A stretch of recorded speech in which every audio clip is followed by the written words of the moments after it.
Prologue. They had always told me that I never listened. I was always in the way, the nuisance in the pack. I guess now, after everything that had happened, I finally understood what they meant. I was just the annoying, naive little girl. The one who couldn't shift. The one who couldn't fight. The one who couldn't do anything right. I was loved by my family. I didn't have any siblings, but I had 2 parents who loved me dearly.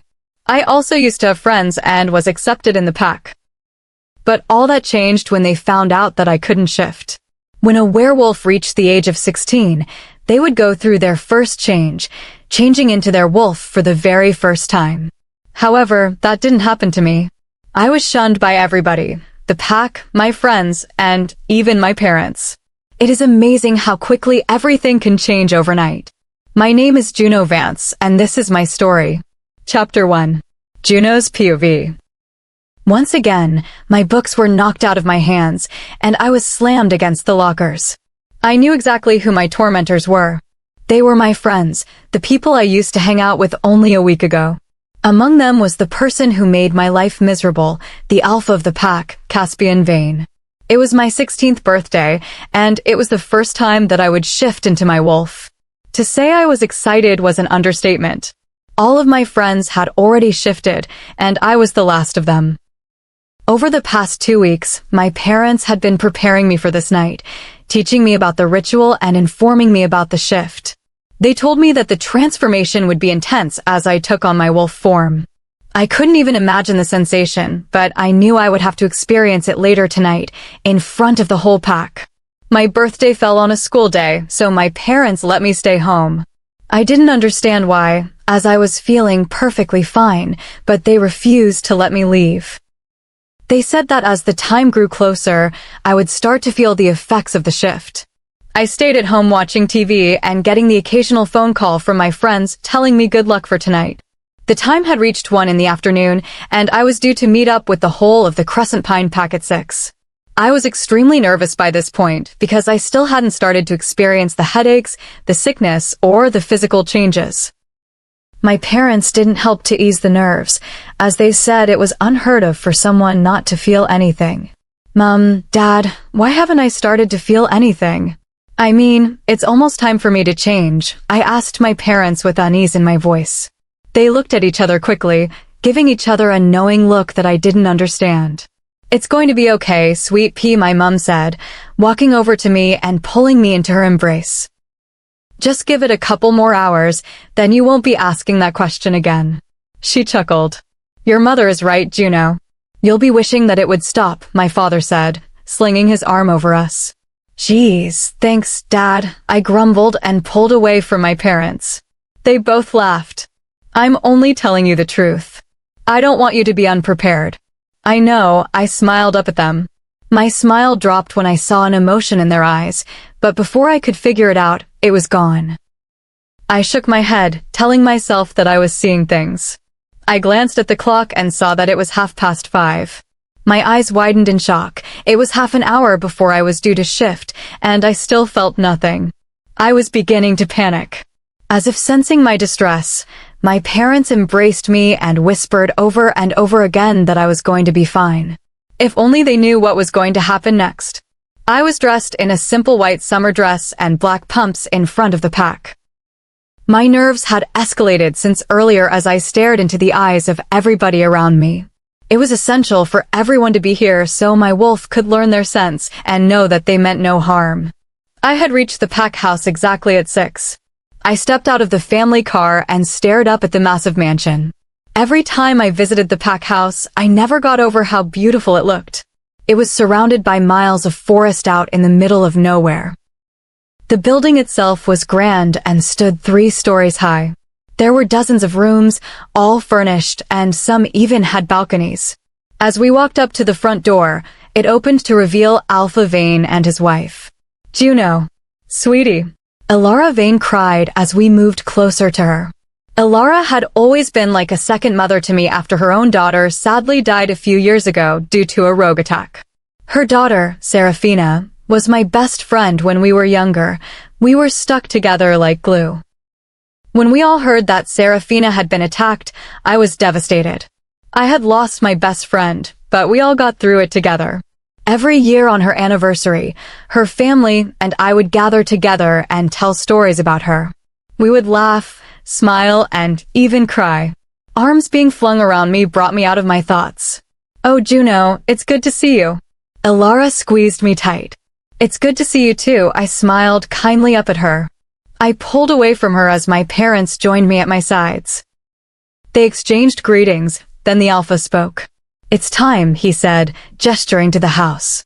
We trailed behind him silently. The only sound I could hear was my heart beating against my ribcage. As we neared the back of the house, it started to speed up. The palms of my hands were clammy, and I could feel tiny sweat droplets slide down my forehead. I quickly wiped them away as I stepped through the doors to the back garden, revealing a huge number of people all in a semicircle facing the forest. I followed behind the Alpha as the crowd parted to let us through. As we passed, I caught sight of my friends smiling and waving at me. I gave them a small smile in return. Now here I am, standing in front of everyone with my parents to my far left and my friends to my far right, with only minutes to go until I can connect with my wolf. However, I still haven't had any of the symptoms that come with shifting. Out of the corner of my eye, I saw worry spread through my parents' eyes again. What could they possibly be worried about? Before I could figure it out, the Alpha spoke. "It is time for Juno Vance to shift for the first time and to officially be welcomed to the pack," he said, giving me a sideways glance. The crowd whistled and hooted in agreement. The people who had been standing around me swiftly moved away to join everyone else. Taking this as the sign, I sat down, crossing my legs, and waited for the transformation to begin. I took deep breaths and closed my eyes. Some time had passed, and I was still sitting on the ground in my human form. Nothing happened, and I felt nothing. I opened my eyes slowly to see the pack with disgust and resentment in their eyes. "She's not one of us," someone shouted. "She's an outcast," another agreed. The corners of my eyes started to hurt from the tears that had yet to be released. I didn't understand. Why hadn't I shifted? Everyone changed on their 16th birthday. What was going on? And where was my wolf? This was the day that everything changed. Chapter 2. Juno's POV.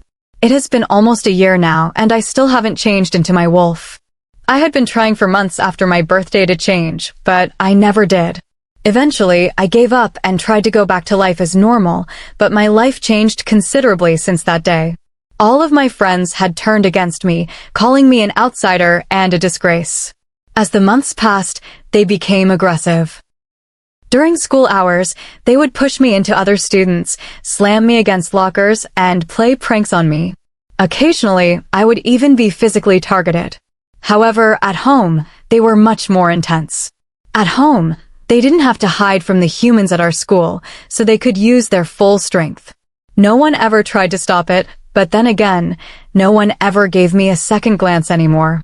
I had officially been cast out from the pack. My parents have also changed.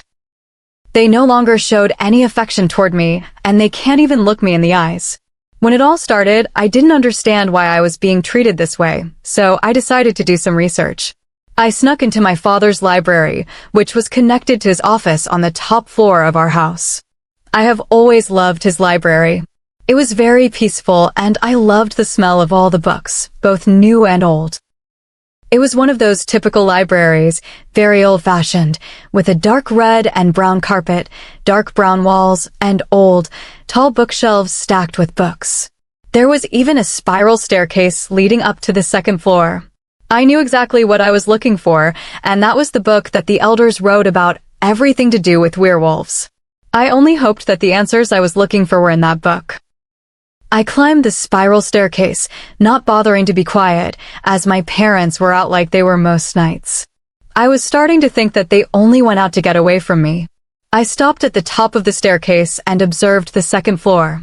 I wondered where my dad kept that book. You see, before everything in my life turned upside down, my dad would always take me to the library and teach me about our kind. I continued on my mission, heading toward the back of the library. I remembered now where the book was hidden. There was a secret compartment behind the back wall where my father kept his rare, prized books. I suddenly came face to face with the back wall. I scanned the wall until my eyes landed on a tiny lever that was invisible to the human eye. I flicked the lever with my fingers. The wall started to rumble and shake. I definitely don't remember it doing this. I quickly grabbed onto the nearest thing to me, which happened to be a bookshelf, and clung on. The wall continued to rumble in protest as it slowly began to reveal what I came here to look for. I let go of the bookshelf and slowly walked to the hole that the wall had created. I looked around the small, dark room searching for the book. On the side, I found a light switch. Flicking it on, I found that this room was in fact huge. I looked around again, searching. Then I found it. The book stood on a tall, elegant, carved stand in the middle of the room. I had found the book that would hopefully hold all the answers to my questions, the book of the supernatural. I have been sitting in the library for hours, flicking through the thick book. You would have thought they could have included a table of contents or at least an index, but the elders made the reader go through every single page. I was beginning to grow tired, and I could feel my eyes falling every now and then. I was about to give up until I came across something interesting. Wolves that didn't transform. This looks promising, I thought. I stared at the title. I was finally going to find out why I didn't shift and why everyone now hated me. I eagerly started to read. On the 16th birthday, every young teen wolf is to shift for the first time. However, there are some among us who do not shift. It is believed that they didn't shift because they are not one of us.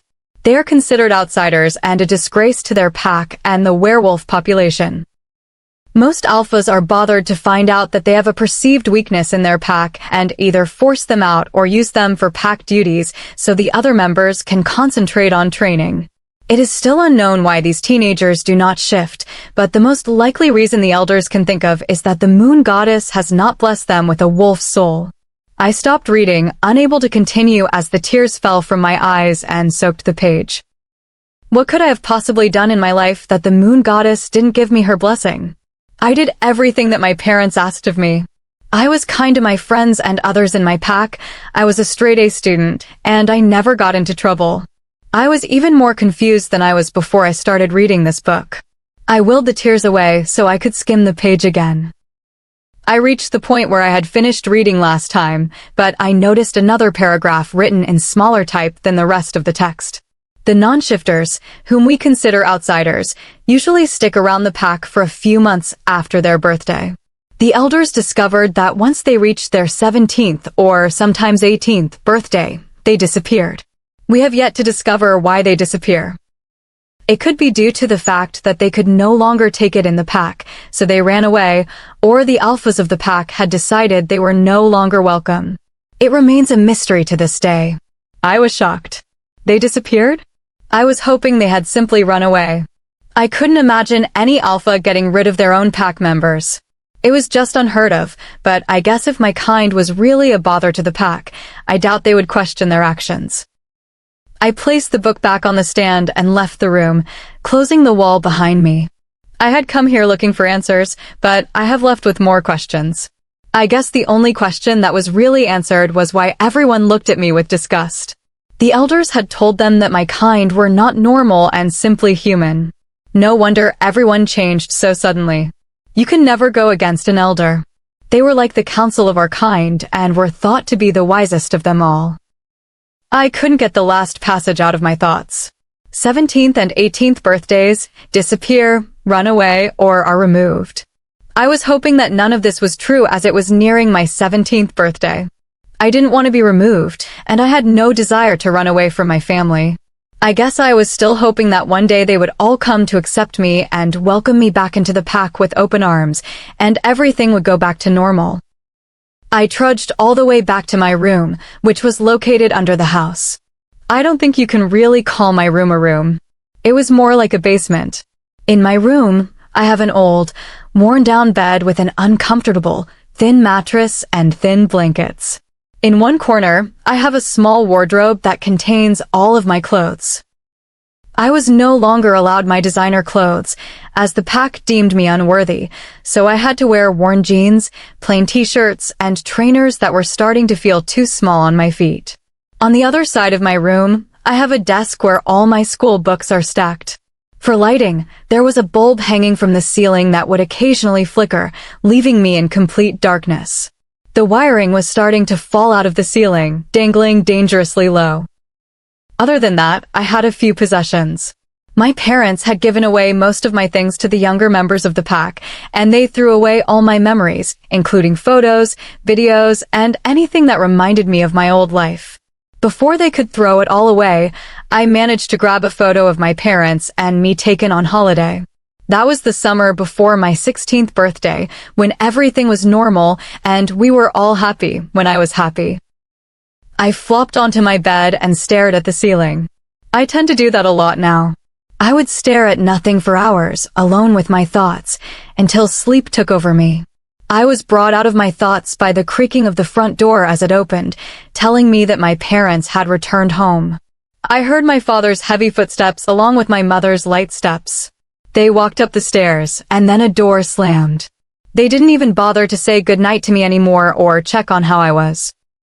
I let the tears out this time, telling myself that I would be stronger tomorrow, and with that thought, I was pulled into the darkness. The sound of my alarm beeping woke me up from my surprisingly peaceful slumber. Ever since I was moved to the basement, I had started to get nightmares about my parents and my pack. One night, I woke up in the early hours of the morning, sweating and shaking. I had dreamt that my parents had locked me down in the basement and left with the pack to another part of our territory.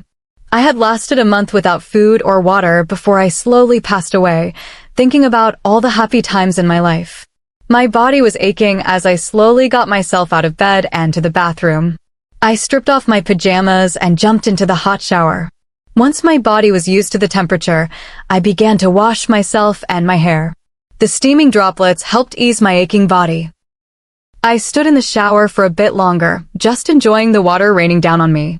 Reluctantly, I stepped out of the shower, wrapping a towel around myself and started to get changed.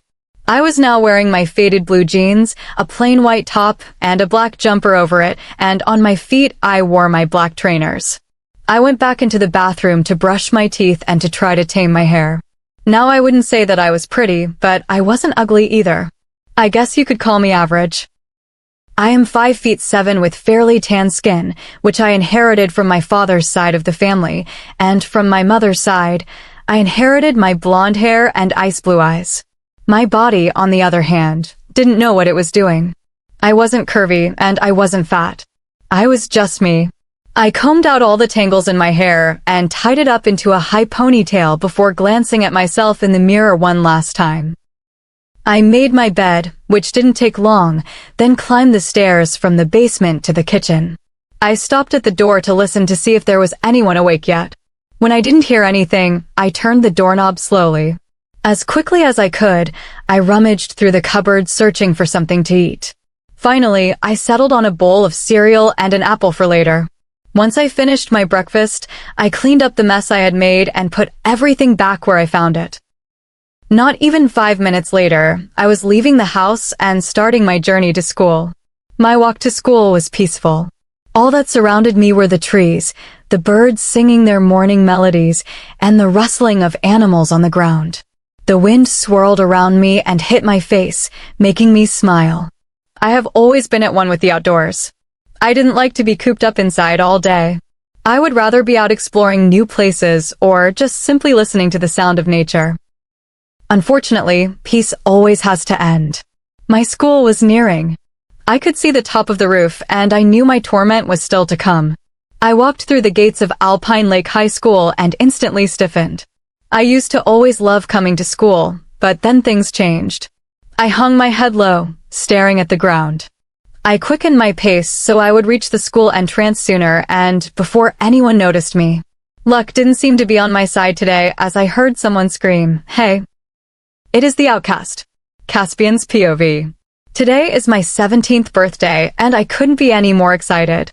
Today is the day that my father will officially hand over the title of Alpha to me, and today is also the day that I will find my mate. My mate had to be strong, able to lead the pack by my side, and she most definitely had to be impressive. I couldn't lead a pack with an unsuitable mate. My pack mates would judge me, and it would affect my reputation. No one would respect me. I had decided years ago that if my mate was not up to my standards, I would reconsider the bond. My wolf, on the other hand, kept trying to convince me that we should accept our mate no matter what. I just laughed in response. I was swiftly brought out of my thoughts as someone shouted, "Hey, it is the outcast." I glanced towards the weakest link in our pack, Juno Vance. She used to be so popular in school, and I will admit I had a bit of an interest in her for years, but that quickly ended when we all found out she couldn't shift. Now she is at the bottom of the hierarchy. I don't know why I ever had an interest in that girl. I am 6'2" with dark brown hair and green eyes. My body is quite built from all the training sessions and being on the football team. People love to be around a football player, and I don't mind the attention. The wind whipped around my face, wafting an enticing scent into my nostrils. I took a deep breath through my nose, breathing in the sweet scent of strawberries and vanilla. It was so delicious. I had to find out where it was coming from. "Hey, dude, snap out of it." My beta, Alaric, shouted, snapping his fingers in front of my face. I shook my head, taking me out of my trance. "Are you okay?" he asked. Alaric is the second in command of the pack and my best friend. He also used to be good friends with the outcast back in the day. "Yeah, I am okay," I answered him, still slightly out of it. "Are you sure? I have been trying to get your attention for the past 5 minutes. He laughed, slapping me on the back. "I am fine," I replied bluntly. "I will see you in class. There is something that I have to take care of." I didn't even bother to wait for a reply. I stormed off, wanting to find the source of the mouth-watering scent. I walked through all the corridors of the school, following the trail. I knew I was close because the scent grew stronger, as if it knew I was following it. I approached another turn and stopped. I knew as soon as I was around the corner, I would find the source. Taking deep breaths, I slowly rounded the corner only to stop dead in my tracks.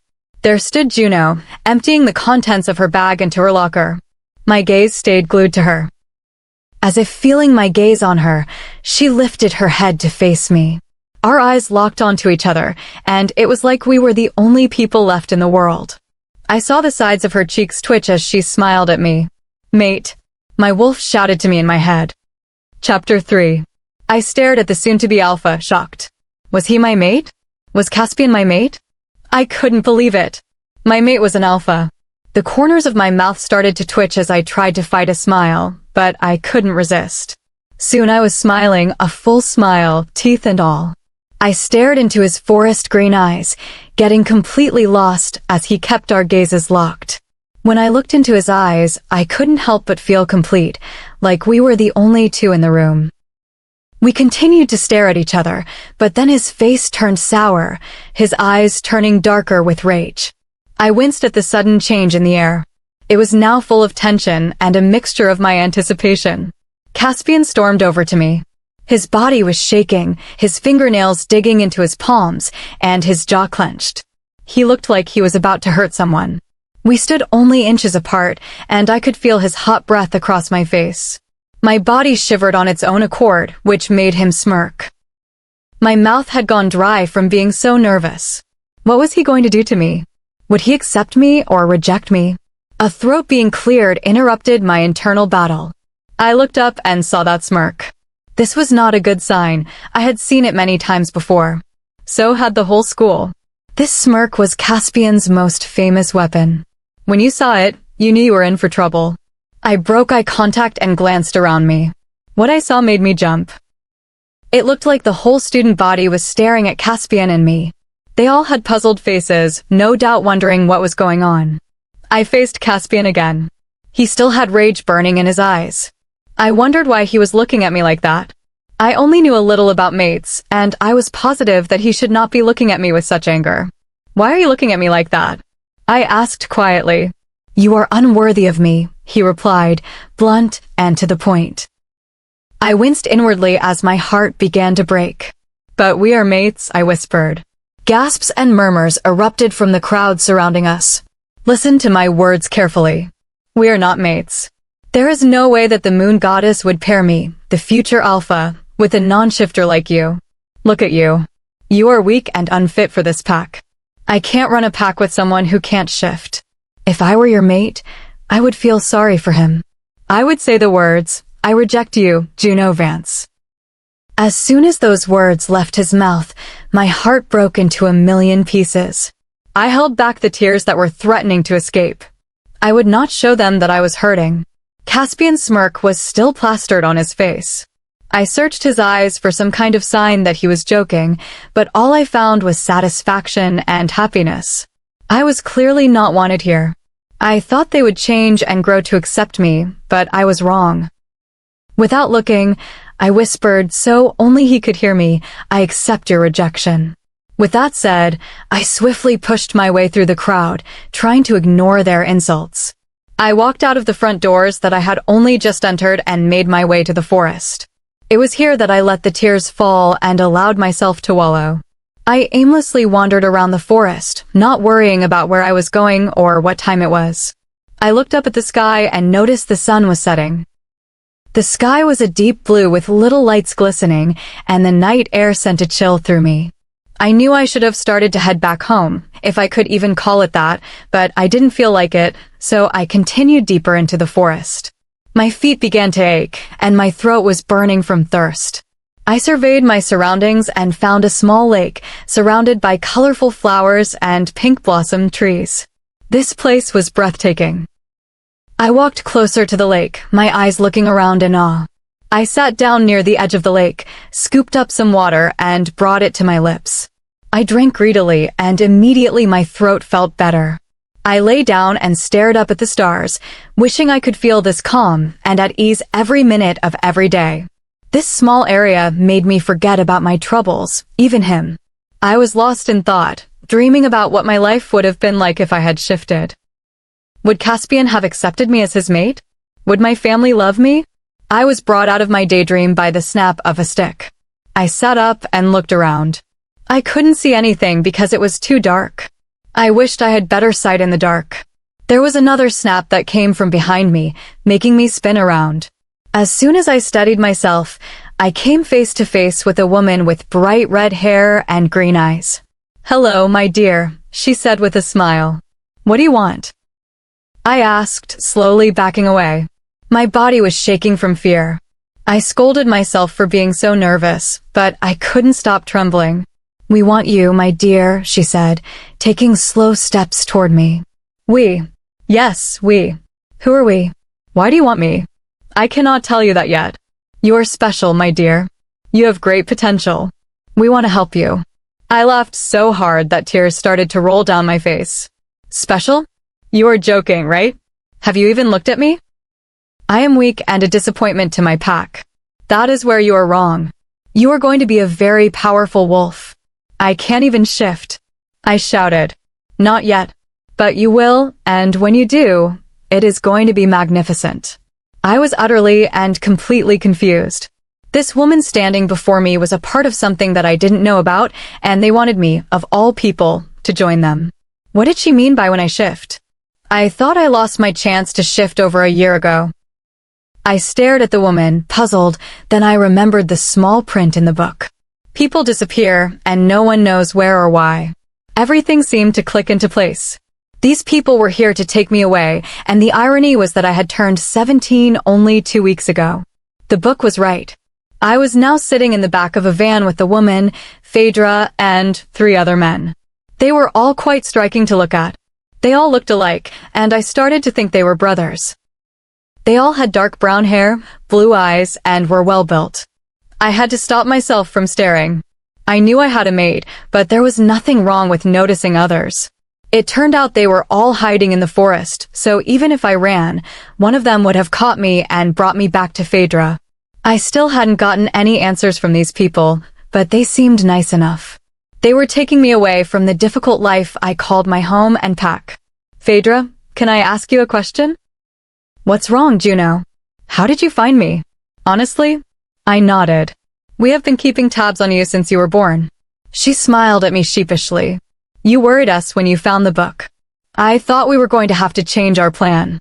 "And what was that exactly?" "To bring you with us. Where you belong." "But how did you know I wasn't going to shift?" I pushed. "I can't tell you much yet. But an elder had a vision about you. You were destined for great things, Juno." I absorbed her words, letting them sink in. This was great. I was finally allowed to start fresh and have a purpose for living again. I knew the first step of my new life. I grinned at Phaedra and the others, who grinned back. Call me Asher. Chapter 4. JJ's POV. I've been living with Phaedra, who happens to be the alpha of the pack, and the boys for a few months now, and my life is great. I found out that Yerrick, Jackson, and Jace, or the 3 J's, are in fact triplets. They're the same boys who helped Phaedra bring me home, and I am glad they did because they are now my best friends.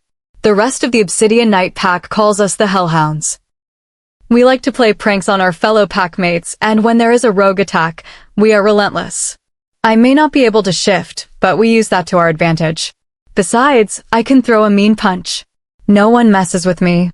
Even though we play all of these pranks, we are very loyal to the pack. The boys and I would never let anything harm them, and they know that.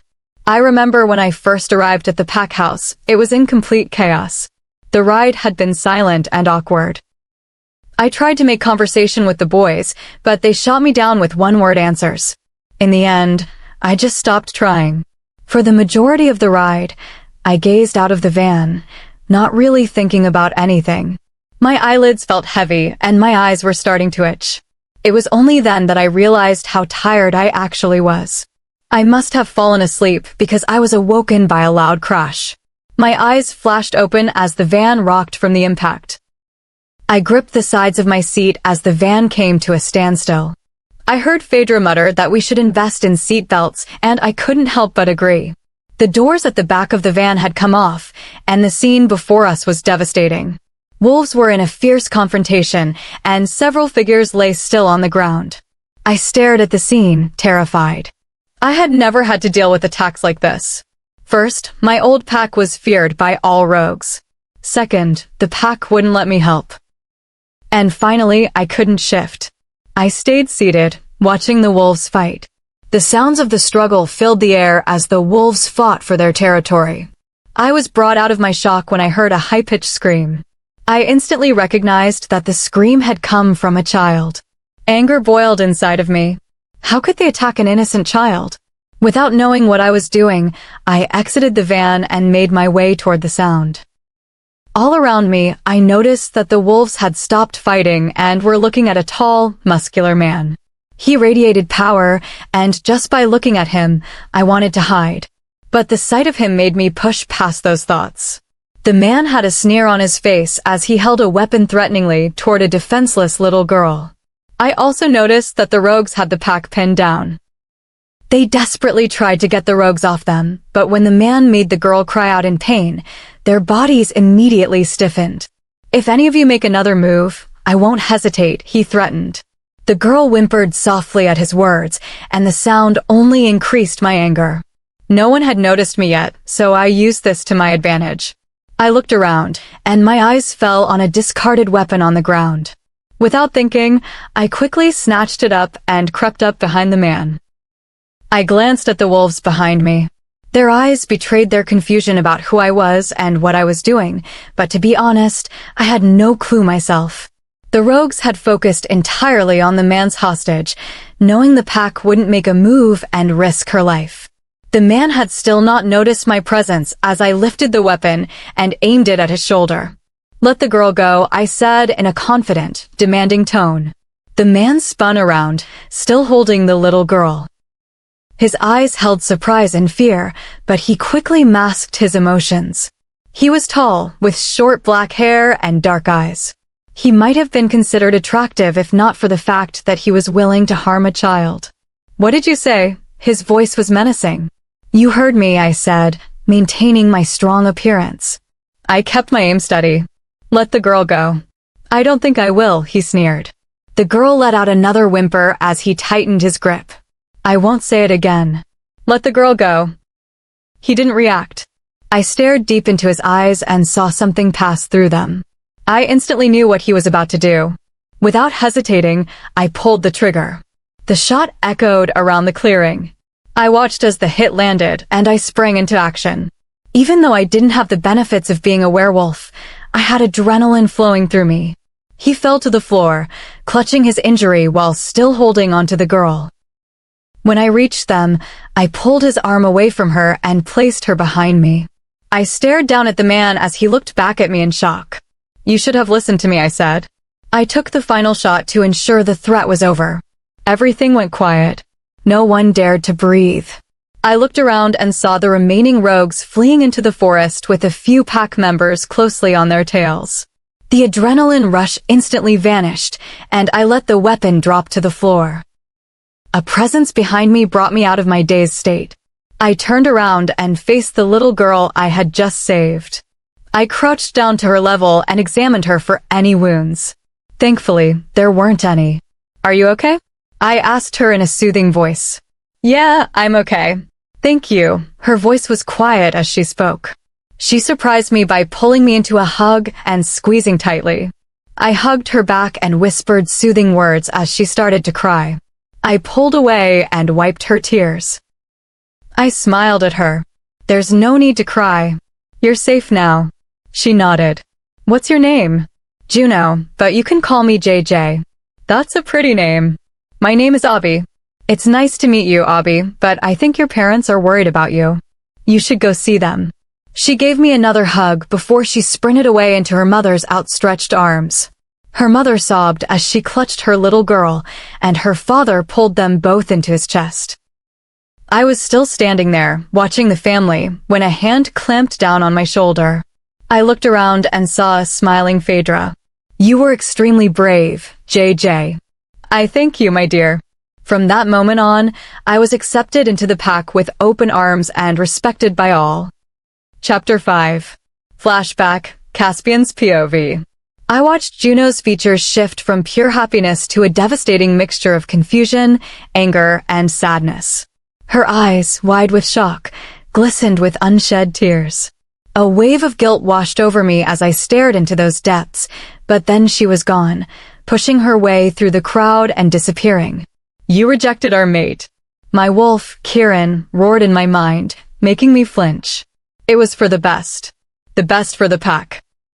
"The best for me," I replied, irritated by his outburst. "You are a fool," he growled. "You've rejected the only person you'll ever truly love, the one meant to stand by your side as our Luna." "I don't love her." "How could I? She's weak, useless, and an outcast." "She would have destroyed everything my father built," I shot back. "If that is all you see, then you are truly blind. She is stronger than you know, more beautiful than the goddess herself, and more special than this entire pack combined. In time, the world will know her importance." I fell silent, letting his words sink in for a heartbeat before I mentally laughed. "Am I blind? You're the one dreaming. She is nothing. She will always be nothing. Get used to it." "As you wish, Caspian." "As you wish," Kieran whispered, retreating so deep into my mind that I could no longer reach him. With a frustrated sigh, I ran a hand through my hair. I lifted my head to find the crowd still staring at me, their faces frozen in shock. "Scram!" I shouted, using my alpha voice. They recoiled instantly, scampering off in every direction to escape the command. I traipsed back to the pack house with Alaric and Sarah, my third in command, trailing behind me. Usually, when we returned, the dining table was covered in food. As wolves with high metabolisms, we needed constant fuel, and Juno was the one who kept the house running. To our surprise, the table was bare. Not even a crumb was left out. I looked around and noticed the chores hadn't been touched either. A growl rumbled in my chest as I stormed out of the house and toward the Vance household. If she thought she could neglect her duties because of the rejection, she was mistaken. "Don't you dare harm her," Kieran growled, briefly resurfacing. "She has disrespected an alpha's order. She needs to learn her place," I snapped, shutting him out again. I barged into the Vance home without knocking. I sniffed the air, searching for her scent, but all I picked up was the heavy, salty smell of tears. I followed it to the living room, where I found Juno's parents. Her mother, Lizzie, was sobbing into her mate's chest, while her father, Darius, whispered soothing words. "Darius," I snarled, "where is Juno? She's neglected her work at the house." Lizzie let out a fresh wail. Darius looked up at me, his voice wavering. Alpha, Juno is gone. My heart skipped a beat. What do you mean gone? She never came home from school. We've searched everywhere, but we can't pick up her scent. It's like she vanished. I was a terrible mother. Lizzie cried out. We are all to blame, Darius whispered, tears flowing down his face. We turned our backs on her. We left her to struggle alone. It's our fault. I stood there, my hands clenched into fists. A strange, hollow feeling began to settle in my stomach. What are we going to do? There is nothing we can do, Darius sighed in defeat, picking up his mate to carry her upstairs. All we can do is hope she comes back to us. I was left alone in the living room, the house's silence echoing the sudden void in the pack. Months later, the present. We have been searching for Juno for months. It's as if she fell off the face of the earth. I've sent out search party after search party and contacted every neighboring pack, but the result is always the same. Nothing. Her disappearance has changed everything. The pack house feels cold. Alaric was devastated. He'd been her best friend once, and he took the news the hardest. Even the members who ignored her have started to realize what we lost. Her sense of humor and her kindness. She was the heart of the pack that we didn't realize we were breaking. Of course, some of the girls my age are glad she's gone, but their cattiness only makes the house feel more hollow. A knock on my office door broke my train of thought. Come in, I said gruffly. Sorry, Alpha. Still no sign of her. Daniel, one of the scouts, informed me. Thank you. You're dismissed. I put my head in my hands, staring at the maps scattered across my desk. They were covered in big red crosses, marking areas we had searched and found nothing. My scouts were exhausted, and my pack was grieving a girl they hadn't appreciated until she was gone. I reached for the mind link, my voice heavy. Everyone, return home. There is nothing more we can do. The search is officially over. I put up a mental barrier before the protests or cries of relief could reach me. I looked out the window at the dark forest, a whisper escaping my lips. Please come home, Juno. We all miss you. Chapter 6. JJ's POV. JJ. Phaedra screamed at the top of her lungs. I continued to laugh as I ran away from the green-headed beast. Her face was priceless when she looked in the mirror. If only I had a camera on me, that picture would have made a great Christmas card. I woke up this morning thinking about what sort of pranks I would pull off today and who to play them on. I remembered the last prank I pulled. My victim happened to be one of my partners in crime, Yarrick. I had snuck into his bedroom in the early hours of the morning with a permanent marker at hand. The door creaked as I pushed it open. The light from the hallway slithered into his room, lighting up his face. I had to hold in an odd sound. He looked so peaceful when he was asleep. His innocent face almost made me want to back out of the prank, the keyword being almost. I made my way over to his bed and sat down. I took the lid off the marker and began my masterpiece. My artwork was finished a few minutes later. I stood up and surveyed Jarek's now scribbled on face. On his forehead, I had written JJ's bitch, and on both of his cheeks, there were two very large love hearts with Jackson's and Jace's names in the middle of them. I took out my phone and snapped a few pictures before I quickly left, closing the door behind me. I made my way back to my bedroom to give everyone a wake-up call. Underneath my bed, I found my bullhorn and grinned wickedly to myself. I stood in the middle of the hallway, staring at the watch on my wrist. It was almost 8 o'clock in the morning on a Saturday. I knew I was going to be in so much trouble, but it would be worth it. When the second hand landed on 12, I pressed the button, unleashing a noise that sounded like a dying cat. Thankfully, I had my earplugs in. When the blower had drained, I pulled out my earplugs and heard thunderous steps coming down the stairs.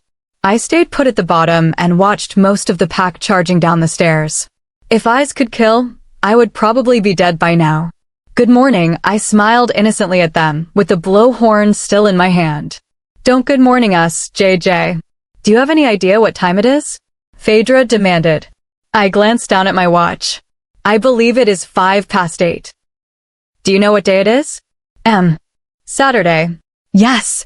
So why have you woken us up so early? I didn't want you to waste half of your day. I cut myself off as I glanced behind Phaedra and broke out into fits of laughter. Yerrick was standing behind her. What are you? Phaedra turned around. Oh my, she said, placing a hand over her mouth to stop herself from laughing. Everyone else turned around and stared at Yerrick. That was when everyone lost it. We all started laughing. I had tears streaming down my face, as did Phaedra and the boys. What are you all laughing at? Yerrick shouted over our howls of laughter. Look in the mirror, I tried to reply through my giggles. He glanced in the mirror and stared at his face. I'm your bitch, am I now, he said, turning to face me once again. I pulled that prank over a week ago, and to this day, I still find it funny. I have the picture that I took of Yerrick on my wall among all of my other photos. In my bedroom, I have a whole wall covered in photos of the boys, Phaedra, the whole pack, and me. Some were pictures I had taken during pranks I had pulled on them, others were of the boys and me on stage singing, and some were random pictures with different members of the pack. Now, back to planning. I got out of bed and jumped into the shower. While I was putting in my conditioner, an idea popped into my head, the perfect prank. I finished my shower in record time and threw on my dark shorts, a plain white tank top, and my white sneakers. I bent down and opened one of my drawers where I kept my pranking supplies. As I reached down, a burning pain rippled through my entire body. This burning pain had been occurring for a few months now, but I just ignored it and hoped that it would go away with time. Ignoring the pain, I continued with my prank. I walked swiftly over to Phaedra's room and snuck into her bathroom. I pulled out the green hair dye from my pocket and poured it into her shampoo bottle. Minutes later, I heard a high-pitched scream while I was eating my breakfast, which consisted of a stack of pancakes covered with golden syrup. I was about to take my last bite when Phaedra appeared in the doorway with a mess of green hair on the top of her head. I bit down on my bottom lip, trying to hold back a smile as I stared at a furious Phaedra. JJ. Yes, Phaedra. I smiled. Did you do this? She said, gesturing to her hair. What if I did? Then you had better run, because when I get my hands on you, she didn't even need to finish. Everyone knew that you shouldn't mess with Phaedra, but it was just too funny not to. So, that was how I found myself running from the green-headed beast. I ran through the pack house and out the door with Phaedra screaming my name.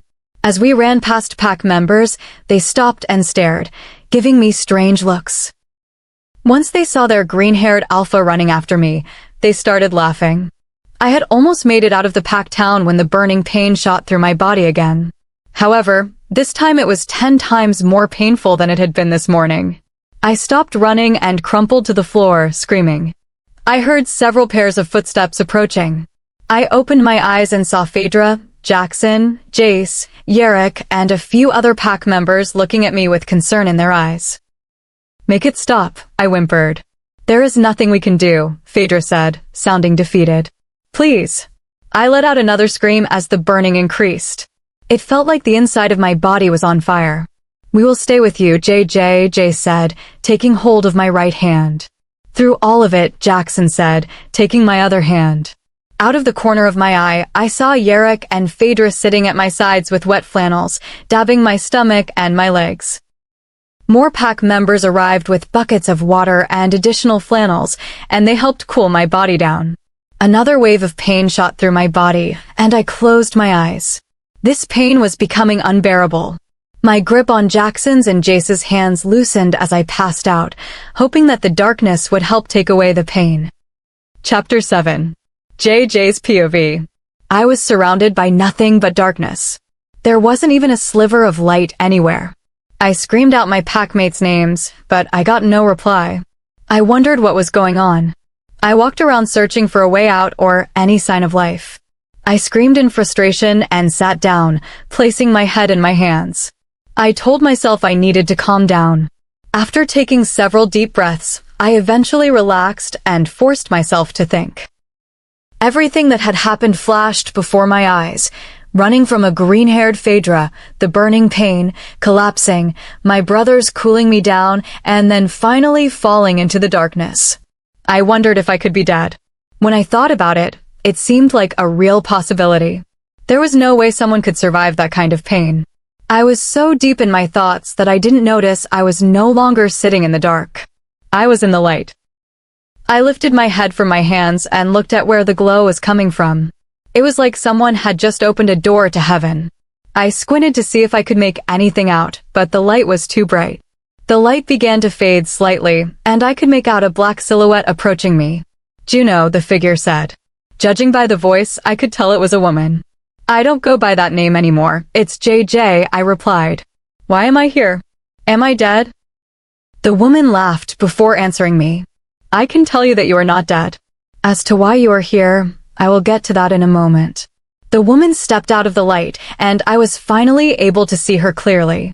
Her hair was as white as snow, her eyes were the lightest of blues, and her skin was as pale as her hair. She looked to be in her late 20s and was quite small, probably the same height as me. Please, just tell me why I'm here, I pleaded. My child, I was the one who summoned you here. What do you mean by summoned me here? I don't even know you. I was starting to think this woman was crazy, or perhaps I had finally lost my marbles. I am the moon goddess, the mother of all supernatural beings. I have much to tell you, my child. You're the moon goddess? I am indeed. But let's not dwell on that fact. I have been watching over you for many, many years now, and it is finally time for me to tell you about your destiny. You're a very special person, JJ, and you are the person who is going to save the human race. That can't be true. I'm not special. I can't even shift. That is not true. The burning pain you were feeling before you found yourself here was you shifting, JJ. But the pain you went through was worse than a normal shift. That is a sign that you will be powerful. I will tell you about this power later on. I'll be saving the human race, I supplied, trying to keep up. Yes. Thank you. A great evil will be upon us soon, and it will threaten the lives of humans. You, along with other supernaturals, must come together to stop it. You, JJ, will be the one to end it all. You are more powerful than you know. I have given you the power of fire. I must apologize that, in order for you to hold this power, your first shift had to be delayed. You see, a 16-year-old's body is not strong enough to hold such power, and that power is released when you shift. I had to delay your shift for that reason, and for that, I am truly sorry. I tried to process the information. I was in the process of shifting for the first time. I now held the power of fire, and I was going to save the human race. This definitely wasn't a normal day for a teenager. What's going to happen when I go back? I asked. You will notice that a few things have changed about you, but I'm going to let you figure those out on your own. You will also have to keep your temper in check. Since you possess the element of fire, getting angry will only unleash it, and you could end up injuring someone or even yourself. As soon as you wake up, you must begin training immediately, as the war is almost here. I have to go now. Just remember that I am always watching over you, and I wish you good luck. The moon goddess slowly started to walk out of the room. Wait, I shouted. How do you know that I am the one? How do you know I can do this? She turned back around and looked me dead in the eye. I am the one who chose you for this, and I have complete faith in you. You must return to your pack and friends now. I believe they are worried about you. Oh, and JJ, say hello to your wolf for me. With that, the moon goddess walked away, leaving me in darkness again. Before I could even think of a solution to get home, my eyelids began to feel heavy, and a wave of fatigue washed over me. I lowered myself to the ground, and as soon as my head was on my arms, I fell asleep. The clinic. I was awoken by the sound of angry and worried voices surrounding me. When is she going to wake up? A manly voice asked. It has been days. She should be awake, another voice said in frustration. I want our sister back, Phaedra, someone cried. At the mention of sister, I realized it was my boys who were with Phaedra and me. I tried to move my body to tell them I was awake, but my body was aching, and it still felt like it was on fire. My eyelids were no longer heavy, so I tried to open them. They fluttered open to reveal that I was in the clinic room in the pack house. I searched the room and found my brothers and Phaedra in the corner talking. They obviously didn't notice I was awake yet. Guys, I barked. Wait, did I just bark? Whatever noise I made got their attention as they all rushed over to me. I shot out of bed and tumbled onto the floor, landing on all fours. I looked down at the floor. Instead of hands and feet, I found paws covered in black fur with red tints. My breathing picked up as I stared at them. JJ, you need to calm down, Phaedra instructed, inching her way closer to me. I snapped my gaze over to her and gave her a look as if to say, "Are you being serious right now?" "You should listen to Phaedra, JJ. She's only trying to help," Jay said, also moving closer. I did as Phaedra instructed and calmed my breathing. Once I was relaxed, I looked back at them all and sat up on my hind legs. It was going to take a while to get used to this. "You really are a beautiful wolf, JJ, and your eyes are amazing," Yerrick said, filling the silence. "I'm going to have to agree with Yerrick on this one," Phaedra added. I looked at the others, and they all nodded their heads in agreement.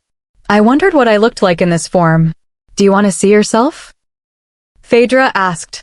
I nodded my big wolf head. "Follow me." We made our way out of the clinic room and into the main part of the house. As we walked through the house, everyone we passed stopped and stared in awe. We soon made it to Phaedra's room, where I knew she had a floor-length mirror. "Go on, have a look," Phaedra said, pushing me toward the mirror. When I stood in front of it, my jaw dropped. I was huge. I was bigger than the average female wolf, even bigger than an alpha wolf.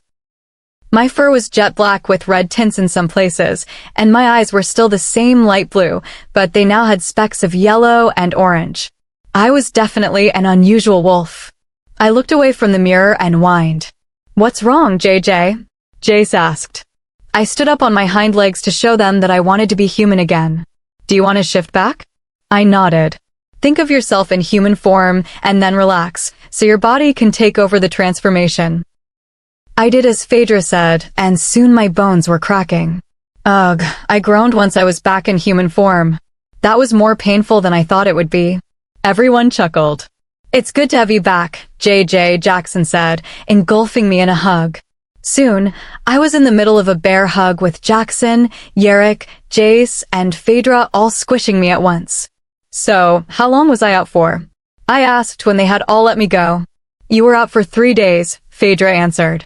3 days. "You must have had loads of dreams," Jackson said. "No, just one, actually." But it wasn't a dream. I proceeded to tell them about what the moon goddess had told me. When I finished, Phaedra looked thoughtful. "So, what does the moon goddess mean?" "She means that a war is coming," I answered, "and we are going to be the ones who save the human race." Chapter 8. JJ's POV. It has been a few days since I first shifted and the day the moon goddess spoke to me about the upcoming war. Since then, everyone has been training. And I mean everyone. There is not a person in the pack who is not doing their part, well, except for the children. I have upped my training hours because I now need to learn how to fight in wolf form. It is great being a wolf. At first, shifting between human and wolf hurt like hell, but now it comes to me naturally, and there is not an ounce of pain. It is incredible. My whole pack still cannot get over the coloring of my wolf, completely black, black as night, with flecks of dark red in my fur and ice blue eyes with specks of yellow and orange.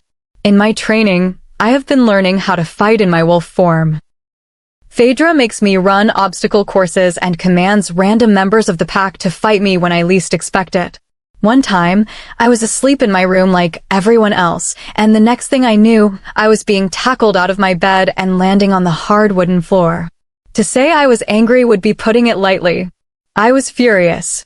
Everyone in this pack knows that I do not like to be disturbed while I am sleeping, and Phaedra should know better. But what happened next shocked everybody. I was on fire, literally. My whole body was engulfed in flames. I remember staring down at the wolf that had been commanded to attack me. In his eyes, all I could see was complete and utter fear. He looked like a deer caught in headlights. The look in his eyes frightened me, and when I looked down at my hands, I started to panic. Fire, red, yellow, and orange all swirled around my body. When I was in a full-blown panic attack, Phaedra stormed into the room with the triplets. JJ, dear, you need to calm down, Phaedra said gently. But I don't know how to make it go away. Just picture yourself without the flames. So, I did what she said. I closed my eyes tightly together and imagined myself without the flames. Sure enough, the temperature in the room dropped. I opened my eyes and glanced down at myself. Thankfully, I saw that I was back to normal. The fire was gone. I breathed a sigh of relief. Well, that was interesting, Phaedra said, breaking the silence. Looks like I am going to need to call in for some help. And Phaedra did indeed call for help. Shortly after my outburst, a man named Darius appeared at our doorstep, and he took over my training. He told me that he had trained others like me in the past, and he knew what he was doing. So, with my new trainer at hand, I learned how to control my fire. I learned to create fireballs, how to make a certain part of my body become engulfed in flames, fire tornadoes, and many other awesome things. But my true test was soon to come. The unexpected attack. JJ, get down here right now, Phaedra shouted from downstairs. I groaned and rolled out of bed. I don't know what's been up with her lately. Every day she has been on my case, and as much as I love her, she was starting to get on my nerves. I got out of bed and rubbed my eyes to get rid of the sleep. Now, JJ, I'm coming. Give a girl time to wake up. I barked back at her. Not wanting to anger her more, I quickly threw on a black tank top, dark blue shorts, and put my hair up into a messy ponytail. I rushed out of my room, down the stairs, and into the kitchen, where I found an angry-looking Phaedra. What's up? I asked. You're late for your training again. Really? Is that what has gotten into her? I know, Pen, and I'm sorry, but I'm just really tired, I said, making my voice sound weary and giving her the puppy dog sad look. Do not give me that face. You know I don't like that face, she said, breaking into a full-blown smile. Haha, you smiled. Now I'm off. I quickly ran from the room and into the back garden. Darn it, she shouted. JJ, get back here. I just ignored her and kept running. At the forest line, I shifted into my wolf and ran deep into the forest. I let the wind brush my fur as I ran. I never knew what I was missing until I shifted. Hours passed as I continued to run through the forest, and I was beginning to get tired. I came to a stop at a lake that separated my pack from the human side of the forest. When I first came here, I found out that the generation before us built the river to protect the humans from rogues. It seems to have worked, as no humans have been harmed since. I dipped my head and took a drink from the river. The coldness of the water soothed my aching throat. I sat at the river for a little while, regaining my breath, when a scent hit my nose. I breathed it in, and instantly, I was running back to the pack house. I ran at a speed I didn't even know I had. In minutes, I was at the pack house and I growled. The sound was menacing and deadly. The scent that I had smelled was rogues, and a lot of them. My pack had positioned themselves around the house in a circle formation, stopping the rogues from getting inside and harming the children. I shot into the fight with anger fueling me. I know you shouldn't, but I couldn't help it. These mutts were attacking my family, and that did not sit well with me. I quickly took down a rogue and moved on to the next. Every time one went down, more just kept appearing. This isn't just some random attack, my wolf said to me as we took down yet another rogue. What are you trying to say? I asked. I'm saying maybe this is the beginning of the war to come. Do you really think so? I wasn't liking this one bit. If what my wolf said was true, then the war was coming quicker than we expected. I don't know, but I can sense it. It is not too far now. I froze at what my wolf just said. The war was really coming faster than anyone expected, and that meant everyone was in danger. Other packs, other supernatural beings, humans, and my family. I looked at all the rogues attacking my pack. I had had enough. I mustered up all of my power and anger inside of me.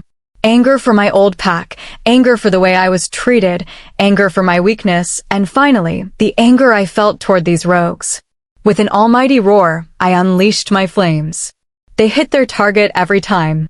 Rogues were going down, and soon only my family remained standing. I stood on my shaking paws and surveyed all the bodies littering the floor. Someone is really going to have to clean up all of this mess, I thought, before I collapsed from exhaustion. Chapter 9. Phaedra's POV. When JJ gave me that puppy dog face, I couldn't help but smile. She was just too sweet. Whenever I looked at her, I couldn't help but wonder why someone with such a big heart and such a kind, caring personality was treated the way she was. It made me so angry, but I was happy that Juno was with us now. I watched from the kitchen window as she ran for the forest and then shifted into her wolf. She was truly magnificent. I stayed in the kitchen cleaning, cooking, and chatting with some of the pack members. Even though I was the alpha of this pack, I didn't care for people treating me as their superior. I saw us all as equals, and I made them treat me just like any other member of the pack. I sadly didn't have a mate by my side to help me out. It didn't bother me that much, but usually, a female wolf can feel a connection within herself. I, however, couldn't feel anything. The only explanations I could think of were that my mate died, or perhaps he passed before I was born or when I was just a little pup. I was never sad about it, though. Sure, I wanted someone to love me unconditionally and to always be by my side, but then I thought I had been given a gift. I had been given the chance to fall in love the old-fashioned way by meeting a random stranger, going on dates, being courted, and eventually falling in love. The thought always made me smile. Sometimes I wished it were like that for every wolf, so people wouldn't get hurt as much by rejection, like Juno, for example. I don't know why she changed her name, as I always thought Juno was beautiful, but if it is what she wants, then who am I to judge? I was cleaning up after the kids, as they had managed to get milk and cookie crumbs everywhere, when Yerrick, one of the triplets, ran in looking rather flustered. "What's the matter, Yerrick?" He breathed heavily. "They are coming." "Oh, for heaven's sake, just spit it out already," I shouted, frustrated. "Rogues," he shouted.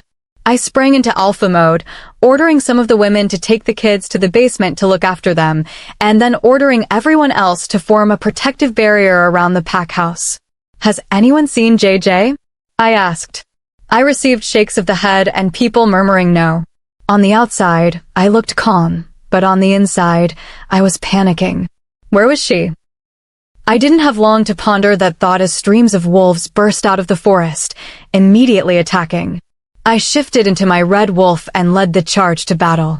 All I could hear were snarls, teeth and claws hitting flesh, and howls. There were so many of them. Where had all these rogues come from? Usually, we never hear a peep out of them. I still couldn't see Juno anywhere, and I was starting to get a bit anxious. She is one of my best warriors, and we really needed her right now. I was busy tackling another rogue to the floor when a familiar wolf charged through the forest. It was Juno. I ended the rogue's life quickly and then watched Juno as she took on the enemies with ease. I let out a sigh that I didn't realize I was holding. I was feeling better now that I knew she was here. I heard more sighs, probably from other wolves thankful that Juno had arrived. I continued to watch my pack as they charged at the rogues. I could see that they had all gotten a burst of energy from the appearance of Juno, giving them hope. This made me return my gaze to her. She stood tall, shoulders back, with her head held high. Even though she wasn't of alpha blood, she screamed power. This was why I had decided that when it came time for me to stand down as alpha, I would happily hand the pack over to her. I knew she could care for the pack, and everyone loved her. It was a no-brainer, really. Before my very eyes, I watched as she began to shake slightly and the air around her began to glimmer. What was she doing? With the loudest roar I have ever heard, flames were flying everywhere, and rogues were falling to the ground like flies. A roar like that is usually heard only from a lion or a large cat. I have never heard a wolf roar like that. The rogues who were not hit all retreated, running with their tails between their legs. Serves them right, I thought to myself. You don't mess with my pack. I couldn't agree more, my wolf replied. The rest of the pack gathered around me now, staring at Juno. Some of the pack members had their jaws on the ground. I couldn't help but let out a wolf chuckle. Not everyone knew what Juno could do, but they sure did now. Before anyone could say anything, Juno collapsed in a heap on the ground. I quickly shifted back and ran over to her with the triplets and the pack doctor on my tail. I gently stroked her fur, but I quickly recoiled my hand. She was overheating. As I knelt back, nursing my burnt hand in my lap, I watched Doctor will try to cool her down. We need to get her to shift back, he said, looking at me. Can you help me? I nodded. I knelt beside her and placed my hand on her forehead to find that she had cooled down a bit. JJ, sweetie, you need to shift back, I whispered into her ear. Then, instead of my hand being on fur, it was on skin. I smiled as I looked down and saw that she was back in her human form. Right, we must take her to the medical wing. Boys, will you help me carry her? Dr. Will asked the triplets. They willingly picked her up and took her inside the pack house. Everybody, I shouted, please tend to the bodies. After my order, I ran into the pack house to check on Juno. I sure hoped she was okay.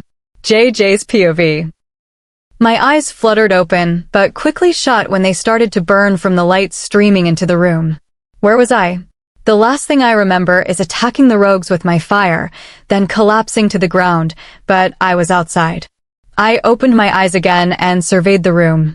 I quickly realized I was in the medical wing. Just great. What did I do to myself this time? No one was around, so I thought I would get up and find somebody.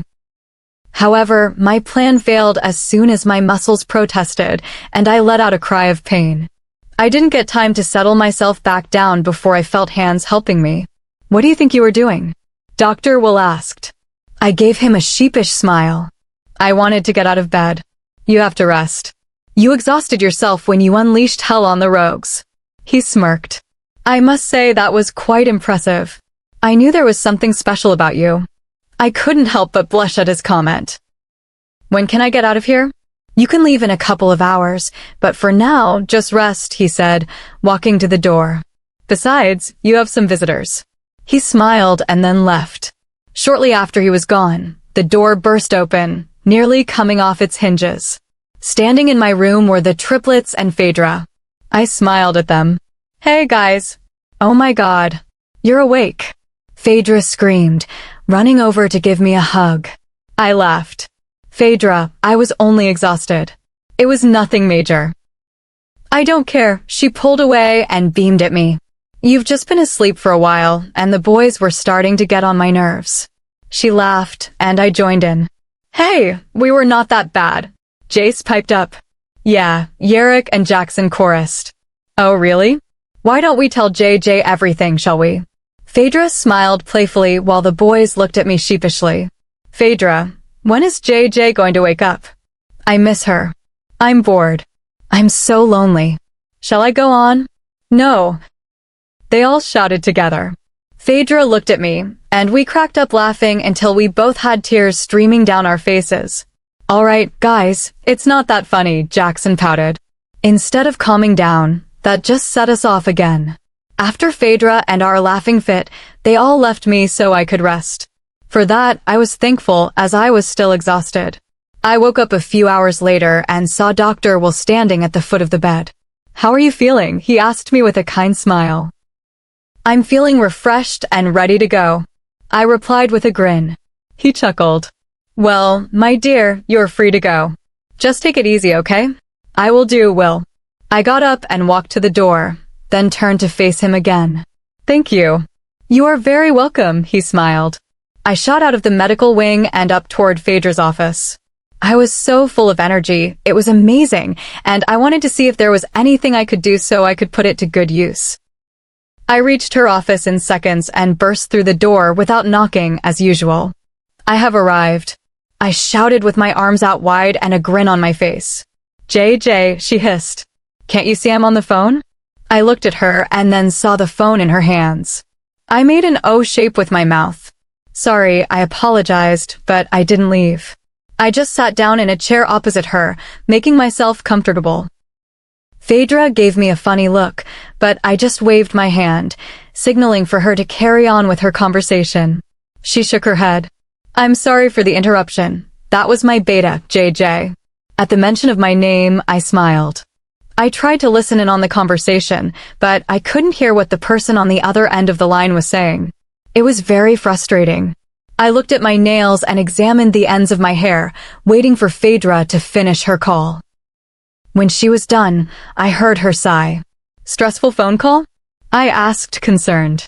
You could say that, she sighed again, then looked me in the eyes. I saw guilt shimmer in her gaze. What could she possibly be guilty of? Hen, are you okay? I don't know, JJ. I don't know. She rested her head in her hands. Come on, you can tell me. I'm your beta, after all, and your friend, I said reassuringly. Just please don't be mad, she said. I nodded. That was another pack alpha on the phone. You know that we were attacked by rogues the other day? Well, we weren't the only pack that was ambushed. She paused, looking at me. I nodded for her to carry on. Well, that pack suffered greatly. They have lost many of their members, and they were asking us to help them. I don't see how that is a problem. They're a pack in need, and that is what we stand for. We help and protect others, I said, confused. I wasn't finished yet. That pack that was also called happened to be your old pack. Phaedra looked at me with concern once she finished. I didn't blame her for being cautious when telling me it was them, but I kept my cool. And I persisted. And I said we would help. What? I screamed. What was I supposed to do? I couldn't turn them down. I didn't have a reason to, and I couldn't tell them about you, JJ. You wouldn't have wanted me to. She tried to make me see reason. I say we let them all die. Let them burn. That is what you should have said, I fumed. I was not going to help them after everything they did to me. Even if I am stronger and wiser than I was when I left, they can all perish for all I care. They don't deserve Phaedra's pity or our help. There's nothing I can do now. They will be arriving within the next couple of days, and they will be staying in the guest house. That was it. It was finally real after Phaedra said that. My new life was now officially ruined. You've got to be kidding me, I murmured under my breath. Chapter 10.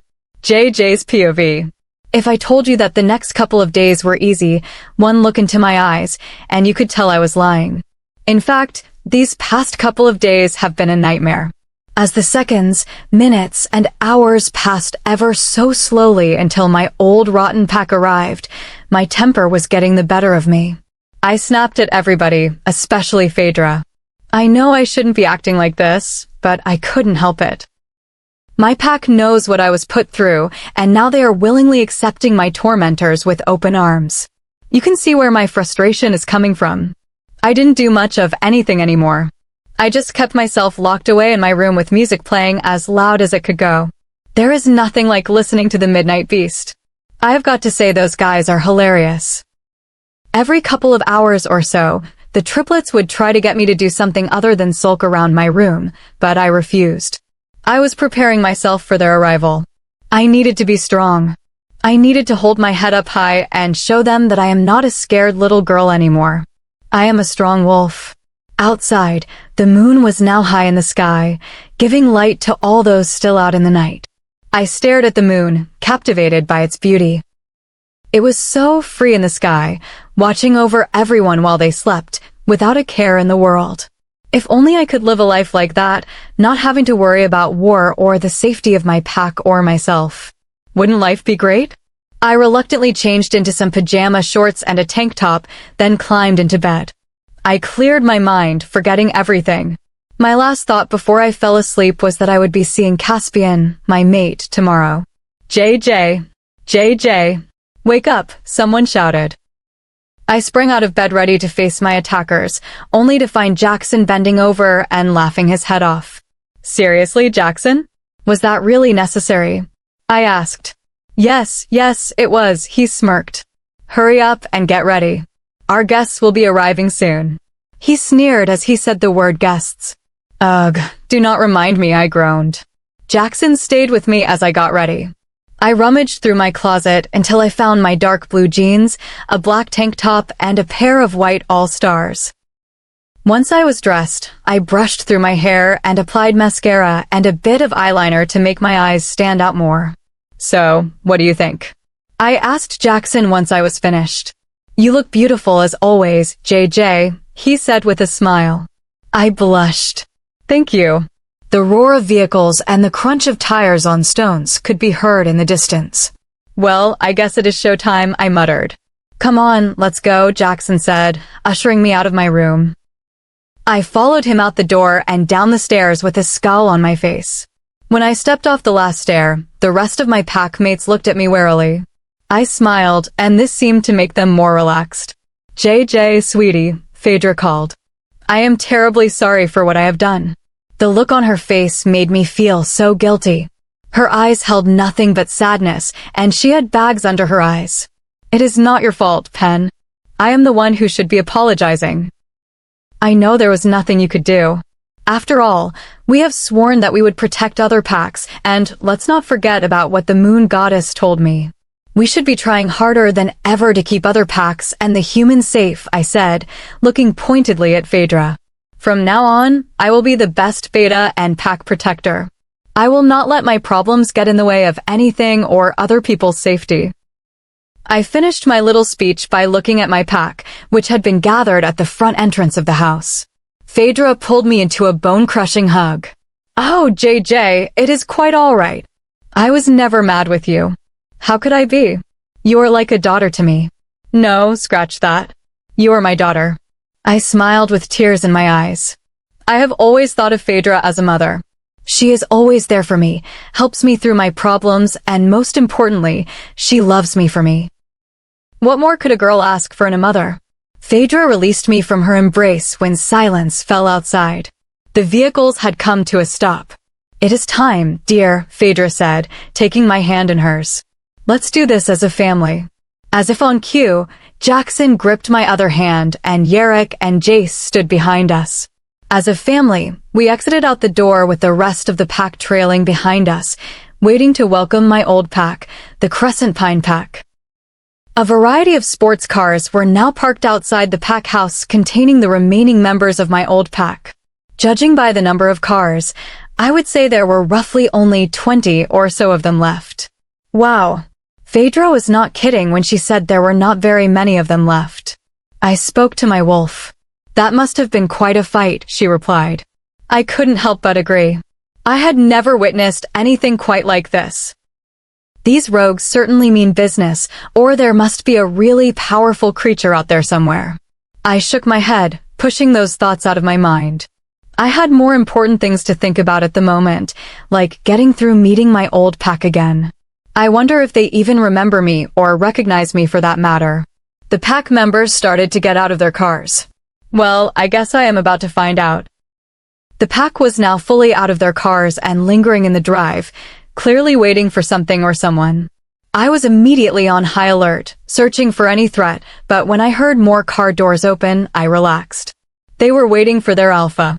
I glanced in their direction and saw my old alphas, Stefan and Alara Vane, step out of one car along with my parents.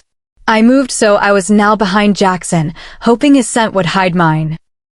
More car doors were heard, and that was when Caspian graced us with his presence. Looks-wise, he didn't look any different, but he now screamed power, which is understandable as he is now the alpha. He walked around to the passenger side of his car and opened the door. Like in a movie, everything seemed to move in slow motion as Tan Leg stepped out, revealing my ex-best friend, Lily Brooks. There was a reason why I never mentioned her before. She started bullying me even before we all found out that I couldn't shift. I don't even know why she turned on me, but I didn't question her. Why should I try to save a friendship that she was willingly ruining? I just let her get on with it, and then after I failed to shift, she turned into the devil himself. After that, I blocked her out of my life, and to top it off, her family moved to England for her father's job. That was the last I heard of her. But I guess now she is back, and already she is with Caspian, my mate. Once they seemed ready, they started to make their way over to us. Every step I took was making me more and more anxious. I needed an excuse to leave. Just then, as if luck was on my side, I smelled the scent of 2 rogues entering our territory. I let out a loud growl, making my old pack stop in their tracks. Thankfully, they couldn't see me, but they knew the noise came from one of us. Phaedra, there are 2 rogues just south of here that have entered our territory. I only need to take one of the triplets with me, I shot out quickly. All right, take Jackson with you and be careful. Will do, Pen, I smiled. Come on, Jackson, duty calls. I shifted into my wolf in midair with Jackson by my side. I nipped at his shoulder, telling him to go, and he didn't need to be told twice. We sprinted off into the forest, leaving dust in our place. It didn't take us long to find the 2 rogues. One was a fairly large, obviously male wolf, dark brown. The wolf that accompanied him was a smaller female, a lighter shade of brown. Jackson and I growled at them, alerting them to our presence. The male placed himself in front of the female and growled. I growled back louder, which instantly made him stop. I nudged Jackson and signaled to a large tree nearby. He seemed to get the message as he trotted behind it and came back in human form. Shift, he said in a demanding tone. The male also went behind a tree to shift, leaving the female in her wolf form. When he came back, he returned to his position in front of the female. Clearly, it was his mate. What are you doing on Obsidian Night Pack land? Jackson asked. We are terribly sorry. We didn't know we were on pack land. The male apologized. Our pack was attacked by rogues, and we are the only survivors. We are looking for another home. Jackson looked at me, and I nodded my head. I pointed my nose into the air and howled, letting Phaedra know that we were bringing some more guests. What is he doing? The male asked. I stopped howling and gave him a wolf frown. Jackson burst out laughing.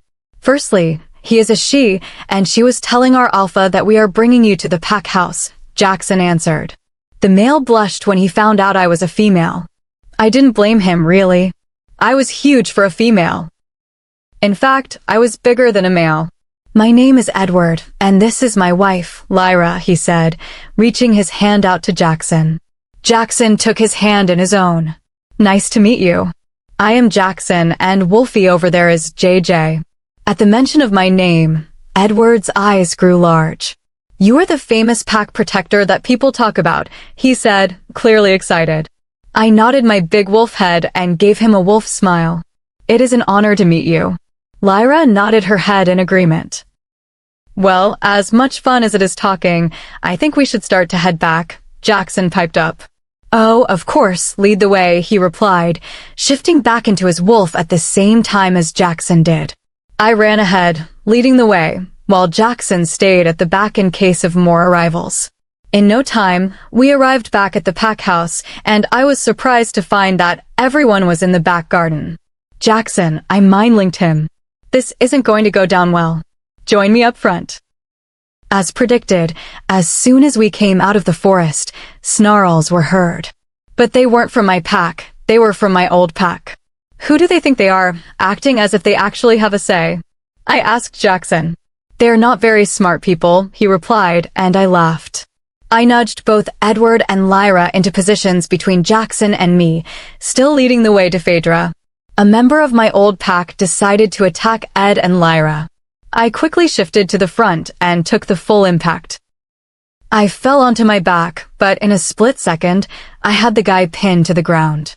He tried to snap at my neck, but I growled menacingly at him. He stopped moving beneath me, his eyes wide. I huffed in his face before getting off of him and trotting back over to Jackson, Ed, and Lyra.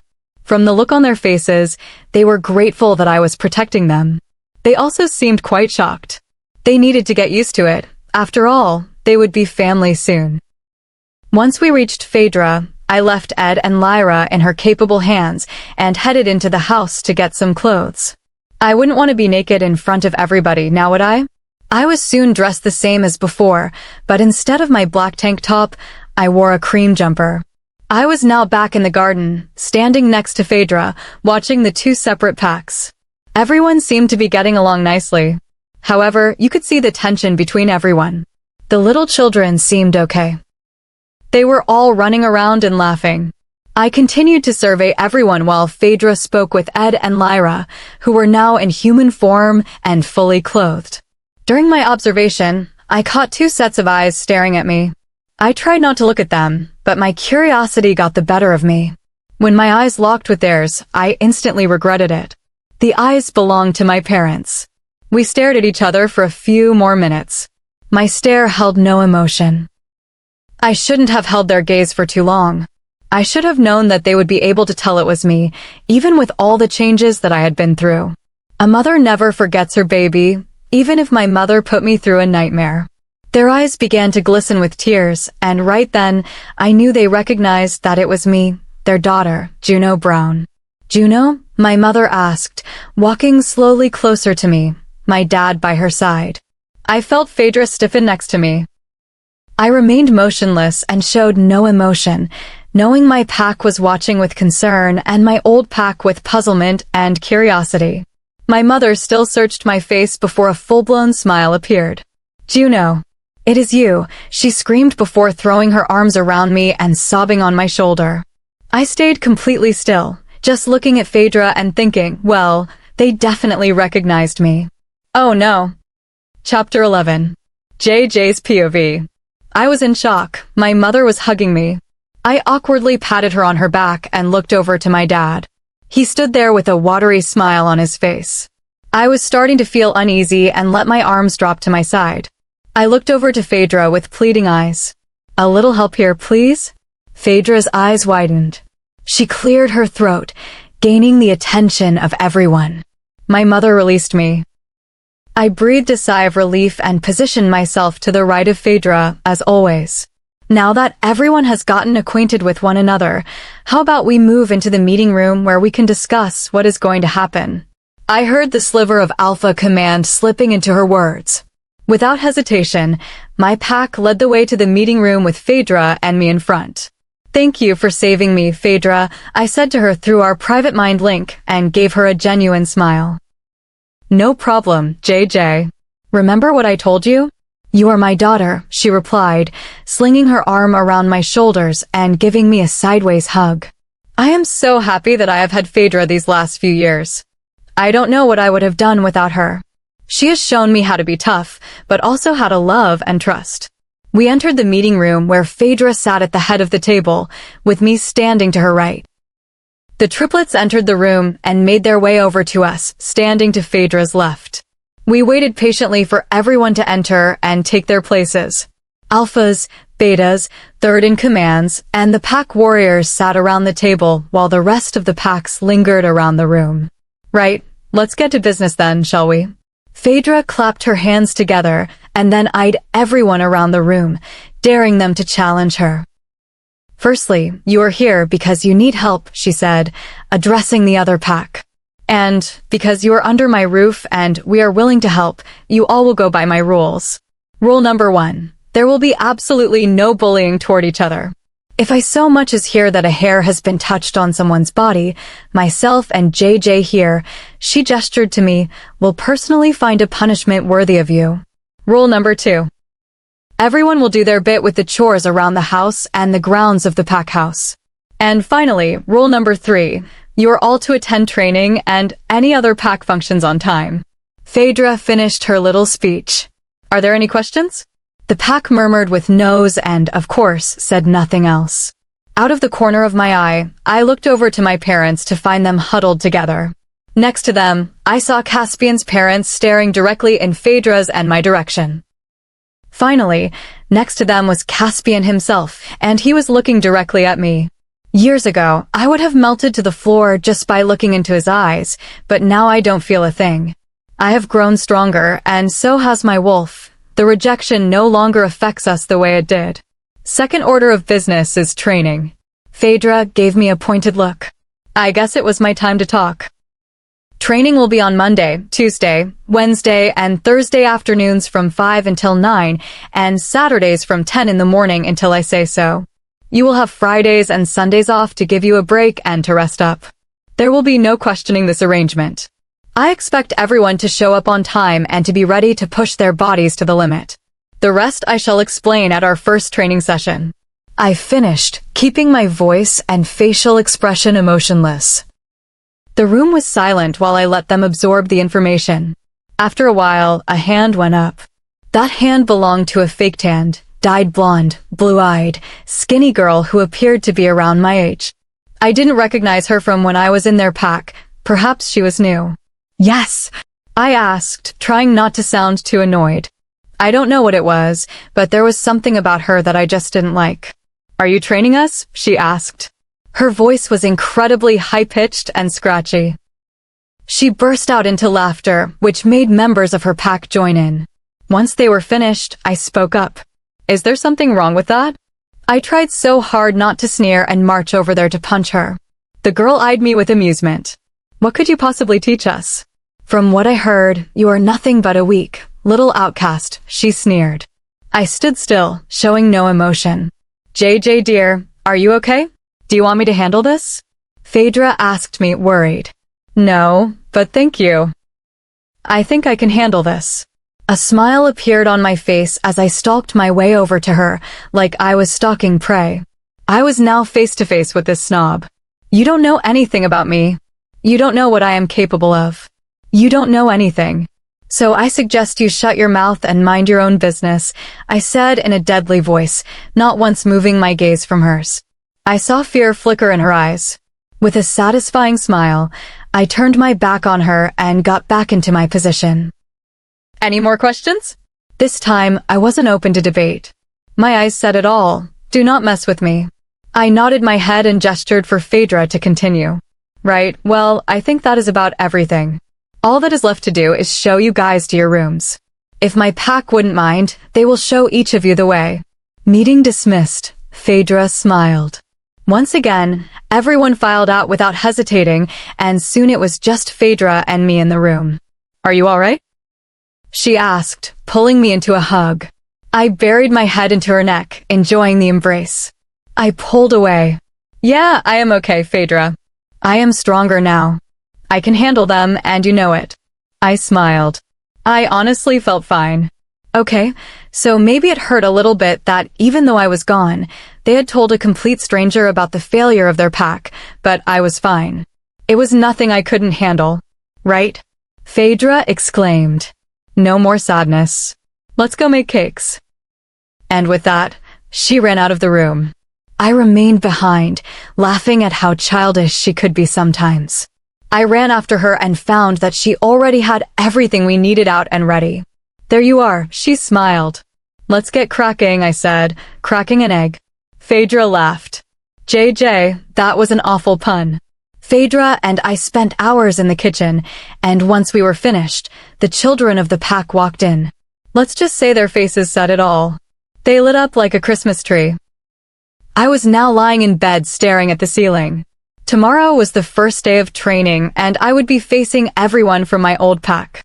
I was just hoping everything went well, and they all just got on with it.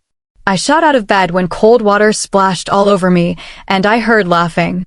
I looked up to see Jace, Yarrick, and Jackson crumpled on the floor. I glared at them and growled. They had managed to anger both my wolf and me. I got out of bed and headed straight for the shower. They would be expecting me to get them back right away, but not this time. They were going to get it when they least expected it. Besides, I had to get to training and train some fools. Great, my wolf grumbled. Just as my mood couldn't get any worse. I laughed. I hear you, sister.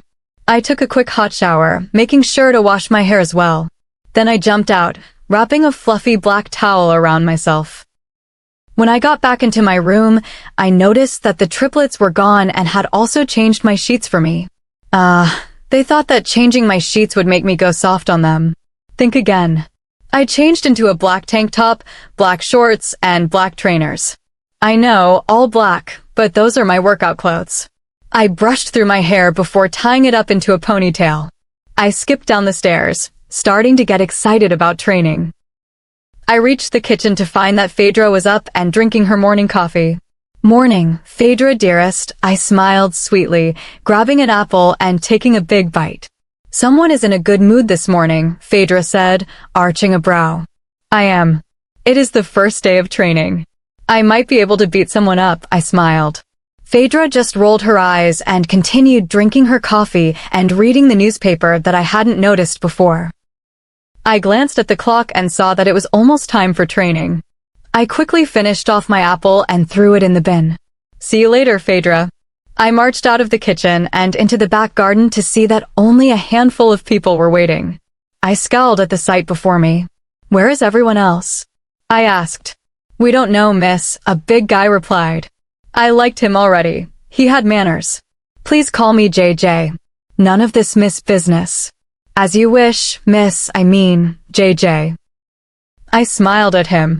What is your name? My name is Lucian. Well, Lucian, you just became my training partner, I smiled. Follow me. We both made it to the front of the people who had bothered to show up. I wasn't going to chase after the others. If they wanted to perish, then so be it. Right? Everyone, I am starting your training without them. I addressed them all and heard no complaints. Let's start with 2 laps of the pack grounds. In human form, I shouted and led the way. When we got back to the pack house, I was surprised to say that they all did very well at keeping pace with me. There were a few stragglers, but they weren't that far behind. These guys would be easy to train. I wished I could say the same for the rest of them, but they hadn't even bothered to show up. I was also annoyed to see that the rest of the group had decided to show up after half an hour had already passed. So the rest of you finally decided to grace us with your presence then? I asked when I came to a standstill with everyone behind me. Took you long enough. We have already started. Training is too early, a squeaky voice moaned. I instantly knew who it was. It was that snob from the meeting room. I groaned. Rogues are not going to stop and wait for you to wake up. They will attack when you least expect it. You have got to be ready, people. There is a war coming, and we all need to be prepared. I shouted. We are not the only people going through this. Every single pack is training to be stronger, smarter, and to learn to work together to beat the evil that is coming. So you'd better take this seriously, or you are all going to die, and your blood will not be on my hands. No one spoke after my little speech. They just stared at me, but there was one gaze that burned into the side of my face. I knew who it was before I even turned my head to look at him, my mate, Caspian. Everyone who is here on time, go take a break while the others go and run around the pack grounds. There were a few cheers and grumbles. I stayed rooted in place as people moved around me. Someone poked me in the arm, and I came face to face with the mean girl. I still didn't know her name. Stay away from Caspian, you homewrecker. He is mine, she growled. Oh, great. Typical girl drama. Couldn't she have been a bit more original? I laughed. You are calling me a homewrecker? You should look at yourself, sweetheart. And do not worry, you can have him. I do not want him. Good.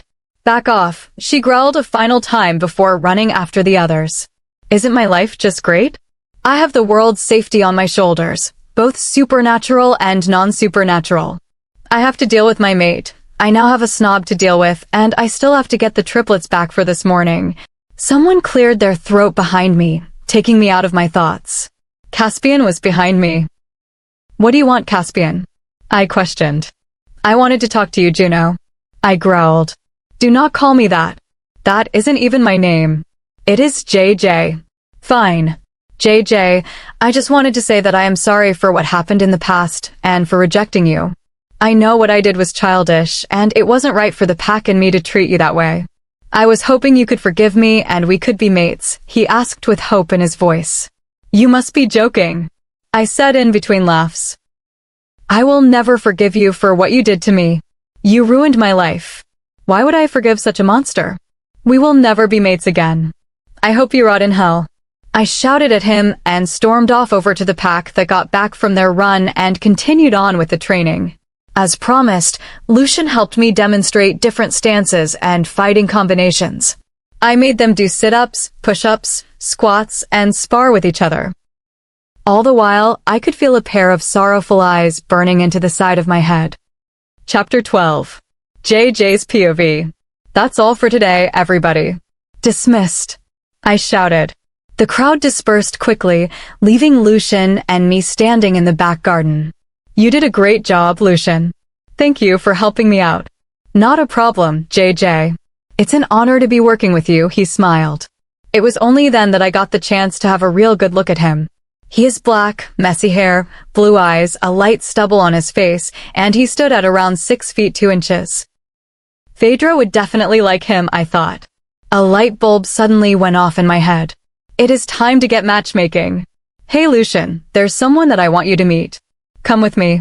I smiled, grabbing his hand and dragging him into the kitchen, where I found Phaedra drinking a cup of coffee and chatting to the kids of the pack. Hey Phaedra, hey kids. JJ. The kids screamed together and tackled me to the ground. I laughed. Get off me, you little rascals, before I eat you all up. They all screamed and ran away laughing to each other. I giggled at them. I turned my attention back to Phaedra and Lucian. What can I do for you, JJ? Phaedra asked, sneaking glances at Lucian. I smirked. Phaedra, I want to introduce you to someone. I gestured to Lucian. Phaedra, this is Lucian. Lucian, this is Phaedra, the alpha of this fine pack. It's a pleasure to meet you, Lucian. Phaedra held out her hand for him to shake. The pleasure is all mine. He took her hand and gently kissed it. Phaedra blushed. Well, I leave you two to get to know each other, I smirked at them. I don't think they even heard me. They were too busy staring into each other's eyes. I know that Phaedra lost her mate and that she was lonely. She would never admit it, but I knew she was. I also knew that Lucian lost his mate, so they would be perfect for each other. I just hope that now Phaedra has found someone to spend the rest of her life with.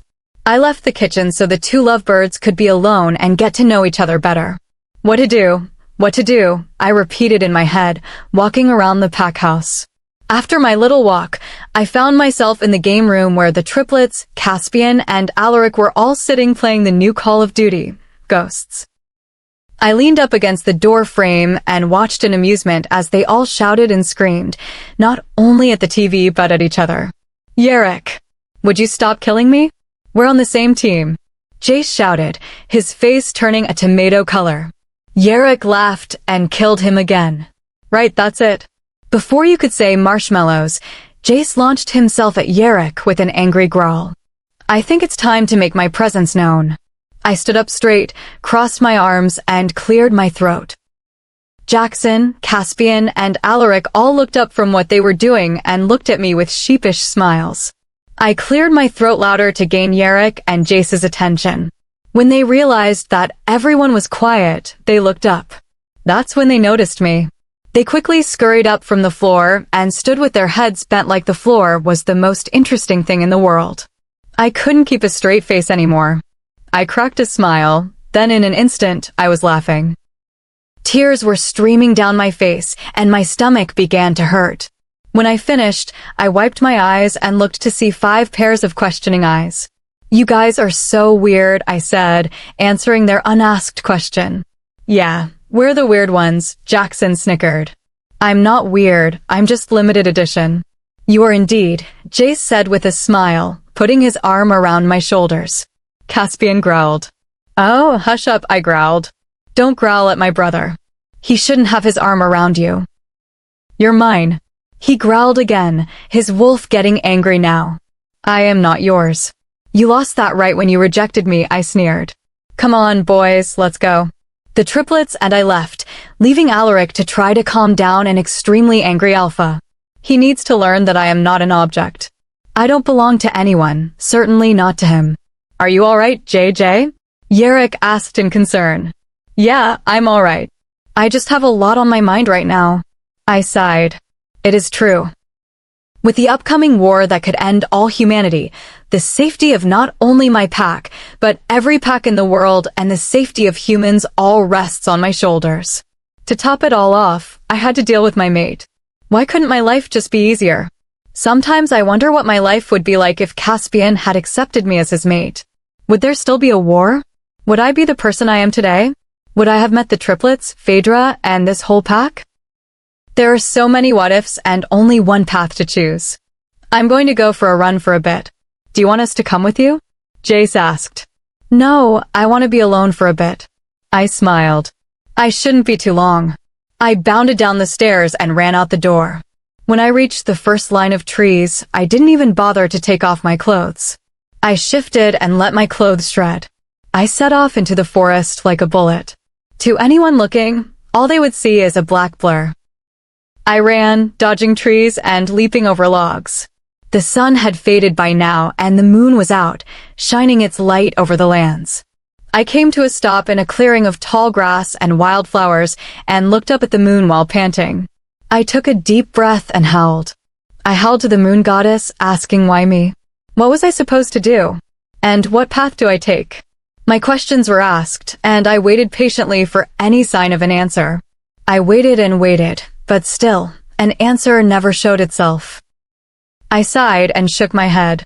How could I possibly think that the moon goddess would guide me further? She has already warned me about the war. Why would she help me again? I flopped down and rested my head on my paws.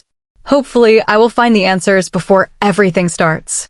My eyes started to droop as I lay on the ground under the moonlight. Before I slipped into a deep sleep, I heard a soft velvet voice. You will get your answers soon, my child. For now, rest. My eyes shut, and I let the darkness consume me. I felt something repeatedly brushing lightly against my face. I used my paw to hit it away, but it just kept coming back. My eyes fluttered open to see the tall grass swaying in the wind. Maybe it was that touching me. It was peaceful here, with nothing but the sounds of nature. I could hear the birds singing, the soft thuds of small creatures running around, and the wind creating a small, cooling breeze. I decided to stay in the meadow for a while, prancing around and chasing after butterflies. I felt so free without a worry or care in the world. It was great. But all good things must come to an end. JJ, it's Phaedra. Where are you? We've all been so worried. Phaedra spoke through the mind link. I'm fine, Phaedra. I just needed time alone. It's okay. I understand you need time on your own, but I really need you to come home now. We've got a few guests. She said the last bit with a slight hesitation. I wonder what's going on? There's only one way to find out. I started running back towards home. When I reached the house, I went to the back door and pushed it open with my paws. I squeezed myself through the door and headed upstairs to my room. Once I got to my room, I shifted and quickly found some clothes to change into. Now fully clothed, I went back downstairs in search of Phaedra. Phaedra, I shouted. In the kitchen, she shouted back. I should have known she'd be there. She always is. When I got to the kitchen, Phaedra was standing leaning against Lucian, who had his arms wrapped around her. The triplets were sitting around the table with Caspian, Alaric, and a couple of other people from their pack whom I didn't recognize. Probably new members, I thought. What's so urgent? I questioned. And where are the guests that you said we had? I looked around the kitchen, hoping to catch a glimpse of them. They aren't here yet, Phaedra answered. In fact, they've just arrived. Phaedra was right. They had just arrived. I heard a number of tires and paws hitting the ground, pulling to a stop outside the pack house. By the sounds of it, there are a lot more than just a few guests. I walked beside Phaedra to the front door to greet our guests. When I opened the door, I couldn't believe my eyes. There were hundreds, if not thousands, of people and wolves standing in the front yard. My eyes probably looked like the size of saucers. I skimmed over the crowd, just observing. What could all these people be doing here? Before I could voice my question, a group of people approached us. Good morning, Alpha Phaedra. I apologize if we're all intruding. A tall, white-haired man addressed Phaedra. It's no problem really, and just call me Phaedra, she smiled. I believe you all wish to speak with JJ here. She gestured to me. I probably still looked a little stunned. We do indeed. Thank you, Phaedra. He gave her one last friendly smile before focusing his gaze on me. His gaze wasn't the only one I felt. In fact, his whole group was staring at me. You must be the famous JJ I've been hearing about. I laughed. I'm not sure about being famous, but I certainly am JJ. Where are my manners? I am Alpha Sage, and this is my mate and Luna, Holly. That over there, he pointed to a couple roughly in their late 20s, is Alpha Justin and his mate, Grace. I smiled at them. Continuing on, this is Alpha Dean, his mate, Danny, and Alpha Sarah and his mate, Jade. Wow, so many alphas all in one place. What are they all doing here? I said in my head. Oh, how could I forget? All these people here are packs. He gestured to everybody standing around with keen eyes. It's a pleasure to meet you all and quite a surprise, I said honestly. What are you all doing here? We know about the war that is coming, JJ, Alpha Sage said. The moon goddess came to each of us in our dreams and told us everything, but also that we had to find you, Alpha Sarah added. I also think that we won't be the only ones turning up on your doorstep. There will most likely be others. I still don't understand, I said, shaking my head. Why are you all looking for me? There's no way that everybody could know about me and my powers. You are the legendary wolf that can control the element of fire, the wolf that is going to lead us all to victory, Alpha Dean smiled. And? I pushed. We want you to train us so we can help you, Alpha Sage said, resting his hand on my shoulder in a friendly gesture. I looked across the sea of people who were here, offering their assistance in the war that was coming. They all wanted me to train them so they could help. Could I do this? Could I really lead them into war and bring them to victory? Looking into most of their eyes, I could see the pride shining in them. Just knowing they were willing to do this made me feel, right here, right now, that I could do this. I looked at the alphas and nodded my head. The crowd cheered and whistled, and some even started hugging each other. I stood watching everybody, thinking to myself, I really hope I can do this. Not just for me, but for them. Chapter 13. Caspian's POV. I cannot believe that I have finally found her. She has taken refuge in another pack, and not just any pack, but the strongest one around, led by a female alpha. I would never have guessed she would be here. That is probably why I did not even bother looking. I am just happy now that I can be near her and see her every day. I am not completely happy though. The only way I could feel whole again is if she accepts my apology and takes me back. Then we could build a life together, have a family, and grow old like we should have been doing all these years. I sighed. It would take a miracle for JJ to forgive me. I looked over to where she was standing with a few other leaders, discussing the upcoming conflict. We want you to train us so we can help you, Alpha Sage said, resting his hand on her shoulder in a friendly gesture. I felt a pang of protectiveness. I did not like seeing another man so close to her. I could see in her eyes that she was weighing the pros and cons of training them. I also saw that she really did not want to do it. If I was correct, it was because she did not want them to sacrifice themselves for her.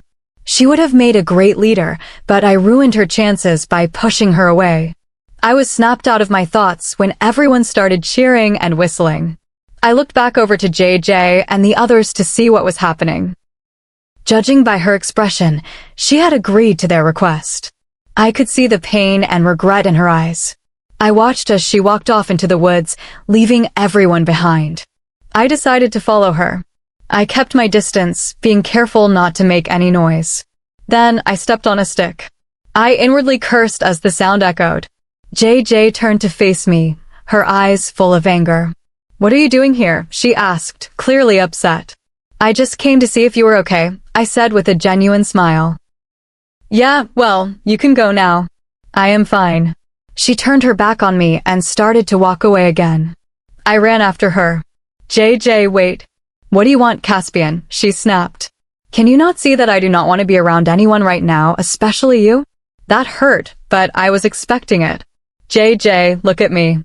She continued to look at the ground. "JJ, look at me," I said firmly. She looked up with sad eyes, tears starting to form. "I am not here to judge you or to try to force anything.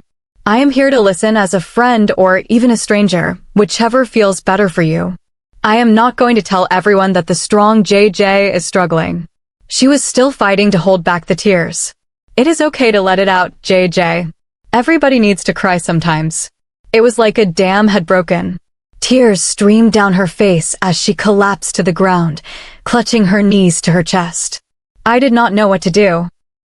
I wanted to reach out and hold her, but I did not want to scare her or make her think I had ulterior motives. JJ sat there crying.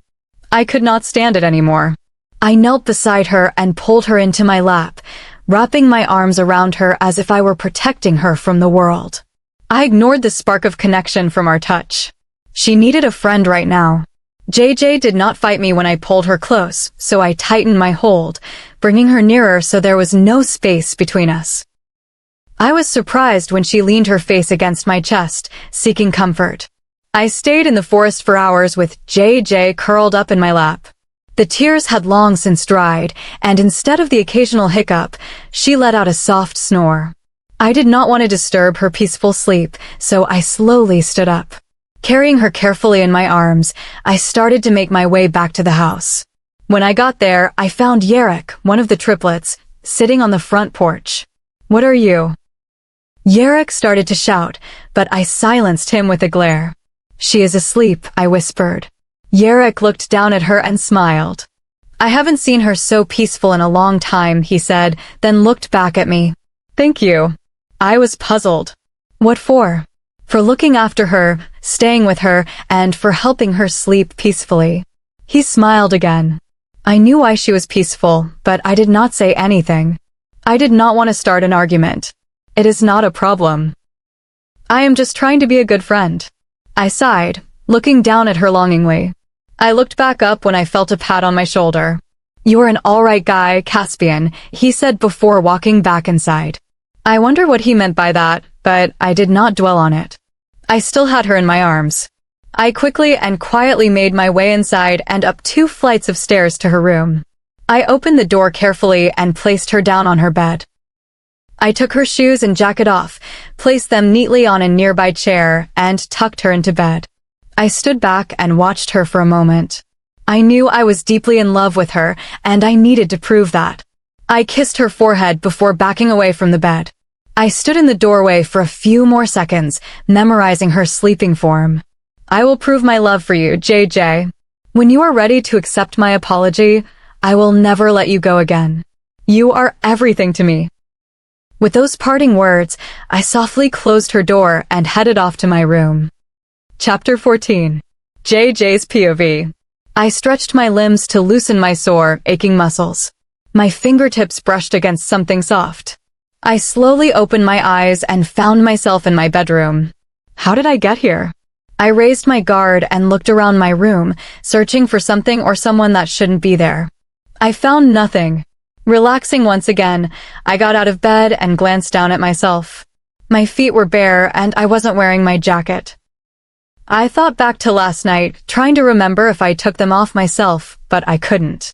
The last thing I remember from yesterday was walking into the forest with Caspian following behind me, and then I broke down in front of him. I can't believe I broke down in front of Caspian of all people. I took a shaky, deep breath to calm myself down. "It's okay, JJ. It is in the past. Just act like it never happened." I quickly went about my morning routine, and once I was dressed, I headed downstairs to the kitchen. On the stairs, I could smell bacon, eggs, and pancakes, my favorite. I sprinted the remaining distance and came face to face with a tall stack of pancakes covered with chocolate sauce. "JJ, you've got a bit of drool on your chin." I averted my gaze from the pancakes to see Phaedra and Lucian trying to hide their grins. I stood up straighter and wiped at my chin. Sure enough, there was a little bit of drool. I stared with disgust at the wet patch on my jumper. Phaedra and Lucian started laughing. "What is wrong with you two?" I asked with concern. "They sure are perfect for each other. They're completely nuts." "Oh, my dear sweet JJ, your face is simply funny at times," she said with a smile. "What are you trying to say? Is my face funny?" I asked, pretending to be outraged. "Sure is," Lucian smiled at me. They both started laughing again while I just stood there, utterly confused. I looked at the pair closely. They had only known each other for about a week, but they were already comfortable and had really hit it off. Lucian's arms were around Phaedra's waist, with his head resting on her shoulder. "Oh my God!" I shouted and squealed at the same time, startling them both. I rushed around the table towards them and pushed Lucian away with all my strength. I inspected Phaedra's neck and found a mark. I squealed again. "What are you squealing for?" Phaedra asked. I giggled. "You two are getting along very well, aren't you?" Lucian's face heated up immediately, turning a nice shade of red. Phaedra looked confused for a moment, then saw him rub the back of his neck with his red face. Her own face turned crimson as she caught my meaning. I wiggled my eyebrows suggestively. "JJ, you are impossible," she exclaimed. "That's what I'm here for," I said, giving a small bow. I grabbed hold of Lucian's arm and started to drag him out of the kitchen. "I'm borrowing your training partner so you two don't get too distracted in here." "Oh, and save me some pancakes, please." "Where are you taking me?" Lucian questioned as I dragged him down the hall leading to the back door. "You seem to have forgotten that you are my training partner," I reminded him, "and today is the first day we train the other packs." "Oh," was all he had to say as we made our way through the door and into the crowded garden. There were definitely more wolves than I had imagined. The noise of everyone talking was unbearable to my sensitive ears. We made our way to the front, where a stage had been built so everyone could see the demonstrations. "Everybody, please be quiet," I shouted. Everyone instantly quieted down and turned to face Lucian and me. Standing in front of this many people was daunting, and if more packs were still to come, I couldn't imagine how I would feel then. For those who don't know me, my name is JJ. I will be training you, and this is my assistant, Lucian. The people before us smiled and seemed eager to learn, but I spoke too soon. You're going to be training us? A screeching voice asked, sounding outraged. But you're a girl, and you look weak. Oh, not again, I mumbled. I obviously didn't say it as quietly as I thought, as I saw my pack mates and my old pack snicker. Even the girl I had previously put in her place giggled. I really must get better with names. Caspian was standing next to her with an amused expression. He saw me looking at him and smiled. I blushed but smiled back and turned my attention back to the girl. Yes, I am training you all, and yes, I am a girl, I said as politely as I could. Shouldn't a guy be training us? You look like you could be snapped in half, she sneered. I was really starting to lose my temper. What is it with people judging others by their looks? I can assure you that I am worthy of this position, and I am good at my job. Prove it, she smirked, crossing her arms over her chest. I wouldn't test her patience if I were you, Alpha Sage interrupted, trying to cool the situation. I don't have to listen to you, she replied. This girl was looking to get into real trouble. Alpha Sage's temper was starting to get the better of him. Luna Holly, his mate, slowly linked her arms around his waist, immediately calming him down. I stepped down from the stage and placed myself between the girl and Alpha Sage. What is it that you're trying to prove? I asked. Because you've just disrespected an alpha. Her face whitened slightly, and her confident facade dissolved, but she soon returned to normal. I'm trying to prove that you aren't as strong as everyone says you are. This girl was really starting to tick me off. My wolf was raging inside me. How about we have a little duel? Alpha Sage interrupted, giving us both a questioning glance.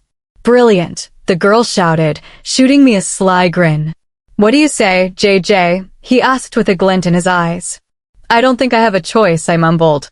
Very well then, it's settled. It shall be done in wolf form. Oh great. No one had really seen me in my wolf form other than my own pack. The girl let out an excited squeal before shifting into her small, sandy wolf. She hasn't got anything on us, my wolf grinned. Taking that as my cue, I shifted. My clothes fell away as I changed. I heard gasps come from the people surrounding us as they took in my coloring and size. I was larger than an alpha, and I was black all over with dark red streaks in my fur. My eyes were dark red with yellow specks. My wolf was quite intimidating. The little sandy wolf looked frightened. Her wolf was likely trying to tell her to back out of the fight, but she refused, forcing her wolf to fight. The wolf charged at me with a growl, aiming for my neck. I jumped over her, spinning around in the air to face her back. My own wolf let out a growl, but there was pure power behind it. It could bring anyone to their knees. I wanted to end this quickly, so I knocked the wolf to the ground and gripped her neck, being careful not to cause any real harm. As I was holding her to the ground, I picked up a small, quiet scream. I dropped the wolf's head and looked toward the forest with my ears pricked, waiting to see if I was imagining the sound. I heard this. It is so amusing to see people challenge JJ because they are jealous of the power she holds, not to mention that she is breathtaking. The fight between JJ and the small sandy wolf didn't last long. JJ had her pinned to the ground by her neck in seconds. Watching her fight, it seemed so effortless. The sandy wolf was panting for breath, her body shaking with exhaustion, while JJ was breathing evenly and standing tall. That's when I truly noticed the size of JJ's wolf, not only in height but in muscle as well. As an alpha, my pride would be challenged standing beside her, but as her mate, I would hold my head up with pride, letting others know that she was mine. If only I had the chance to prove that to her. I watched her now as she stared into the forest with her ears pricked. I wondered what she could hear. I tried to hear anything, but I came up empty. I focused my gaze back on JJ to see her snarling.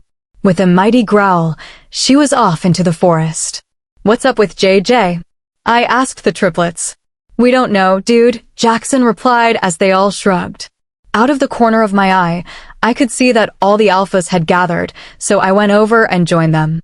We should send a group after her, Alpha Sage said to the others. We don't need to do anything. JJ can handle anything. She doesn't need help, Phaedra stated confidently. As if it were planned, a high-pitched yelp echoed around the forest, soon followed by a series of barks and snarls. She doesn't need help, eh? Alpha Sage said before he started giving orders.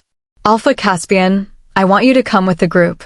She may not like you, but you're her mate, and if she's injured, you will be able to help her heal faster. I nodded in response. All right, everyone, let's go. Everyone shifted into their wolves and gathered behind Alpha Sage. He shot off into the forest, and we were all hot on his tail. It's all right, JJ. I'm coming for you.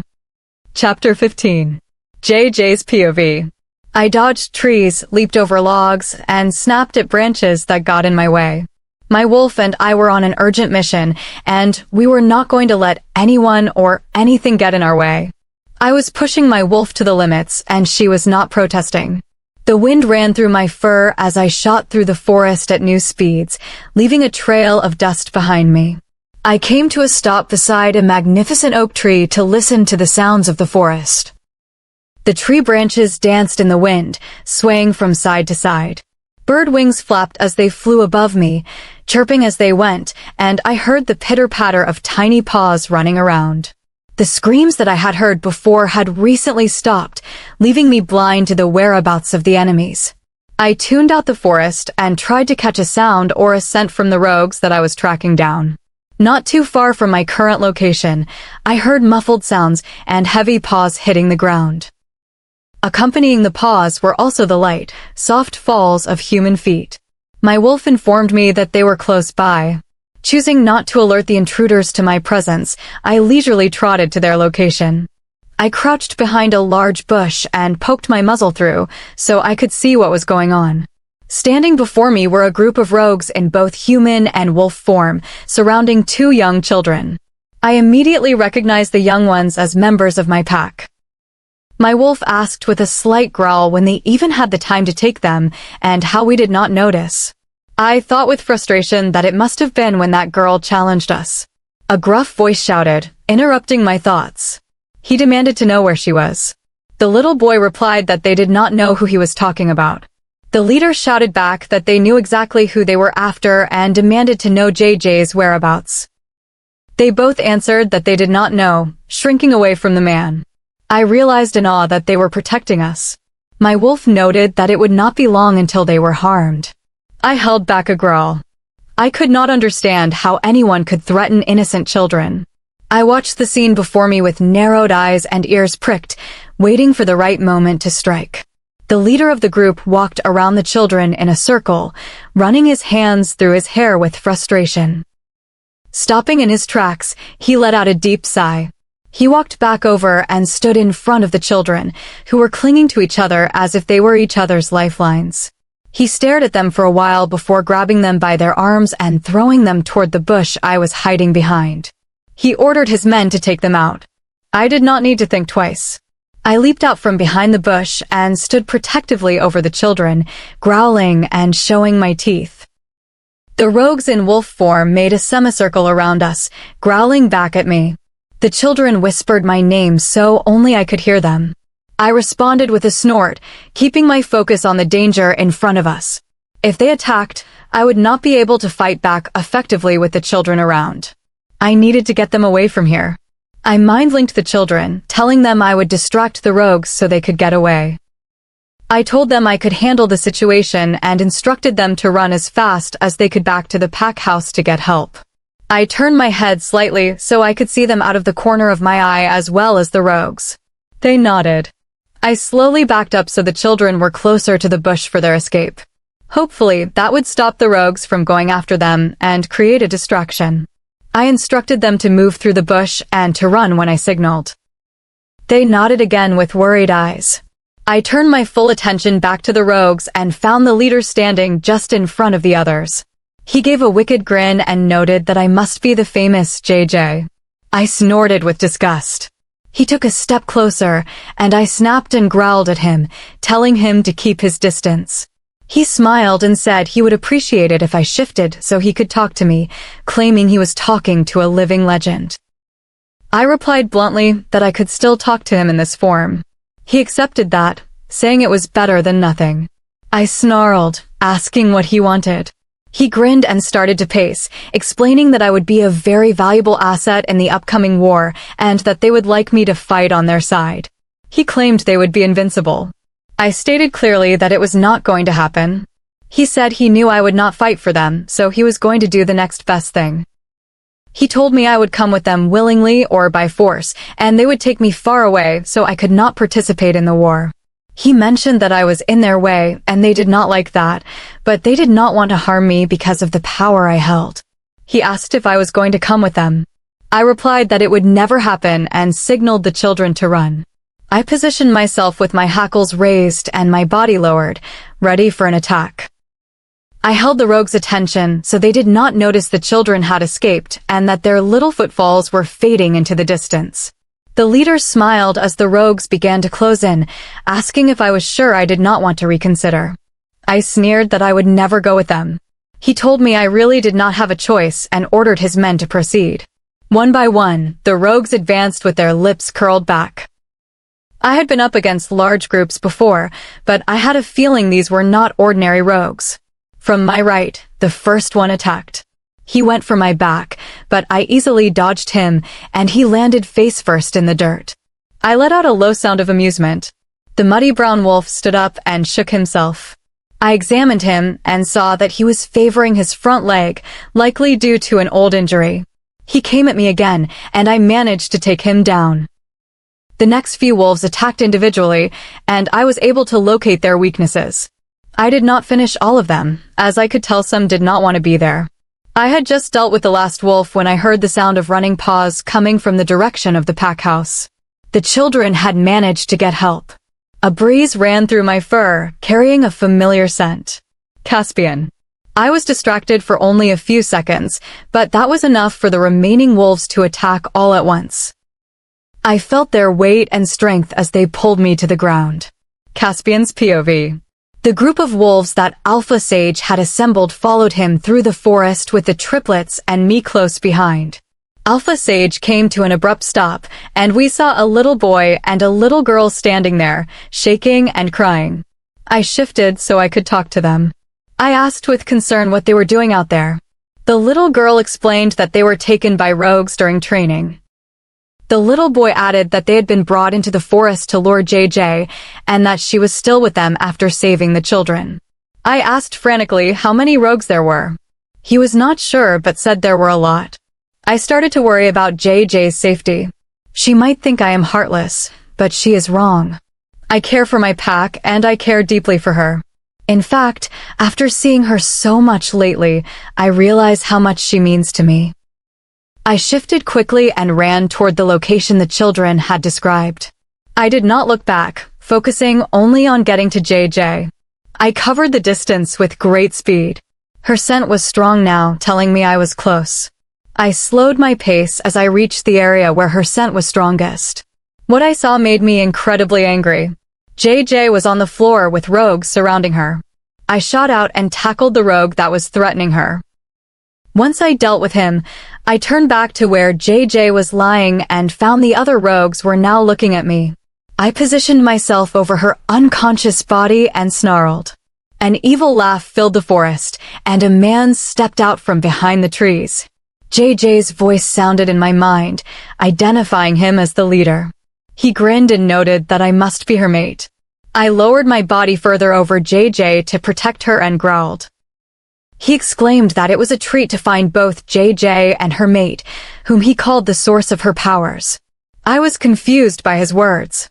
He said he could tell I was confused, but claimed we would have plenty of time to talk about it. Just as I was about to ask what he meant, I felt something hit me. Everything started to spin, and I felt unsteady. I tried to stay on my feet, but my legs buckled, and I landed near JJ. He told me we would talk soon. The world around me grew dark, and I lost consciousness. Chapter 16. JJ's POV. The cloud that was covering my mind like a soft blanket slowly started to fade away. Instead of staring into a white pit of nothing, the multicolored dots and squiggles reappeared. When I opened my eyes, I expected to be greeted with bright lights, so I prepared myself. But when I did open my eyes, I was greeted with darkness. I fluttered my eyelids to get my eyes used to being open again and slowly started to sit up. My head pounded in protest. I groaned but stayed sitting up, leaning against the wall. The wall was hard and bumpy, but cool against my skin, offering me a slight relief from my pounding head. The silence in the room was soothing yet terrifying. Even though I preferred to be alone, having my quiet time, I had grown used to having a larger pack with more noise. I never thought I would say this, but I wish that Caspian were here, even though he annoys me to no end. No, someone groaned. I sat up instantly, alert, and tried to look around. Who is there? I asked. I waited, but I got no reply. I heaved a sigh and relaxed back up against the wall. My imagination must be playing tricks on me already. JJ, a voice whispered. I looked around me again. Now that my eyes had adjusted to the dark, I could see that my cell was quite large. In one corner, there was a metal bed, like the ones you usually find in a prison. We might as well be in a prison, my wolf chuckled groggily. I chuckled with her. JJ, that same voice whispered again. I listened closely this time and determined that my mind was not playing tricks on me and that someone else was in here with me. I recognized the voice, but just could not seem to place it. JJ, the voice said again, but this time it had more power behind it. JJ, who is there? I said again. It is me, Caspian. I was shocked. What are you doing here? I got taken with you. The kids came out of the forest and told us what happened, so I shot off after you. I caught your scent and followed you to that clearing where I found you lying on the floor with rogues attacking you. His voice sounded so sad and wobbly. I thought you were dead. I managed to get the rogues off you, but then I got shot and now we are here. Caspian's voice was still shaky. I was astounded by what he had done for me. He risked his life and also risked leaving his pack without an alpha because of me. In that moment, I felt like my heart grew 3 sizes. Never in my life has someone risked everything for me, not even my own pack. Then again, I was usually the one who had to protect them. I am sorry for getting you into this, Caspian, I whispered, ducking my head. You do not need to be sorry. I would do it all over again just for you, JJ. No matter how much you push me away, I will always be there to protect you. I love you, JJ. My head shot up, my eyes opened wide, and my jaw dropped. Did he really just say that? My wolf was prancing and yipping around. He loves us, she chanted over and over again. Where are you? I asked. Are you in the same cell as me? I think I am, he chuckled. I can see you. I could hear the smile in his voice. How's that possible? I cannot even see you. You may be the famous JJ, but I am still an alpha, and my eyesight is still better than yours. He chuckled. Damn you, I muttered. Caspian laughed again. Can you move? I heard some shuffling, and then a presence was suddenly beside me. Caspian? I am here, JJ. I am here, he whispered. I was suddenly overwhelmed, so I wrapped my arms around his waist. I buried my face in the side of his neck and nuzzled him with my nose. His body was tense with shock, but he eventually relaxed and wrapped his arms around me, pressing me up against him. I love you so much, JJ. No matter what you think, he whispered. My heart went into overdrive again with those words. I have been told that I am loved before, but there are different versions of love. There is the love of a sibling, the love of friends, and finally, the love from a partner. My feelings for Caspian had grown once again since being back, but right now I did not know if we would ever have a future together. Maybe one day I would say it back, but for now, we were both content just holding each other. Where do you think they have taken us? I mumbled against Caspian's warm neck. I am not sure. We could be anywhere. He paused. We do not know how long we could have been out, either. It could have been a day, 2 days, or even more. My mind link to the pack is also very weak. The drugs have not completely left my system yet. Can you get a hold of anyone from your pack? I looked up from his neck to see the shimmer of hope that sparked in his eyes. Hello? Can anybody hear me? I shouted through the mind link. JJ. The voice was faint. I could barely make out what they were saying or who it was. Yes, it's me. Caspian and I have been captured. I smiled with relief at Caspian. Don't worry, help, they suddenly cut off. Hello? Hello? I shouted. Nothing. I heard nothing. They were gone. My smile quickly vanished, replaced by a frown. Caspian must have noticed the change in my mood, as I was pulled back into his tight embrace. Someone was there, but then they were gone, I whispered. It is okay. Everything is going to be okay. He took my face in his hands. At least we know that when the drugs wear off more, we can contact our packs. For now, at least we have each other. I could not help but agree silently with him. With my power and our combined strength and knowledge, we could get through anything together. I may still not accept him as a mate or have forgiven him for what he did years ago, but I was glad he was here with me. I was interrupted from my thoughts by the sound of a door creaking open, followed by slow, taunting steps down a staircase, which probably led to the cell where we were being held. Their steps echoed around us like a thunderstorm bouncing off the walls. Caspian and I were quiet as we listened to our approaching captor. Another door creaked open. I held my breath and I felt Caspian do the same. The door slammed shut and they continued towards us. Caspian's grip tightened around me when I heard the sound of keys unlock our cell door. Chapter 17. Phaedra's POV. I paced in my office, thinking about JJ and Caspian. They were taken from right under my nose, in my territory. I knew I should have gone with Alpha Sage and the other wolves to help. If I had gone, then maybe, just maybe, JJ and Caspian would be safe and here with the rest of us. Ever since the note was recovered from the open space where we believe they were taken, everyone has been on high alert. I shivered just thinking about what the note read. Dear Alphas, I apologize for taking JJ away from you, but it was necessary. You see, if JJ were to stay with you, the war that is fast approaching would put us, rogues, at a disadvantage. To stop that from happening, we have taken JJ. She will remain with us until this is all over. We have also brought her mate, Caspian, with us to keep her company, so you do not need to worry about her being alone. I am extremely pleased to have also captured the person who will help her use her powers to the maximum. When the war is over, I may release them back into your care, but then again, I may not. I could ensure our victory remains intact. The note just did not make any sense, at least the second part did not. What did the writer mean by Caspian being the person to help JJ use her powers? I could understand why he was the person, as he is her mate after all, but how could he help her? I believed it was time to do some research. I wiggled out of Lucian's embrace and turned to face the alphas, their mates, the triplets, and the beta from Caspian's pack, whose name I think is Adam. I announced that we needed to sort out a plan and figure out what the note was talking about. At the sound of my voice, everyone in the room perked up. The alphas and their mates all shared the same expression of concern and concentration.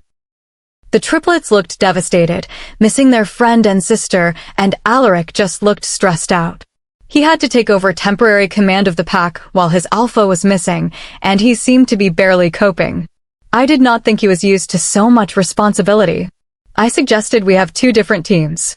One team would do research on what the note revealed, and another team would try to track down JJ and Caspian while coming up with an attack plan. Everyone was silent as they absorbed my words. Alpha Sage said, with determination, that he would like to be part of the attack team. The other male alphas agreed, along with the triplets and Adam. Luna Holly smiled and said she could do the research on the note, heading toward the library. The other Lunas agreed and quickly followed after her. I turned to face Lucian, who was smiling down at me. He asked which team I was going to be a part of. He said he would do whatever I wanted as long as he was with me. I blushed and explained that I would be in both, so I could keep an eye on everyone and relay information between the two teams. Lucian began to speak, but was cut off by Jackson shouting JJ's name. Everyone stopped and looked at him, startled. Yarrick started to say she was not there, but Jackson quickly interrupted, saying he could hear her through the link, though it was very faint. He said she was asking if anyone could hear her. He tried to respond, but silence followed. He sent another message, telling her not to worry and that help was on the way. More silence followed. I demanded to know what was going on. Yarek sighed and said he did not know, explaining that he could no longer hear her and did not know if she heard his message. He sounded defeated. Lucian patted him on the shoulder, telling him he did his best. The emotions in the room improved, knowing that JJ and Caspian were still alive and okay for now. A new wave of determination set in as everyone got back to work. Alpha Sage rose from his chair and announced he was taking some of the best trackers to see if they could pick up a scent to follow. He left the room without another word. I decided to be useful and go check in with the Lunis to see if they had found anything. Lucian asked where I was going, and I explained my plan. I told him he could stay and plan with the others if he wanted. His face lit up, and he told me to let him know if they found anything. He pecked me on the lips before heading back to the table. I watched for a moment as the men brought him up to speed, then I left for the library. I really hoped they had something so we could put this riddle behind us and focus on the rescue plan. JJ's POV. All I could hear was the sound of metal keys clanking against the lock of our cell door and the sound of my heart pounding in my chest. I was pretty sure that Caspian could hear it as he pulled me closer to him. Tingles shot through me, but I pushed the feeling away. Now is not the time for such thoughts. A loud click echoed around the room. The lock had been opened. I watched with wide eyes as the handle slowly turned and the door creaked open. It was as if the person behind the door was trying to play with us. It was definitely working. The door was now fully open, and in the doorway stood our captor, the leader of the rogues. He stepped into the room and closed the door behind him, noting that we were wide awake. He remarked that he was concerned we might never wake up, suggesting they may have used more than the recommended amount of tranquilizer on us. He smirked. I did not see how he could find this funny. He could have killed us both.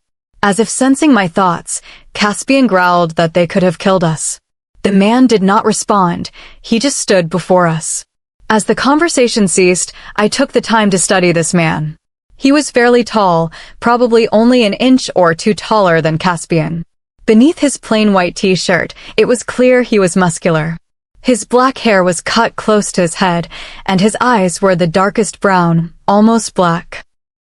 His well-defined face was framed by a nose that was neither too big nor too small. He was quite good-looking, but in this situation, it did not matter. He was wearing black trousers, black combat boots, a plain white t-shirt with a black jacket over the top, and a claw on a string hung down his chest. My gaze met his eyes, and I saw amusement there. He asked if I was done checking him out. Caspian's body started to shake, and his grip on me tightened. If his temper continued to get the better of him, we were going to have one angry alpha on our hands.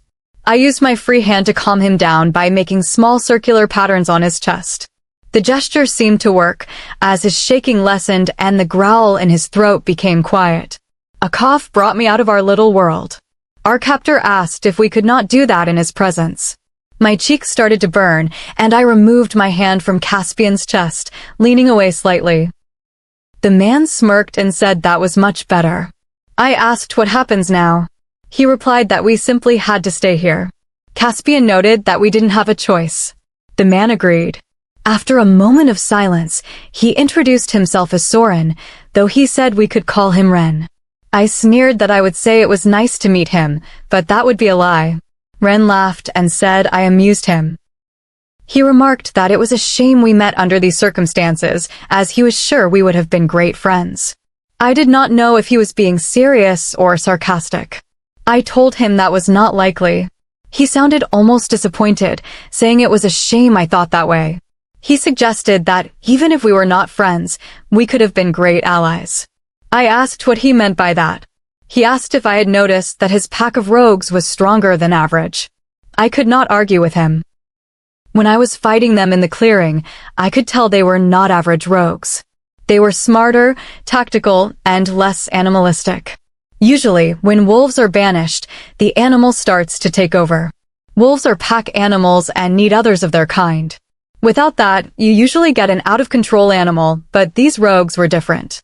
Even if they were called a pack, there was no obvious leadership or rank, which a wolf usually needs. I wondered why that did not apply to them. I nodded and told him I had been thinking about that. Caspian voiced our question, asking how it was possible. Rin said he was glad he asked, but could not answer that yet. I snapped at him, growing irritated by his vague answers. Rin replied that he could not reveal much yet without compromising his plan, but he could explain why Caspian could help me enhance my powers. I was excited, and I am sure they could hear it in my voice. If Rin told us how I could enhance my powers, we could use that to get out of here. He sat down on a chair with a thoughtful expression.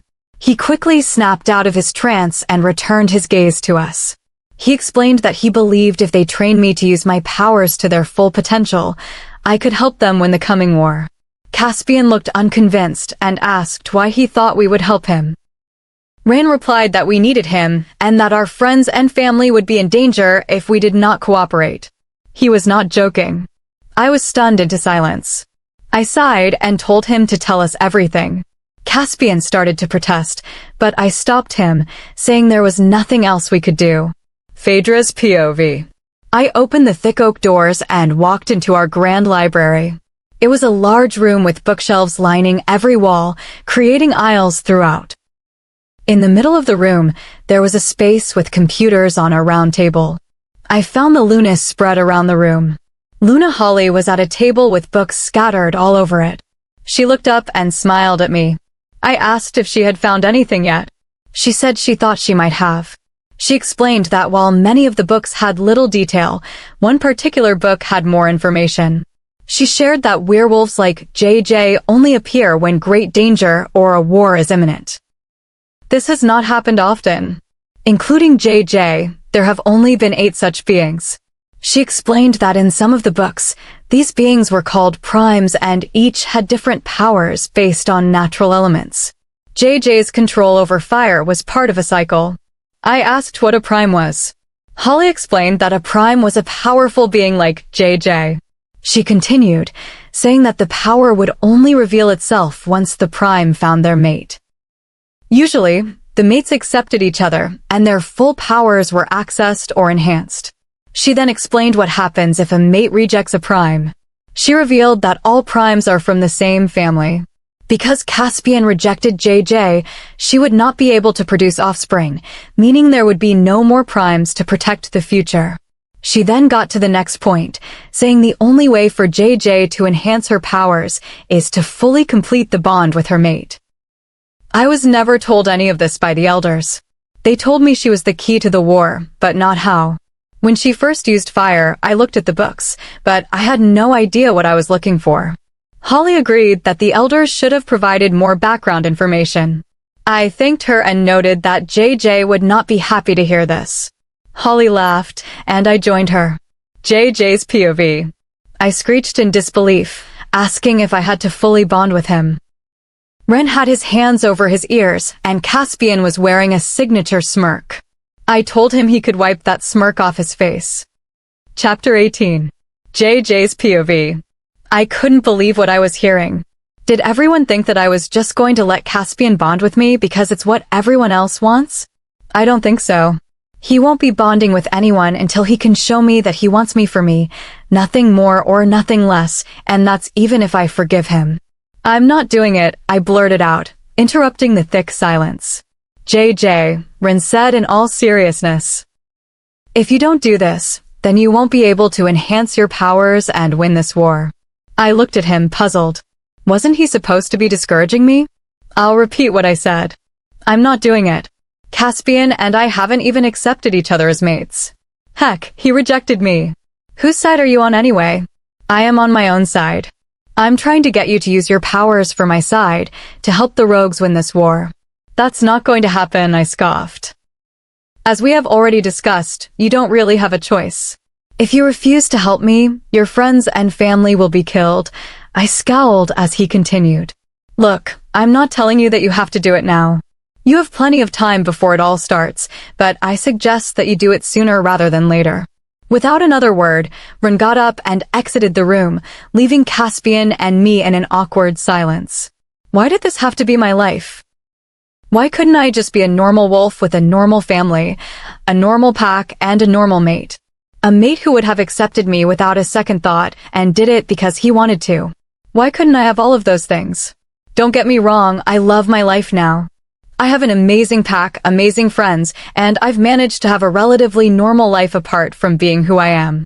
But have you ever had those thoughts where you wished your life had turned out differently? I've never thought about that until now. JJ. Caspian's voice was soft. Are you okay? I ignored him but thought about his question. Am I okay? No, I'm not. No, I'm not okay, I burst, jumping up and starting to pace. I'm being forced to bond with you just so a bunch of rogues can use my power. I'm being forced to bond with the mate who rejected me because I wasn't perfect. I didn't fit in with the crowd, and I didn't fit in with the pack. I stopped and turned to face a shocked Caspian. How do you think I'm supposed to feel? So far, my life has been planned out by someone else. I want control over my own life. My choice is the only thing that I have left. And you're not taking it. I was breathing heavily after my outburst. I must say, though, I feel much better after letting all of my anger out. Caspian looked as if someone had slapped him over the face with a fish. His eyes were wide, and his mouth was slightly agape. I was still shaking. At first, I thought it was because of my anger, but then I noticed a tear drop from my cheek and land on the cold concrete floor. It was like slow motion, where you watched water drip to the floor and splash back up again. I looked back up at Caspian and wiped my face furiously, trying to wipe away the tears, but new tears just took their place. JJ, Caspian said softly, getting up and pulling me into his arms. I could hear the pain in his voice. Even in his strong, safe arms, I continued to cry, soaking his t-shirt with my tears. Sure, it's okay. It'll all be okay, he whispered, rocking me backwards and forwards in his arms. I was positioned so I was sitting on his cross-legged lap. You are not going to make me bond, are you? I hiccuped, looking up at his face. No. I would never do anything that you wouldn't want to. It's all on your terms. Really? Yes, I don't want to hurt you anymore. I wrapped my arms around his waist and buried my head in his chest. Thank you, I mumbled. He continued to rock us in silence. My tears stopped long ago, and my eyelids were starting to feel heavy. I tried to stay awake, but I was beyond tired from the day's events, waking up in unfamiliar surroundings, meeting our captor, and learning some shocking news.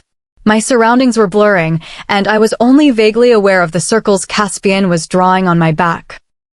No matter how hard I tried, I just couldn't keep my eyes open. Phaedra's POV. The information Holly had found was very helpful, but it didn't really help us find JJ and Caspian. I was keeping a level head at the moment because I knew what JJ was capable of, and with Caspian by her side, there was nothing that could stop them. JJ may not accept him as her mate, but everyone else can see how well they fit together. They are both strong, stubborn, and have hearts of gold, everything that a pack wished for in their alphas. I just hope that soon she will come to realize what everyone else has figured out. Caspian is head over heels in love with her. Underneath my level-headedness, I did have little bits of panic and fear. I pushed them away so I could focus on the tasks ahead. The first task I have to do is to fill the guys in on what the Lunas have discovered. I left the Lunas in the library to continue on their research to see if they can find out anything more about the primes. When I reached the office, I couldn't believe my eyes. I must have only been gone for an hour at the most, but the office was a complete mess. There were plates, wrappers, jackets, and anything you could think of scattered all over the office. The guys were all still sitting around the table, looking over maps of the surrounding area and other packs' lands, looking rather disheveled. They looked as though they'd been sitting around the table for days. I was still standing in the doorway to the office, and they still hadn't noticed that I was there observing them. It was quite amusing. They were arguing about which packs could and couldn't be trusted. I moved a couple of steps more into the room. The door slammed shut behind me, putting a stop to their arguing, and all of their heads snapped in my direction. Lucian smiled widely at me. Hey, honey, find out anything interesting? I pulled a chair up next to Lucian before I answered him. The Lunas were able to find out quite a bit about what JJ is and how she is able to enhance her powers. I looked at Alpha Sage. Your mate found a considerable amount of the information. She's very handy with books. Alpha Sage laughed. She's always been such a bookworm. So what did you find out? Jackson asked. I then explained everything Holly had told me. They all sat patiently as I explained.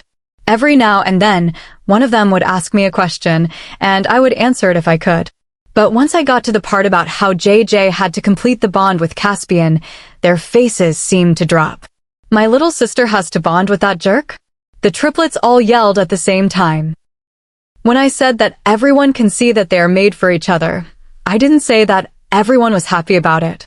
Especially the twins. They believe that JJ can do better. I know, though, in their hearts, they wouldn't want her to be with anyone else. That is what the books say. I nodded. However, it doesn't say when they have to complete the process, but I suspect that it will have to be soon. I know JJ, Yarek started. She wouldn't do that if she didn't want to. We all know that, but it'll help her with her powers, Alpha Sage added. You don't think Caspian will force her, do you? Jace asked fearfully. He would never force her, Alaric said sternly. He may have come across as heartless, but he loves her, and he wouldn't want to put her through any more pain than he is already. I agree. I may not have known him for very long, but he seems like an alright guy. JJ is in safe hands despite this predicament, Lucian agreed. There was no arguing with Lucian. He is a man whom everyone trusts and believes. I think we've got that covered, Alpha Sage cleared his throat. Shall we discuss with Phaedra what we have come up with so far? They all nodded. Let's hear it. Once we have pinpointed their location, we are planning to send 2 large groups of wolves in for the attack. One group will come from the east and the other team from the west. We're hoping to have the element of surprise. We all agree that it was not just any rogues that took both JJ and Caspian, so we're hoping that this will give us an edge, and there aren't many in numbers, Alpha Sage explained. When the 2 teams have attacked the base, a splinter group will go in to search for JJ and Caspian. Once they have been found, we shall evacuate as quickly as possible. We plan to leave the base only when every rogue has been dealt with. If some happen to escape, we shall deal with them after we have returned safe and sound, Lucian continued. What about our own casualties? I asked. If all goes well, we will not have any deaths, only scratches and bruises, Alpha Dean said confidently. I hope that's all that happens, I prayed. How are you going to find out where they are? I was hoping you'd ask that, Jackson grinned. We have been trying to contact either JJ or Caspian through the mind link with no luck so far. Once we can contact them, we can then tell how far away they are from us by how faint their voices are. The mind link can only go about 40 miles, so we can cross off quite a lot of land from the maps. So what you're saying, Jackson, is that from the pack house they can be 40 miles in either direction? I asked. Yes. It's a lot of ground to cover, but when we can talk to either of them, we will be able to reduce the search areas. I stayed silent, absorbing everything that I was told. The plan seemed foolproof, and I was certain it would work. The fear and panic faded away somewhat, and hope was starting to take their place. I've got Caspian, Alaric shouted, startling me from my thoughts. How faint is his voice? Jackson asked eagerly. Alaric didn't answer. Instead, he started crossing out more areas on the maps. Once he was done, we all leaned over to have a look. This is great, Jackson exclaimed. They're only 20 miles in each direction now. We all cheered. I turned my attention back to Alaric, who was quiet in his chair, probably still talking to Caspian. Alaric, can you ask Caspian if JJ is okay for me? He nodded. He says she's okay. She's sleeping at the moment. Oh, thank the moon goddess, I breathed a sigh of relief. It won't be much longer now. The search parties will be sent out to find the rogue's base, return to the pack house with the information, and then the 2 teams will carry out the plan. It won't be long now. Caspian's POV. JJ was wrapped in my arms as I rocked us backwards and forwards. It wasn't long before she had fallen asleep in my arms. Just where she should be, my wolf purred. I couldn't help but agree with him. She fits perfectly in my embrace. I don't know why I ever rejected her if this is what I've been missing out on, the closeness, the warmth with the slightest touch, and the rapid beating of my heart when she's near. I love it. JJ hadn't been asleep that long when I felt someone prodding at my mind, so I opened it up. Caspian? The voice asked. Alaric, is that you? I asked excitedly. It is. How are you doing, bro? I'm doing okay. You won't have to be there for much longer. We've got search parties and a plan. I could hear the excitement seep into his voice. I'm glad to hear that. I don't think I can stand being in here for much longer, I sighed. Where are you? Can you give me any details? Did you see where they took you and JJ? I have no clue where I am. We got drugged, so we were pretty out of it. We're in a concrete cell. I think it's underground, so I'd suggest looking for a concrete building that has access to a cellar of sorts. Yes, Alpha, we'll get right to it, he paused. Phaedra has asked if JJ is okay. I glanced down at the sleeping beauty in my arms. Yeah, she's fine. She's just sleeping right now. That's good to hear. Sorry, bro, but I've got to go. I've got some last-minute details to attend to. Hang in there just a little longer. Just like that, he was gone, and I was left alone again. I was happy I could talk to someone from my pack to see what was going on. To hear that a plan was already in play was great. JJ, and I wouldn't be here for much longer. I was both thrilled and sad at the same time. Being in this cell with JJ has brought us closer and has allowed us to rebuild our relationship. I reverted to thinking about the plan that is in motion. Once our packs arrive, we are going to have quite a fight on our hands, and I don't want JJ getting hurt. I won't let her get hurt. I pulled JJ closer to my body. I will protect you with my life. Chapter 19. Phaedra's POV. I sat on the back porch with a glass of orange juice and ice in hand, staring into the woods and thinking about the search parties that were out in this weather. The day was hot, likely the hottest day of the year so far, and they were out there searching in wolf form, no doubt exhausted from the heat. The sun was high in the sky, directly above me, radiating heat in waves. The position of the sun told me it was around noon, so I should go help the other women with lunch. I quickly finished my drink and immediately felt the liquid cool my insides. It was incredibly refreshing. I walked into the kitchen to see that lunch was already being prepared. The meal was simple, consisting of sandwiches filled with ham, cheese, tomatoes, and lettuce. There were also bowls of chips, assorted fruits, and salads. It looked like a quick meal for people on the move. I joined Victoria on the other side of the kitchen and helped her prepare the remaining sandwiches. Victoria is the pack's best cook. Would you like a hand finishing up? I asked. She smiled warmly. That would be lovely. We settled into a comfortable silence, concentrating on the task. Out of the corner of my eye, I saw Victoria look over at me several times. She opened her mouth, but then closed it again. You can ask me anything, I said softly. Oh, I know, Phaedra, she replied quickly, as if she were worried about offending me. I was just going to ask if you have heard anything yet. I knew what she was talking about. She was wondering if the search parties had found a location for Caspian and JJ, but sadly, I had not heard anything from them since they left in the early hours of the morning. I have not heard anything yet, I sighed while buttering a piece of bread. But no news is good news. I suppose you are right.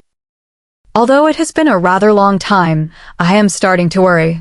It is not just me, the whole pack is concerned. I am just hoping that we do not hear that one of them is gone. I finished the sentence in my head with the word dead. Everyone had prepared themselves for the worst-case scenario, but at the same time, they pushed those negative thoughts away. They were focusing on the positive hope that both Caspian and JJ would return home safe and sound. The last of the sandwiches was placed on large silver serving trays and taken into the dining room. The children were the first to grab something to eat and quickly scurried off to continue their games. The adults, however, ate very little due to their worry. I managed to eat a sandwich and an apple, but I did not have much of an appetite. Once everyone was done eating, we left the remaining food and went about our business. Some went off to do chores, while others went to their rooms to rest or watch television. We all found different ways to keep ourselves busy. I did not have a way to distract my thoughts. I was constantly thinking everything over and over. I stayed on the back porch, looking into the forest. It was peaceful apart from the occasional visits from the children, but they mainly played inside now.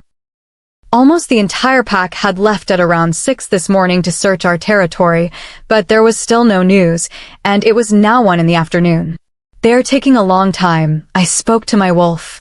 They will be thorough with the leads they find. They will not want to put JJ or Caspian in unnecessary danger, my wolf reassured me. I hope they are not much longer. I could not help but agree. I really hoped they were not much longer, or else I thought I might go crazy. I would have been out there searching with them, but Lucian had insisted that I needed to be here, where it was safe. I tried to protest, but he was firm. I even argued that he could not order me around as I was the alpha of this pack, but that still got me nowhere. The sun was still beaming over the silent forest. You could not hear a thing. No birds were singing, and there was no rustling in the bushes. It was eerily quiet, not at all what a forest should be like. I sat there in silence for an hour and a half, lost in thought. I was about to give up when there was a howl in the distance. I stood up and moved to the top step, alerted. As the howl died down, another filled the forest with others quickly joining in. By now, the people inside the pack house were standing on the porch or in the garden, watching and listening. What do you think that means? Victoria whispered from beside me. The howls died away, and in their place, the sound of running feet echoed. I think we are about to find out, I replied. I positioned myself in front of everyone, my eyes glued to the forest line. Alpha Sage and Lucian appeared from the trees, followed closely by the triplets and Adam. Not long after them, the rest of the pack emerged.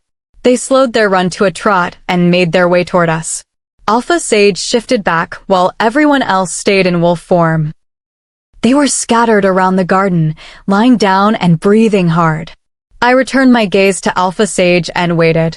We found them, he grinned. We were all silent for a minute, absorbing what he had said, and then the pack broke out into cheers. I was grinning from ear to ear. Are you serious? I asked in disbelief. Absolutely, he smirked. What do we do now? We carry out the plan we discussed. However, instead of 2 teams, we will have 3 to cover all the major exits. One will come from the east and the west, but another will come from the south. What about the north exit? I asked. There is no need to worry about them escaping that way, as there is a large river with strong currents running through the north. When are we planning the attack? We leave at nightfall, Alpha Sage said. He then turned to the wolves. I suggest you all get some rest and have a meal to regain your strength. You are going to need it. One by one, everyone shifted back and made their way into the house, looking exhausted. The children and women followed them in, leaving Alpha Sage and me outside. How do you think this is going to go? I asked, my happy mood fading. He sighed and ran his hand through his hair. Honestly, I do not know. The building where JJ and Caspian are being held is highly secure. There are cameras, barbed wire, and rogues guarding the place at every corner. What does this mean? I asked, afraid of the answer. Alpha Sage looked grim. It means that even with the element of surprise, there is a chance we may not reach them in time. We cannot let that happen. And we will try not to. I have every intention of bringing them home, he said with determination before heading for the house. I had no doubt that we would get them back, but I did not know at what cost. Before we knew where they were, we were positive we would have no losses, but now I was not so certain. All I could do now was wait and pray that everyone came out of this alive. The hours that followed passed painfully slowly. I was not able to concentrate on anything. I walked around the pack house as if I were in a trance, waiting for night to fall. I sat in the kitchen, watching the marshmallows in my hot chocolate. Phaedra, are you okay? You have been staring at your drink for 20 minutes. I looked up and saw Lucian looking at me with concern. Yes, I am okay. Do not lie to me. Now tell me what is on your mind. He pulled out a chair and sat down. I sighed. I am just worried. Lucian pulled me into his lap and wrapped his arms around me. Everything is going to be okay, I promise you. Do not make promises you cannot keep, I muttered. Lucian did not reply, likely knowing that I was in a difficult mood. I looked out the window, watching the sky change into a variety of yellows, oranges, and reds as the sun started to set. It was not long until we had to leave. The children and some of the women were staying here in the safety of the pack house. I would go with the search parties, even though Lucian did not know it yet. I refused to let them go without me. I felt Lucian tense against me. "It is time to go," he said. "All right, then let's get ready." I jumped off his lap and headed for the door. "Where do you think you are going?" "I am coming with you," I said, turning back to face him. He was frowning. "No, you are not," he said sternly. "I am coming with you whether you like it or not. I am the alpha, and one of my pack members is in trouble. She is like a daughter to me. There is nothing you can say that will make me stay." I turned my back on him and walked toward the back garden where everyone was gathering. I heard his footsteps behind me and could not help but feel a sense of resolve. I swung the door open to see that everyone was ready. I walked over and stood next to Alpha Sage. "I have gone over the plan, so you all should know it. If we stick to it, everything should run smoothly, and we will be coming home with JJ and Caspian," Alpha Sage addressed the group. "Are you ready?" A series of affirmations and cheers erupted. "Then let's go." He shifted into his dark brown wolf, and I followed, shifting into my red-brown wolf. I did not need to look behind me to know the others were following. We reached a small clearing about halfway to the destination. Alpha Sage shifted back to give final orders. "This is where we will break off into the 3 separate areas. Everyone, get into your group." There were around 150 wolves. I stayed with Alpha Sage and Lucian to cover the south. The triplets and their group would cover the east, and Adam's group would take the west. "Let's get this show on the road." Alpha Sage shifted back and took off again. Our paws moved with great speed, making no sound, so the rogues would not hear us. We ran and jumped over obstacles until we reached the rogue hideout. We crouched behind bushes, keeping low to the ground. We had masked our scents to avoid detection. The building was made of gray bricks and was 2 stories high with a basement. The windows were dusty, and the place looked abandoned, but the patrolling rogues suggested otherwise. Everything about the location felt like a prison. A horn sounded from inside the building. We tensed, but the rogues on patrol simply turned and headed inside. "We move out on my signal," Alpha Sage's voice echoed in our minds. Lucian brushed against me and nuzzled my neck. "You stay safe," he said through our private link. "I promise." "I love you, Phaedra." "I love you too, Lucian." We waited for the word. The rogues were retreating inside. "Move in, but keep quiet. Take out the sentries first," Alpha Sage commanded. We stalked forward and leaped at the rogues, overpowering them. I quickly neutralized a rogue before he could alert the others. However, a howl soon filled the forest from elsewhere. "Brace yourselves. We're about to have company," Alpha Sage warned. Rogues stormed out of the building in wolf form, charging at us with fierce determination. They looked incredibly dangerous. Alpha Sage howled and led the charge. The fight was underway.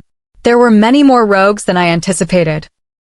As one went down, another took its place. I was fighting a very capable male fighter.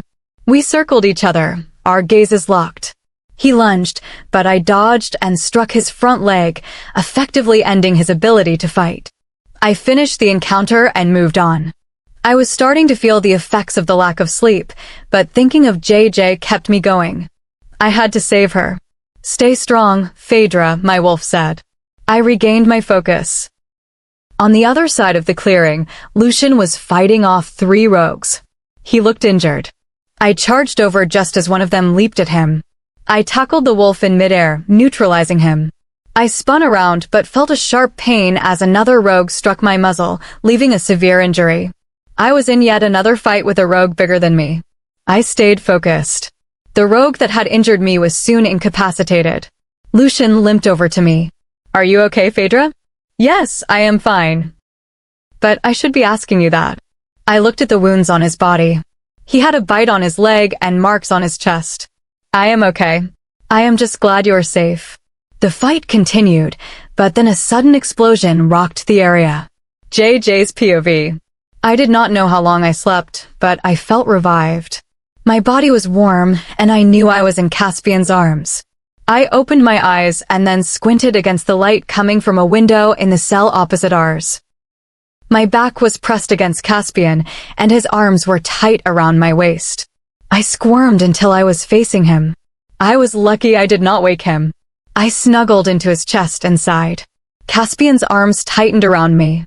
I looked up and saw he was wide awake, wearing a smirk. "You should not squirm so much," Caspian said.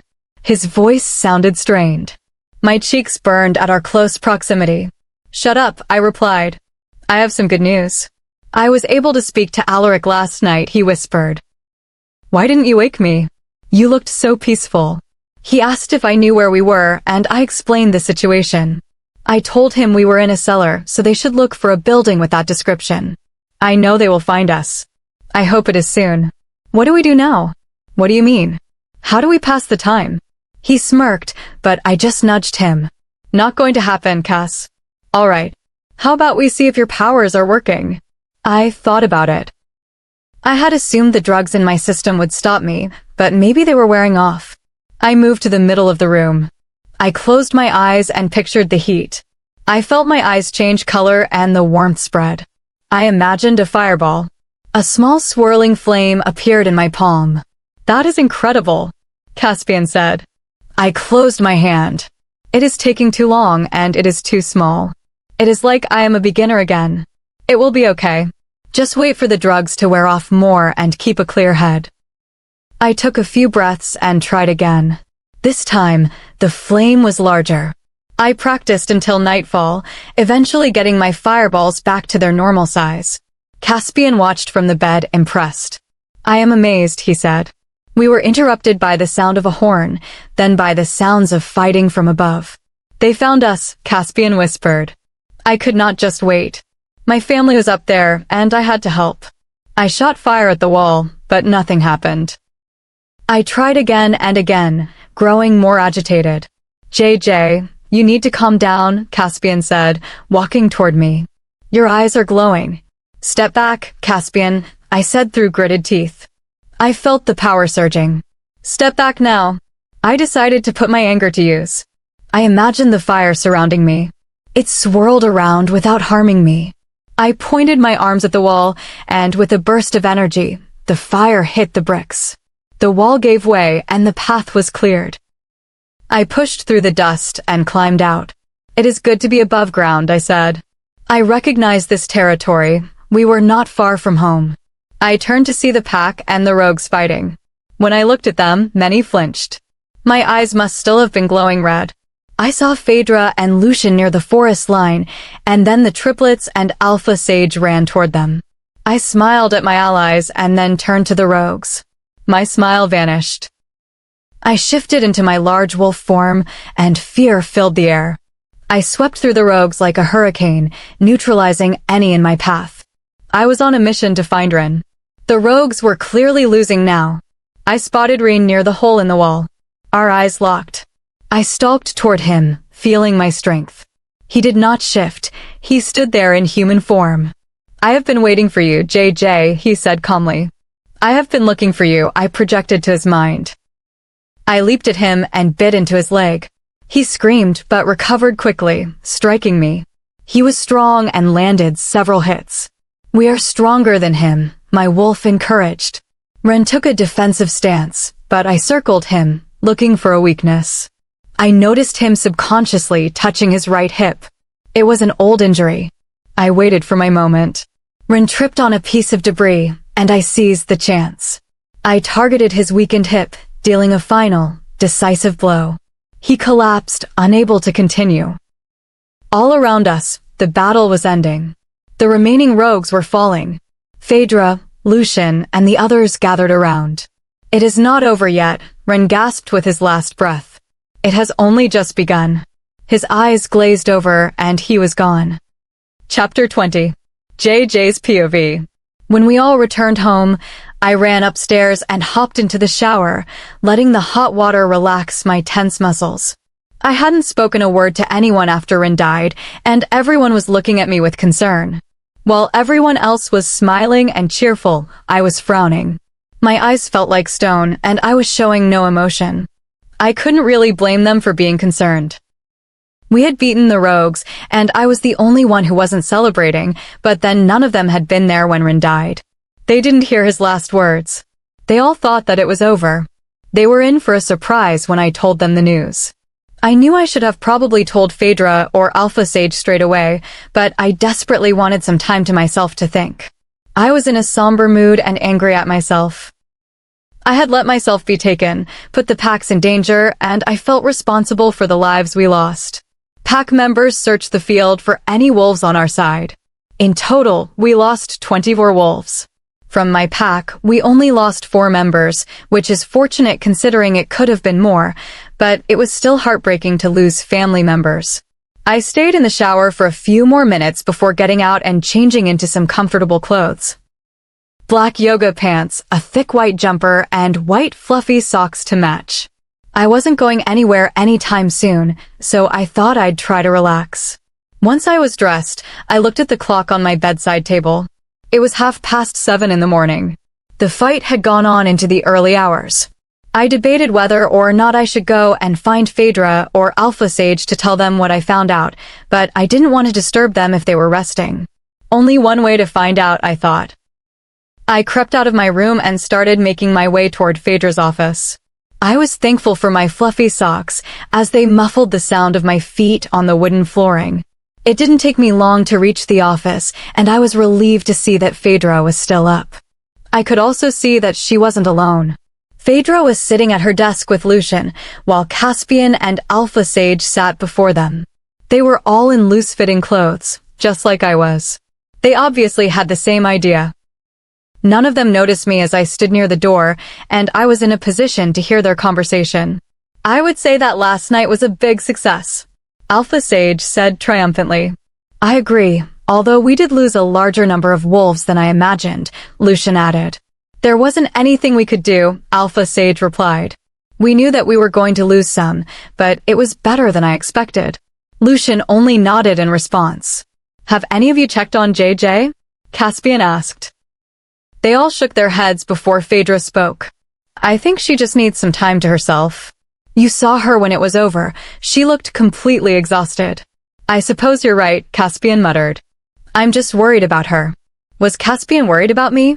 I knew that being held together had brought us closer, and Caspian had shared his feelings, but I didn't think he would be this worried. I decided it was time to make myself known. I stepped into the doorway and knocked. Their heads swiveled around to face me. I tried to keep my expression neutral. No one stood up from their chairs. They just stayed seated and stared. JJ, Phaedra exclaimed. How are you doing? Did you get any sleep? No, I haven't slept yet. What about you? I avoided her other question. Same here. None of us has gotten any sleep. We were all just talking. Is there something on your mind, JJ? Alpha Sage asked, looking at me carefully. Yes, there is, and I don't know how you guys are going to react, I said. I told them what Ren had said with his last breath. I also shared my theory that there are other rogue packs in the area or in the next state over, waiting for the right time to strike. I suggested that perhaps there was some other kind of influence helping the rogues, which would explain why they were stronger and more in control. You could definitely be onto something here. JJ, Alpha Sage looked thoughtful. Did Ren tell you anything more about them? I shook my head. He never told us anything specific. He said that he would reveal everything when it was the right time.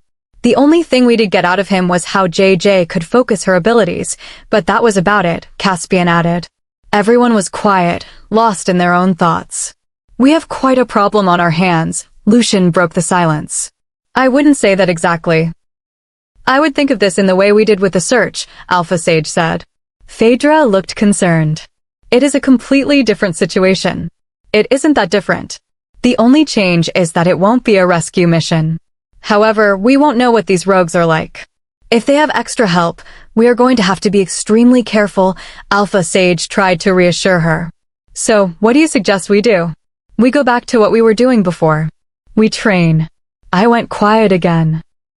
I could see in their eyes that they agreed with Alpha Sage, but they were still processing everything.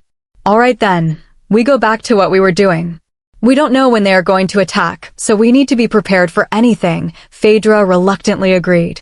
I suggest we all head off to bed. Training will take place in a couple of days. I think everyone needs a rest. Phaedra, Lucian and Alpha Sage departed from the office, leaving Caspian and me behind. I stood awkwardly in the doorway while Caspian remained seated. I was starting to feel a bit self-conscious as he watched me. My casual sweater and yoga pants were comfortable, but his gaze was intense. Caspian slowly got up from the chair and walked over to me. He stood so close that we were almost touching. "I was worried about you, JJ," Caspian whispered, his hand resting gently on my cheek. I leaned into his touch. I smiled. "Please don't scare me like that again. If anything is bothering you, you know you can talk to me about it. I'm sorry, and I will next time." His hand remained on my cheek, and his eyes searched mine. I knew he wanted to kiss me, and I wanted the same. He slowly leaned in, giving me time to move away, but I stayed right there. When his lips met mine, the kiss was slow and gentle. It felt perfect. I wrapped my arms around his neck, pulling him closer as the kiss deepened. Caspian's arms snaked around my waist, his hands resting on my back. When we eventually had to pull away for air, Caspian's forehead leaned against mine. We were both breathing heavily, and his eyes were sparkling. "I've been waiting a long time to do that," Caspian smiled at me. "You're not the only one," I admitted. Caspian looked surprised. "Really?" I nodded and then reached up to give him a quick peck on the lips. When I pulled back, I smiled widely. It felt like my heart was finally light again. "I could get used to this," Caspian murmured against my lips as he leaned in for another kiss. He eventually pulled away, his expression becoming more serious.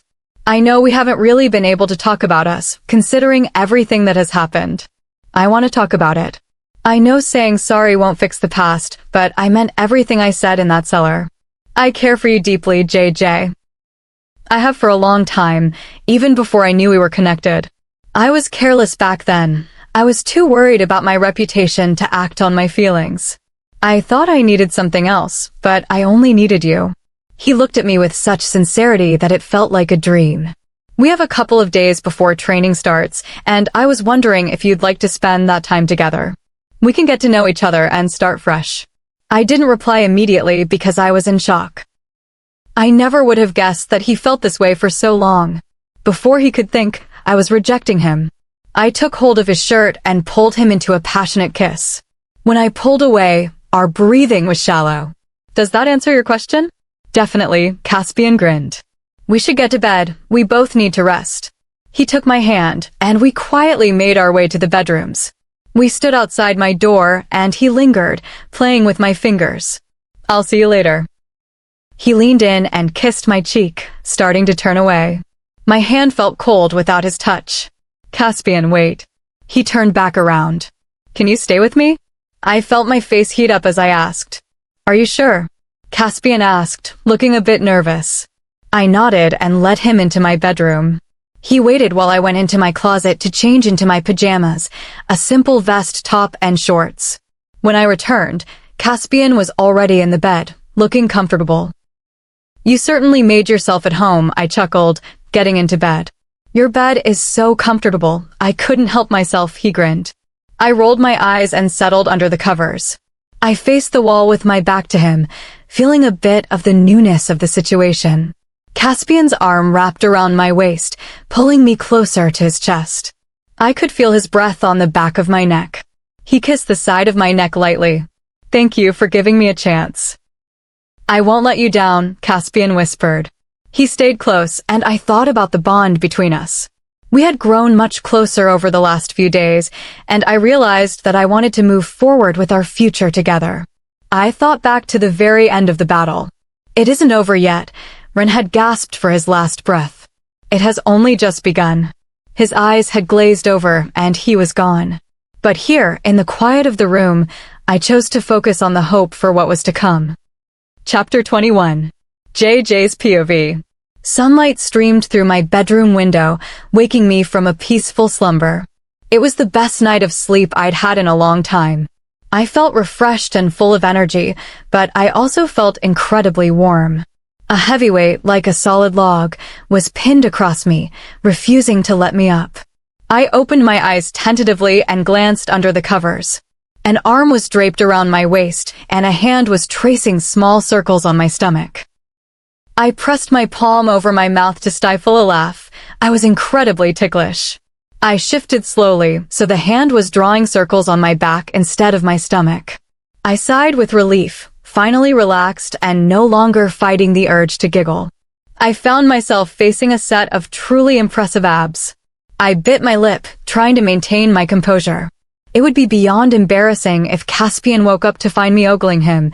I'd never hear the end of it, and I didn't want to give him any more ammunition. Instead, I let my fingertips trail lightly up and down the ridges of his torso. Caspian shifted slightly, tightening his hold on me with a low groan. I chuckled softly, moving my hand from his chest to his face, tracing his features to commit them to memory. My fingertips brushed over his strong jaw, his high cheekbones, and his full lips. I was so entranced by the movement that I didn't notice he had opened his eyes. He was staring down at me with a mischievous gleam. Like what you see? I jumped, letting out a small squeak of surprise, which only sent Caspian into a fit of laughter. I swatted his shoulder to get him to stop, but it only made him laugh harder. "You're so mean to me," I pouted, rolling over so my back was toward him. "Don't be like that. You know it's not true," he murmured, pulling me back against his chest. He began leaving a trail of light kisses up my neck. I shivered, trying to fight back a moan, but the sensation was too much, and it slipped out. Caspian continued to trace my jawline, and I could feel the smile on his lips against my skin. He moved back down toward the hollow of my neck, the spot where I would eventually wear his mark. He paid that area extra attention, sending my senses into a frenzy. I closed my eyes, leaning into him and savoring every touch. The sound I made seemed to be his breaking point. In a flash, he flipped us over, hovering above me. My arms instinctively wrapped around his neck, pulling him closer as we deepened the kiss. He swiped his tongue across my lower lip, seeking entrance, but I held back. I wanted to see how patient he was, and judging by his low growl, the answer was not very. His hands moved from my hair down my sides, sparking heat everywhere they touched. He reached the hem of my shirt and lifted it slightly, his fingers brushing against my skin. I giggled against his lips, still playing hard to get, even as my inner wolf grumbled at me for the delay. He's got to work for it, I thought, pushing the wolf's impatience to the back of my mind. I was so distracted that I didn't realize his hands had moved further up. I shivered as his touch trailed upward. My wolf was starting to fight me for control, desperate to claim him, but I wanted to be the one to drive this moment. I managed to shift my weight, flipping us so that I was now sitting on top of him. He let out a shocked gasp, and I took the opportunity to deepen the kiss on my own terms. He groaned, his hands tangling in my hair to pull me closer. Our rhythm was frantic, but since he was a stubborn alpha, he eventually won the battle for dominance, flipping us once more until I was beneath him again. We both pulled away, foreheads and noses pressed together as we struggled to catch our breath. His eyes were dark with intensity, holding nothing but happiness and affection. I knew my own expression mirrored his. "You're perfect," he whispered, his voice husky. He showered my face with tiny kisses, my nose, my forehead, my cheeks, before moving back to my neck. He nipped lightly at the skin there, and I wanted to scream for him to just mark me already. I felt his teeth graze my flesh, and my heart hammered against my ribs. He was finally going to do it.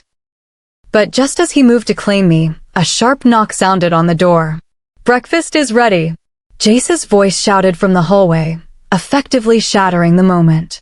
Caspian dropped his forehead against my chest and groaned loudly. I ran my hand through his hair, trying to soothe him. "I'm going to need a very cold shower now," he muttered. I felt the evidence of how much he'd been enjoying himself pressed against my thigh, and my face immediately turned a deep shade of crimson. I bit my lip, thinking about how close we had come. "Please don't do that," Caspian's voice was strained. "What?" "Bite your lip." "It's too much," he said, giving my neck one last lingering kiss. "That look in your eyes isn't helping either." He gave me one last quick peck and a smirk before dashing into the en suite bathroom. I heard the shower click on and chuckled to myself, finally getting out of bed. I headed to my walk-in wardrobe and picked out black skinny jeans, a red and white striped off-the-shoulder jumper, and my favorite black heeled boots. I brushed my hair, letting it fall in natural waves, and kept my makeup simple with mascara and a bit of strawberry lip gloss. The shower was still running, so I decided to head down first. The smell of pancakes was already wafting upstairs, making my stomach growl. I practically ran into the kitchen, where I was greeted by Phaedra, Lucian, the triplets, Alaric, and my parents. I did a double take. I hadn't expected to see my parents there so early. "Good morning, JJ," Phaedra said, a smirk playing on her lips. "You're up later than usual." "Good morning." I ignored the comment and took a seat next to Yerrick, helping myself to a stack of pancakes. The room went strangely silent. I looked up to find everyone staring at me. I've never felt more self-conscious. "Why are you all looking at me like that?" "What is that on your neck?" my dad asked, his voice level. "What do you mean? There shouldn't be anything there." I started to panic. Had I caught something? Was there a mark from the cell I hadn't noticed? "Oh, JJ," Jackson said, struggling to contain his laughter. "You've got one massive hickey on your neck." My blood ran cold. What?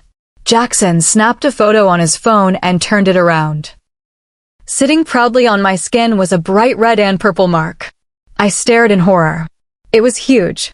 There was no way I could hide that with makeup. I was going to be living in turtlenecks and scarves for a week. The kitchen erupted in laughter. I didn't see the humor, but the triplets were practically falling off their chairs. Even Phaedra was leaning on Lucian for support as she chuckled. My parents didn't look thrilled, though I saw a flicker of amusement in their eyes. Caspian walked in a moment later, stopping dead at the sight of the chaos. Yerrick was rolling on the floor, and Alaric was just smirking. "What's going on?" Caspian asked, smiling. They all snapped their heads toward him.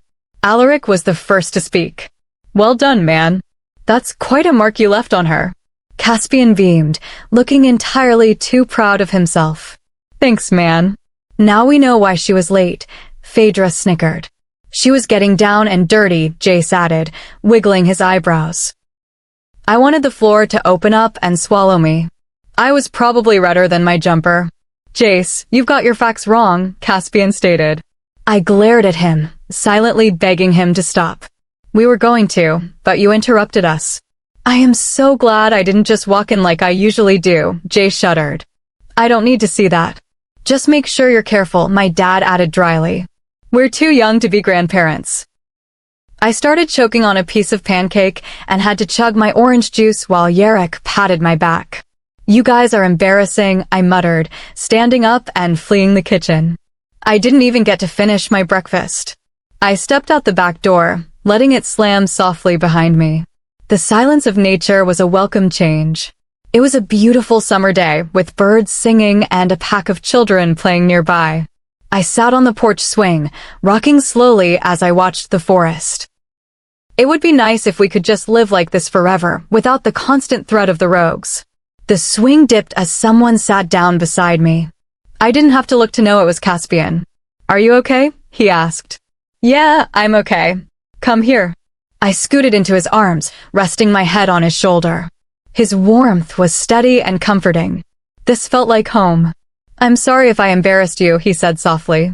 I wanted to mark you in some way, and that was the only option after we were interrupted." He gave me a mischievous look. I blushed again. "It's fine." We sat in a comfortable silence for a while, watching the kids play with water guns in the yard. They had it so easy, no wars to plan, no lives to worry about. "Will you go out on a date with me?" I blinked, startled. "Excuse me?" "I was wondering if you would go out on a date with me," he repeated, actually stuttering a little. His face was heating up, and it was so unexpected that I couldn't help but pinch his cheeks. "Of course I will." Caspian's face lit up with a massive smile. "Yes!" He pumped a fist in the air. "I've got to get planning." He pulled me into a tight hug, kissed my forehead, and then vanished back into the house like a whirlwind. I stayed on the swing, laughing to myself. The moon goddess had certainly given me a handful, but I wouldn't trade him for anything. The rest of the day was spent in the living room with the triplets, surrounded by a mountain of popcorn, cookies, and candy. We marveled at movies like The Avengers, Hot Fuzz, and The Hunger Games. Finally, we put on Frozen. I don't care how old I am, you're never too old for Disney. I love that it shows you don't always need a man to save the day, even if meeting a Prince Charming is nice too. As the credits rolled and Let It Go started playing, I realized I hadn't seen Caspian or Phaedra in hours. The triplets and I were jumping on the sofas, screaming the lyrics at the top of our lungs. Here I stand. Let it go, we bellowed, eventually collapsing on the floor in heaps of laughter. Wow. Please don't ever try to make it in the music industry. We scrambled up to see Phaedra standing in the doorway, arms crossed and a grin on her face. That's hurtful, Phaedra, I said, clutching my chest. You've cut me deep. She laughed. Stop messing around. Caspian is waiting for you. How did you know about the date? He asked me for help, she said, grabbing my arm and dragging me toward the stairs. He wanted to make sure everything was perfect for you. I couldn't believe it. Caspian Vane, the alpha, had asked for help with a date. I felt myself falling for him just a little bit more. Chapter 22. Caspian's POV. I can't believe I actually did it. I finally asked JJ out on a date, and not just any date, but our first date together. I'm feeling over the moon right now, but I have no idea what to do or where to take her. I kind of know what she likes, but I don't know what she would want to do on our first date. Maybe I should have dropped subtle hints before I asked her. It's a bit too late now. I continued to pace in my bedroom, scratching my head, trying to come up with some ideas that JJ would enjoy, but all I could think of was going out for a meal, the carnival that was here for the week, or perhaps going to a movie. I shook my head, scolding myself. I need to be more original. Think of what JJ would like to do. Calm down there, Romeo, or you're going to wear away the floor. I jumped out of my skin and stumbled, almost falling flat on my face. I steadied myself, then turned around to see Phaedra giving me a warm smile. What's eating at you? I asked JJ out on a date and Phaedra squealed, and I don't know what I'm going to do. I let out a defeated sigh and slumped down on the bed, running my fingers through my hair in frustration. I felt the bed dip beside me. Don't beat yourself up about it, Caspian. I know that whatever you decide to do, JJ will love it. How do you know that? JJ will love it because she will be with you, spending time with you, getting to know you better. That's all she wants. You don't need to do anything extravagant. All you have to do is be there with JJ. Getting to know each other better, I repeated quietly, thinking it over in my head. Exactly. But I still don't know what to do. Do you want me to help you? Phaedra asked. Yes, please, I begged. Let's get going then. Phaedra linked her arm through mine and dragged me out of my room, down the stairs, and into the garage, where she grabbed her keys to her Range Rover. We climbed into the car and sped out of the garage. I was confused. Where could we be going? I thought we were just going to talk about ideas with each other and go from there. Phaedra, where are we going? We're going to JJ's special place, she smiled to herself. JJ's special place? I questioned. Phaedra nodded. Where is it? You'll find out soon, and you're going to love it. Phaedra and I sat in silence, with the radio humming softly in the background as I watched the scenery race past the window. The trees surrounding us disappeared when I realized we were in town. Phaedra drove us straight through, and we were once again surrounded by trees. I was growing more confused by the minute. Where could we be going? I got my answer 15 minutes later when we pulled up outside a small cafe called Rock Pool Hideout. Is this JJ's special place? I asked. It was a fairly small building with windows for walls. The panels were painted white and blue, Sea Life stickers lined the windows. The sign above the door was in block letters in a rocky gray color, and there was a large starfish next to the sign. Phaedra shook her head. Follow me. Phaedra led me through a cluster of trees that surrounded the little cafe. It was nothing like the forest that was back at the pack house. Here, everything was at a standstill, animals were in a constant hibernation, and the trees did not sway. The only sound that could be heard was the sound of leaves crunching and sticks snapping from Phaedra's and my footsteps. As we continued to walk, the smell of salt overwhelmed my senses. My eyes started to water and my nose was stinging. I've never been around a scent so strong before, apart from JJ's intoxicating scent. Phaedra stopped abruptly in front of me, almost causing me to bump into her. I looked around, trying to find the reason why she stopped. The trees had thinned out, and before us spread white, glowing sand and water so blue, crashing against the shore. "It's beautiful," I whispered, caught in a trance. JJ likes to come here when she needs to think or to get away from reality for a little while. I can understand why. It's like you're on the border of two completely different worlds. One minute you can be in the midst of trees, and then you're in paradise, I said, leaning against a tree and taking in my surroundings. It's like the best of both worlds. "Do you know what you're going to do now?" Phaedra asked, smiling at me. I nodded. I knew exactly what I was going to do. It was time to get to work. Several hours had passed, and it was finally time for our date. I was out all day setting up and getting everything together for tonight. I would say I was nervous, but that would be an understatement. I was beyond nervous. I wanted tonight to be perfect for JJ.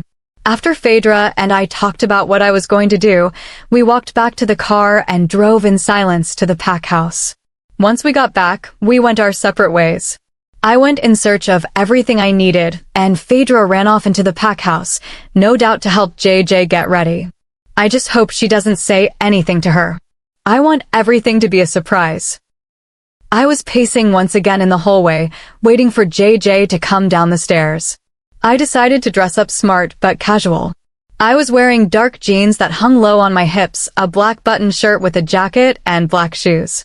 I didn't bother to do anything with my hair as I kept running my hand through it because of my nerves. "Dude, you need to calm down," Yerrick shouted from the living room. I walked into the living room and continued to pace. I can't. I'm so nervous. What if she doesn't like it? What if she changes her mind and doesn't want us? What if she rejects us? I rambled. Caspian, you can't keep thinking about the uncertainties. I know for a fact that JJ will love it and she won't change her mind or reject you, so get your head together. Yerrick slapped both of my cheeks, but not too hard so they wouldn't leave a mark. The alpha in me was furious, but I reasoned that Yerrick was only trying to help me out. Thanks, man. I really needed that, I smiled. No problem. Yerrick slapped me on the back before he walked off into the kitchen. I walked back into the hallway and continued to wait. From where I was standing, I could hear Phaedra and JJ bickering with each other. I couldn't hear exactly what they were saying, but going by their voices, you could definitely tell that they were in some kind of debate. I chuckled, thinking about what they could be arguing about, and seeing as this is JJ we're talking about, it's probably about the clothes Phaedra is making her wear or her makeup. I couldn't care less what JJ was wearing or if she wore makeup. She looked beautiful in anything she wears. I looked up at the clock to see what the time was. I told JJ that we would be leaving at 7 o'clock, and it was now 6:57 p.m. My nerves came back full force, and I started to pace again. A throat cleared, making me jump out of my thoughts and bringing me back to reality.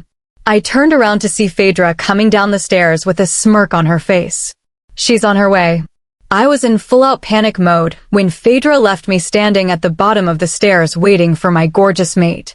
All of my doubts suddenly returned, making my breath come out in short pants.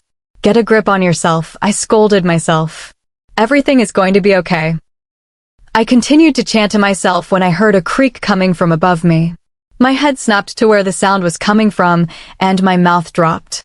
Standing at the top of the stairs was my mate, and she looked absolutely stunning. JJ was wearing a white shirt top, which was tucked into black studded shorts that showed off her long, tanned legs. She was also wearing her black Converse, and she had a jumper draped over her arm. JJ, to my shock, was wearing makeup, but it was light. It really didn't look like she was wearing any. Her hair fell in waves to her stomach. I was openly staring at her with my mouth agape as she descended the stairs. I was still in the same position as when she stood in front of me. I couldn't bring myself to do anything else as my thoughts were all jumbled up together, and I was trying so hard to fight back my wolf. You'll end up catching flies if you don't close your mouth. Her voice was heavenly, and her breath on my skin made me shiver. I felt her fingers on my lower jaw. She pushed it up, closing my mouth for me. I smiled sheepishly, feeling my cheeks grow hot in embarrassment. "You look absolutely beautiful." My voice was husky. "Thank you," she blushed. "Shall we go?" I asked, holding out my hand for her. JJ nodded while taking my large hand in her small one. Her hand felt so right in my own. The sparks were running up and down my arm, keeping my wolf in a calm state. In the back of my mind, I could hear my wolf purring. He was happy and content. I led JJ out of the house and over to my black BMW M3 Sport, otherwise known as my baby. My parents bought me this car when my dad handed the alpha title down to me, even though I didn't have my mate by my side. My parents wanted to retire and travel, and the workload was getting too much for my dad. I opened the passenger door for JJ, but I stopped her when she was about to get in. She looked at me confused. I pulled out a black piece of cloth. "What's that for?" JJ questioned warily. "I don't want to ruin the surprise, so I'm going to have to blindfold you." "Do you have to? Will you keep your eyes closed?" I raised my eyebrow. She shook her head. "Well then, turn around so I can put this on you."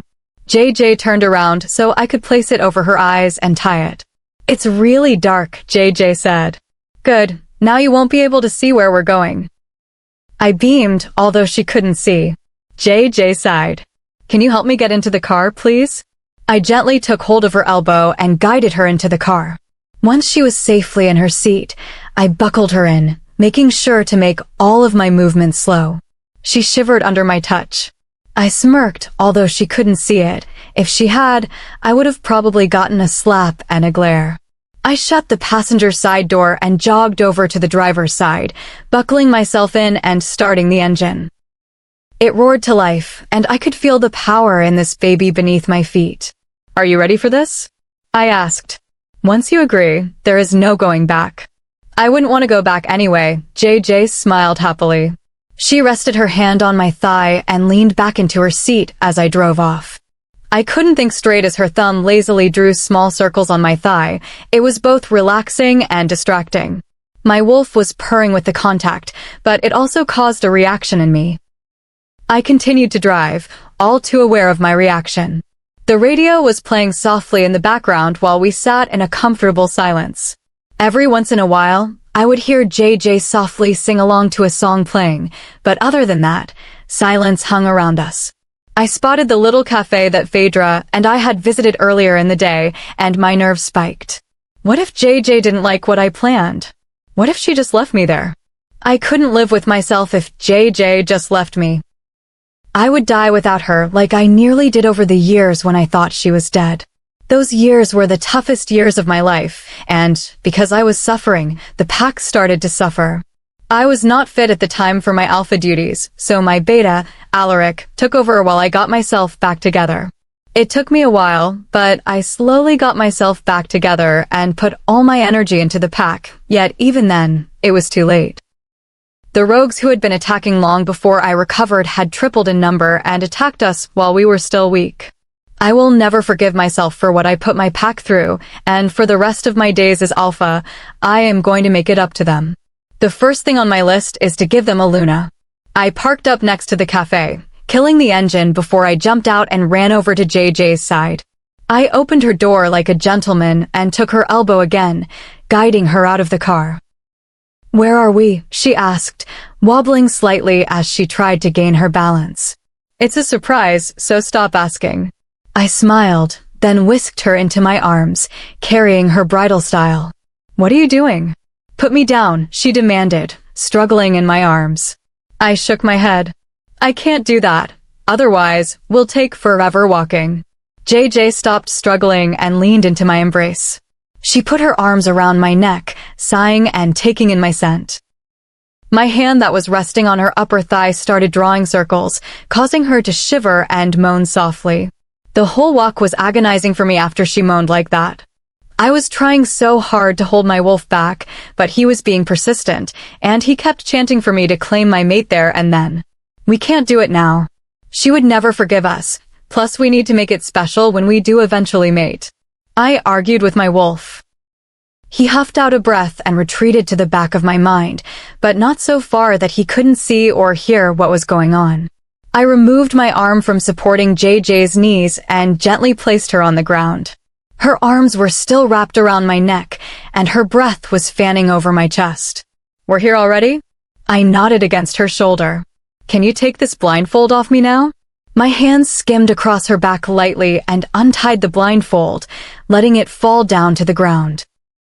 JJ was still facing me, so she couldn't see what lay behind her. "Are you ready?"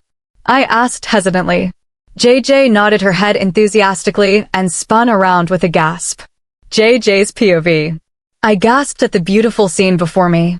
Caspian had brought me to my favorite place to think, where you can be in both the forest and at the beach. But there was a difference. Tiny little lights sparkled in the trees, colorful lanterns hung off of branches and were scattered around the ground, and on the floor lay a large blanket with a picnic basket and 2 tall wine glasses. "It's so beautiful," I managed to choke out after my initial shock. No one has ever done anything like this for me, and I couldn't help but let out a couple of tears of joy. I quickly wiped them away and leaped at Caspian, connecting our lips in a passionate kiss. I put everything I had and all of my emotions into the kiss.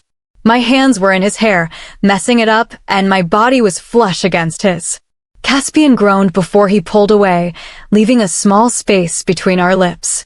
I whimpered at the loss of his warm, soft lips. If we continued, I wouldn't be able to control or be responsible for my actions. As much as I want this, I want it to be special. You deserve better than to be taken in the woods.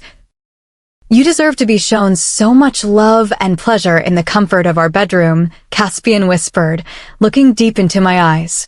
I felt my heart swell with more love for the guy wrapped in my arms. I could see the inner battle between him and his wolf, but he still managed to put me first. I pecked his cheek and took his hand in my own, leading him over to the picnic. "What did you prepare for us then?" I asked, beaming at him. "Well, let's see." He rummaged around in the basket. "First, we have some chicken bites, mini pork pies, tortillas, and a selection of mixed vegetables. For dessert, we have chocolate raspberry brownies, regular brownies, and, to make this date even more of a cliché, chocolate dip and strawberries. And lastly, for a drink, we have some homemade pink lemonade." He poured some into our glasses, then held up his glass. "Here's to new beginnings." I held up my glass and tapped it lightly against his before taking a sip. I licked my lips. "This is actually pretty good." Caspian laughed as he handed me a plate and said I should take whatever I wanted. I took a bit of everything just to be polite, and, to my surprise, it all tasted amazing. I couldn't stop moaning. Everything just tasted like heaven. Over the course of our meal, we chatted about everything and anything. We spoke about our families, friends, our dreams, and about each other. I was surprised to hear that Caspian wanted as many kids as he could get.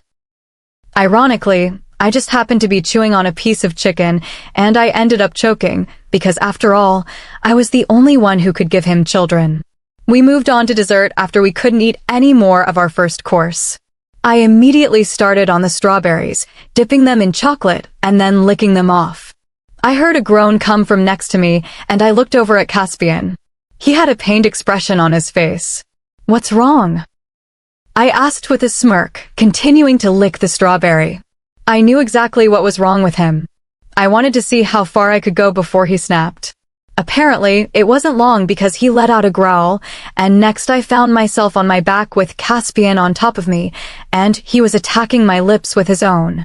The kiss was heated, aggressive, and yet heavenly all at once. I raked my hands through his hair and came to rest them at the back of his neck, bringing him closer to me. Caspian was the first to pull away again, but before I could whimper in protest, his lips were trailing kisses down my neck. He came to a stop at the bottom of my neck, where he paid that area more attention. I felt his teeth elongate and nip at my skin. He was hesitating. "Caspian, mark me already," I moaned. He didn't need to be told twice. His teeth sank into my flesh. It was painful at first, but then the fireworks started, and I was in bliss. He pulled away and licked at the wound, closing it. I wrapped my legs around his waist and used my body weight to shift us over, so I was now the one on top. I did exactly what Caspian did to me, kissing down his neck. I sucked and nipped at his skin, then I sank my teeth into his neck, marking him as mine. He groaned beneath me as I licked at his wound that would tomorrow have a mark in its place. We were finally joined through mind, heart, and soul. "I love you," I whispered, before I fell into a peaceful sleep on my mate's chest. Chapter 23. JJ's POV. Time. Time can be your worst enemy. Time. Time can be your best friend. Time.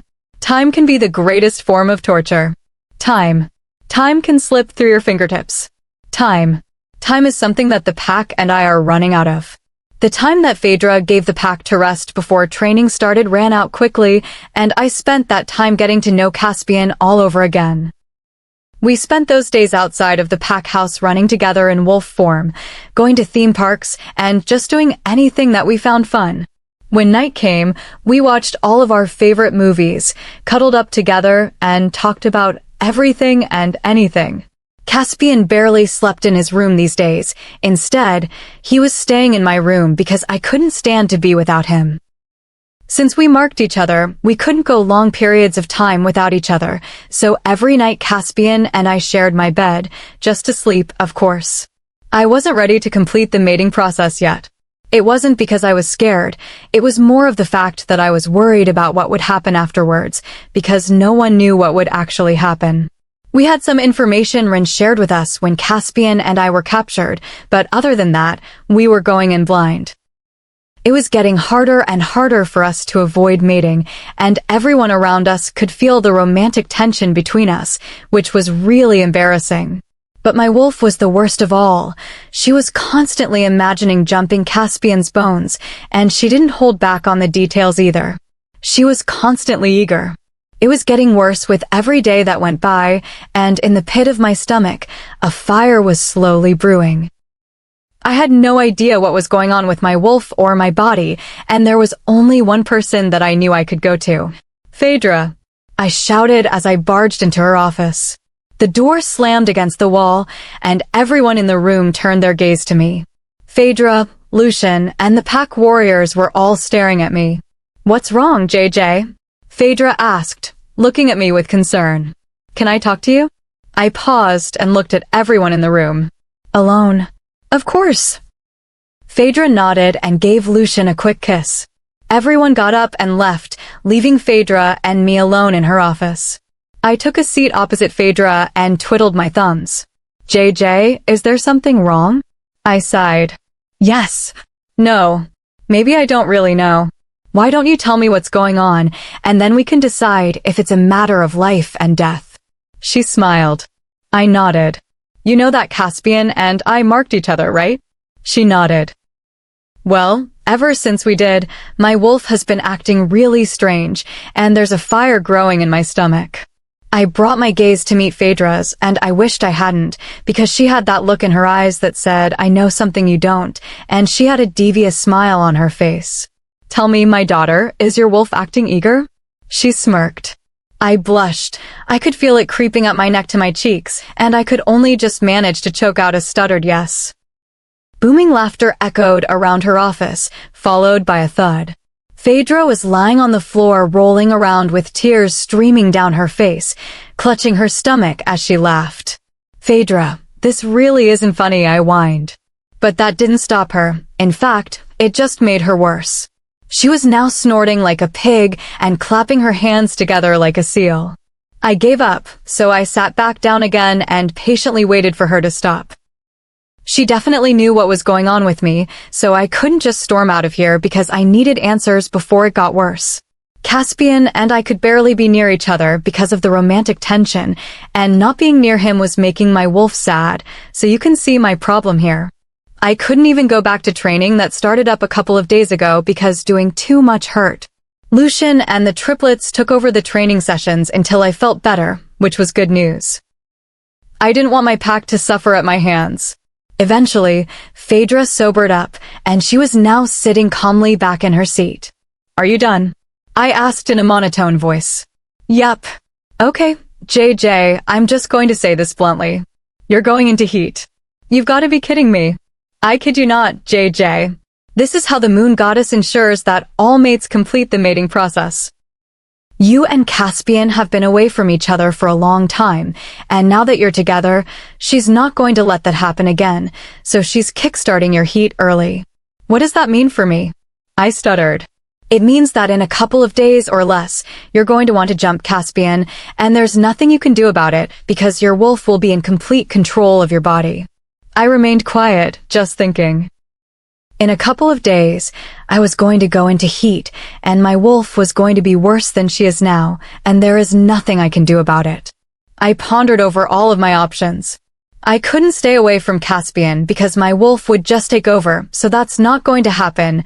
Plus, Caspian wouldn't be able to control his wolf either. I couldn't just abandon my pack because they need me and they're my family. This left me with my one and only option. I stood up and went to exit Phaedra's office. JJ, where are you going? Phaedra questioned. I'm going to sort something out. Thank you for your help, Phaedra. I smiled. Anytime, kiddo. I left Phaedra's office feeling lighter now that I knew what I was going through, but my thoughts were still a scrambled mess. All that I knew was that I would have to mate with Caspian before this heat takes over me. I don't really want to have my eager wolf throwing us at him. That'll just be embarrassing. I need to do this right for both of us. Now, all I need to do is put it all together. The sun was slightly setting, which meant it was probably around late afternoon, so I didn't have much time left. I ran down the stairs, ignoring the calls of my name and the questioning stares, grabbed my car keys, and shot out the door, speeding off towards the closest mall. Now, I'm not the typical girl when it comes to shopping. I think it's a waste of time, and the hours you spend could be better spent on something worth the time lost. However, today I'm throwing my morals out the window and going shopping. The first place I would head on my little shopping trip would be Victoria's Secret to get a little number that would drive Caspian crazy. The assistant in the shop helped me pick out something beautiful, and I've got to say she definitely knows what she's talking about. She picked out a number of outfits for me to try before we both decided on a black lace see-through slip with a red bow in the middle. The slip barely covered my lower half and showed a lot of cleavage, and it probably looked a bit revealing, but I didn't care. Caspian was going to be the only person who would see me in it, so I didn't mind that I was stepping out of my comfort zone. The assistant also told me how to please Caspian and to make my first time less painful. Yep, you heard right, I told that woman everything. I honestly didn't mean to. I panicked, and I blurted it out without a second thought. Luckily, it was just us two in the shop, so I didn't embarrass myself further. After I thanked her for everything, I headed off deeper into the mall to get the rest of the stuff that I would need for tonight. I was in the mall for a couple of hours, and I managed to get everything that I was looking for. When I pulled up to the pack house, it was already around 7 in the evening, and it was almost completely black outside. I grabbed my bags and rushed inside, only to run into a wall. Sparks shot through my body, feeding the fire brewing inside of me. I looked up through my hair to see Caspian standing in front of me with a smile on his face. "What are you doing down there?" He chuckled, holding out his hand for me. "It's your fault," I mumbled, placing my small hand in his so he could help me off the ground.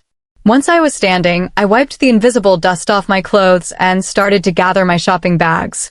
"Do you need a hand with those?" Caspian asked, going to take my bags from me. "No," I shouted, jumping away from him. I saw the shock in his face, and I panicked. No, it's okay, I've got this." I didn't hang around. I hightailed it up the stairs, into my room, slamming the door behind me, and slid down the door with a huff. I gave myself a minute to compose myself before getting to work.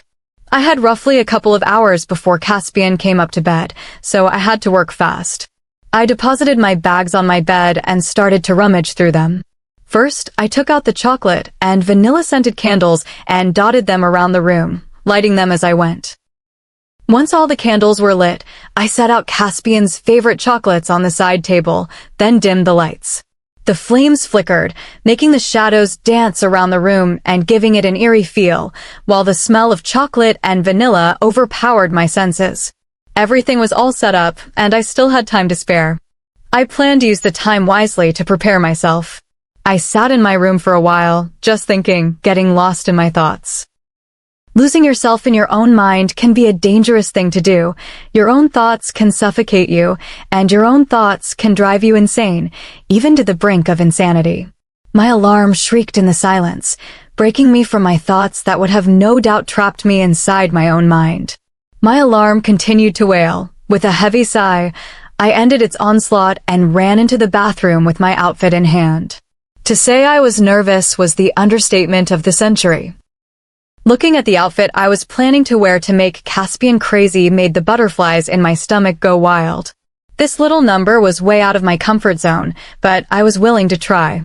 I stripped off my clothes and slipped on the black lacy slip. The fabric was soft, light, and delicate against my skin, making it feel like I was wearing nothing at all. As predicted, it reached above mid-thigh, showing off my long, lean, tanned legs, and it showed off just the right amount of cleavage.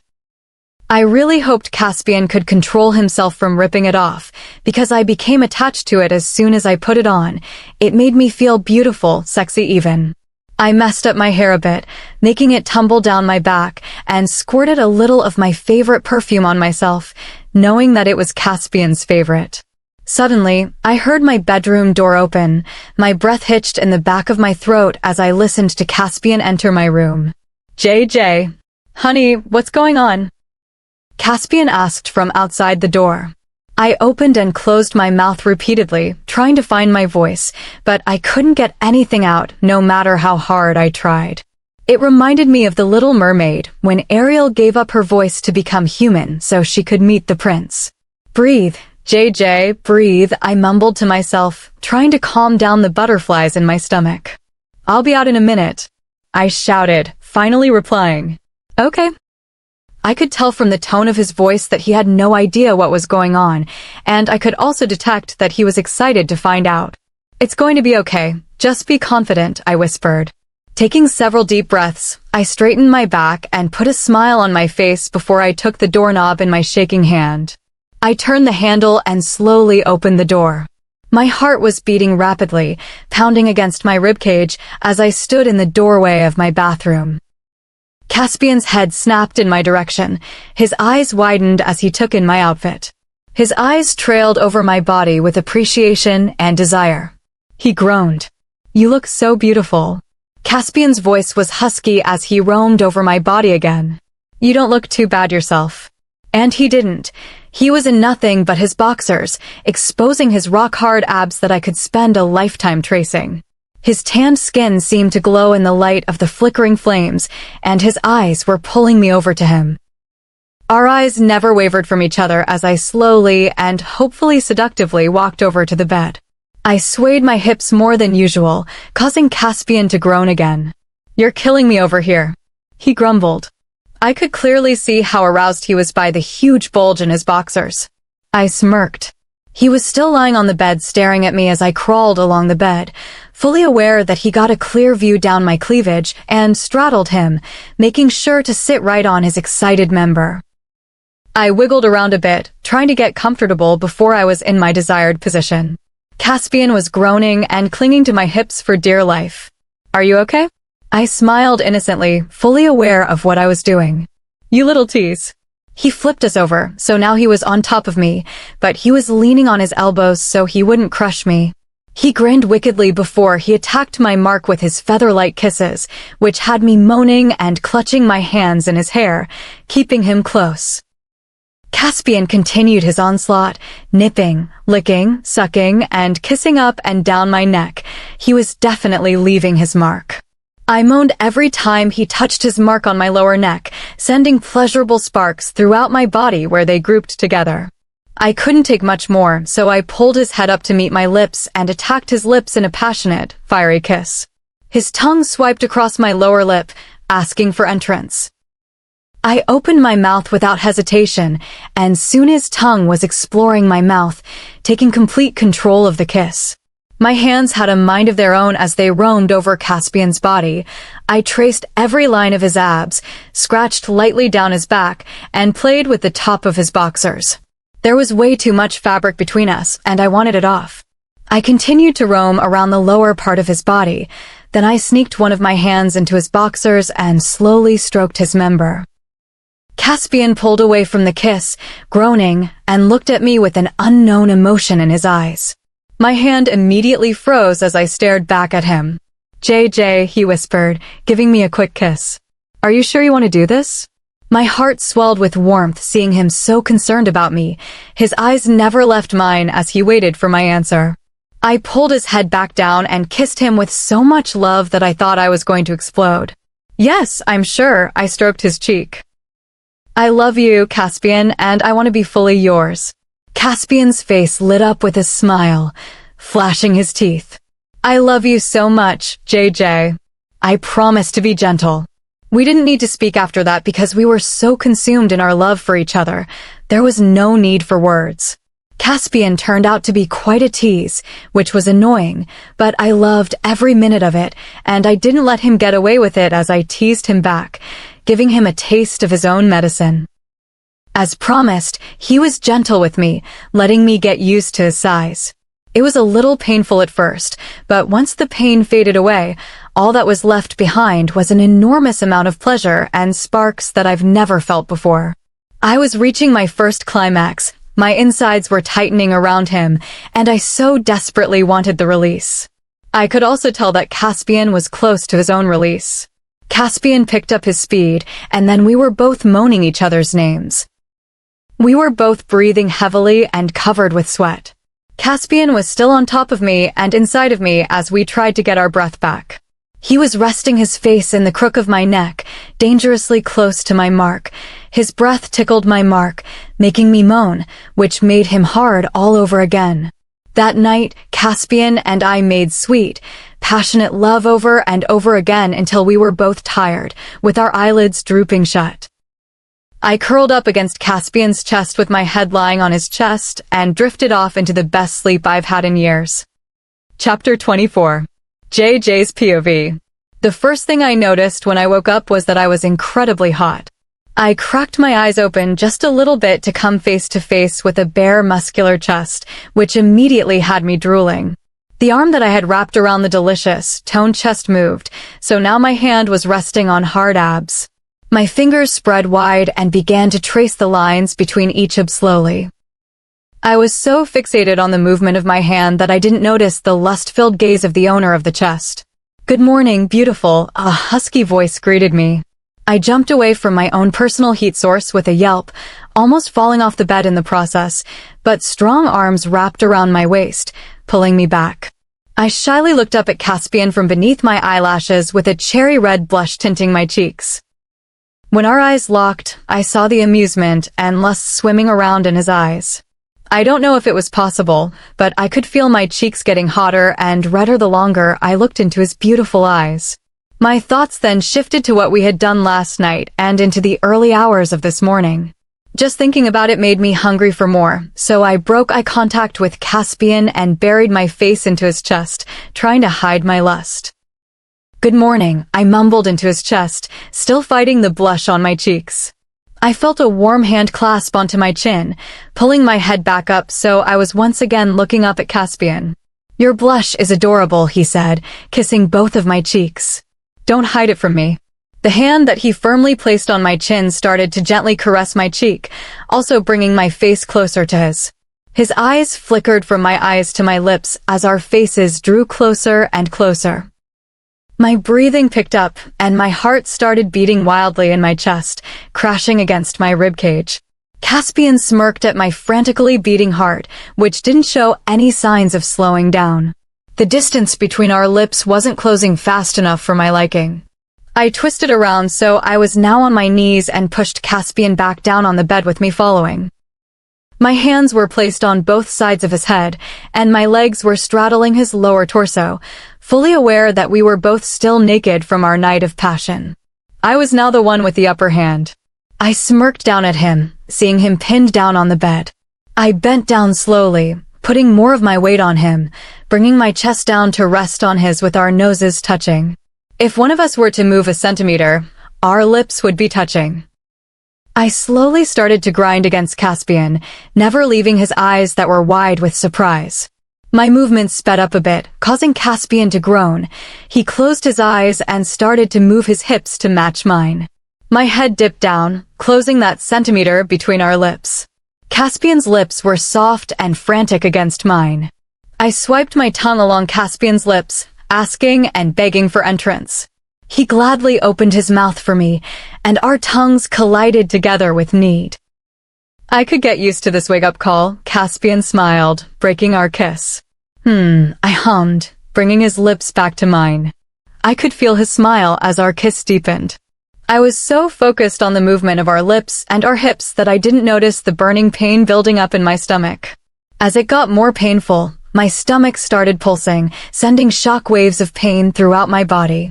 I abruptly pulled away from Caspian, gasping in pain and crumbling down onto the bed next to him. My wolf and I whimpered in pain as the fire continued to spread. Cold tears streamed down my face, soothing my hot skin in its path, but the relief didn't last for long. My body started to tremble, my muscles were tense, and my skin felt like it was crawling. In the background, I could barely hear Caspian shouting my name and the pounding of feet on the hardwood floor. All of my senses were starting to fail me. My eyesight was blurred, my ears were blocked, and I couldn't pick up any sort of scent, no matter how hard I tried. I was only aware of the slight tingles running up and down my right arm from Caspian's caresses. The fire inside of me was igniting, and I could feel that it was about to be released. My body felt frail as I trembled and thrashed around, trying to ease the pain, but nothing seemed to be working. The light that I could see was starting to darken, slowly sneaking up on me, but I refused to give in. Caspian's POV. I watched helplessly from beside our bed as my beautiful mate whimpered, screamed, and thrashed about. She looked like she was in so much pain, but there was nothing I could do. I tried running my hands over her flesh, but it didn't work. Tears were threatening to leak out of my eyes from seeing JJ in so much pain and knowing there was nothing I could do to help her. What sort of mate was I if I couldn't help her? I was a sad excuse for a mate. When JJ first started to whimper, I shouted her name, but I got no response, so I did what any other person would do. I shouted for her family. Phaedra, Lucian, and the triplets came thundering into our room, but stopped short once they saw JJ thrashing around. "What did you do to her, you son of a?" Yerrick shouted, storming over to me. "I didn't do anything, I swear." I threw my hands up in surrender. We were just kissing, and then she started whimpering. I tried to help her, but nothing seems to be working. Not even my touch is helping her. She's not responding to the sound of my voice either. By this point, the tears escaped, trickling down my face. I feel so helpless. "Everything is going to be okay," Phaedra interrupted us, putting her arm around my shoulder. "I need you to answer me truthfully. Did you guys complete the mating process?" I tensed. "Yes, that's brilliant," Phaedra cried. I think she's starting to lose it. I know what's wrong with her now. Well, the triplets echoed each other.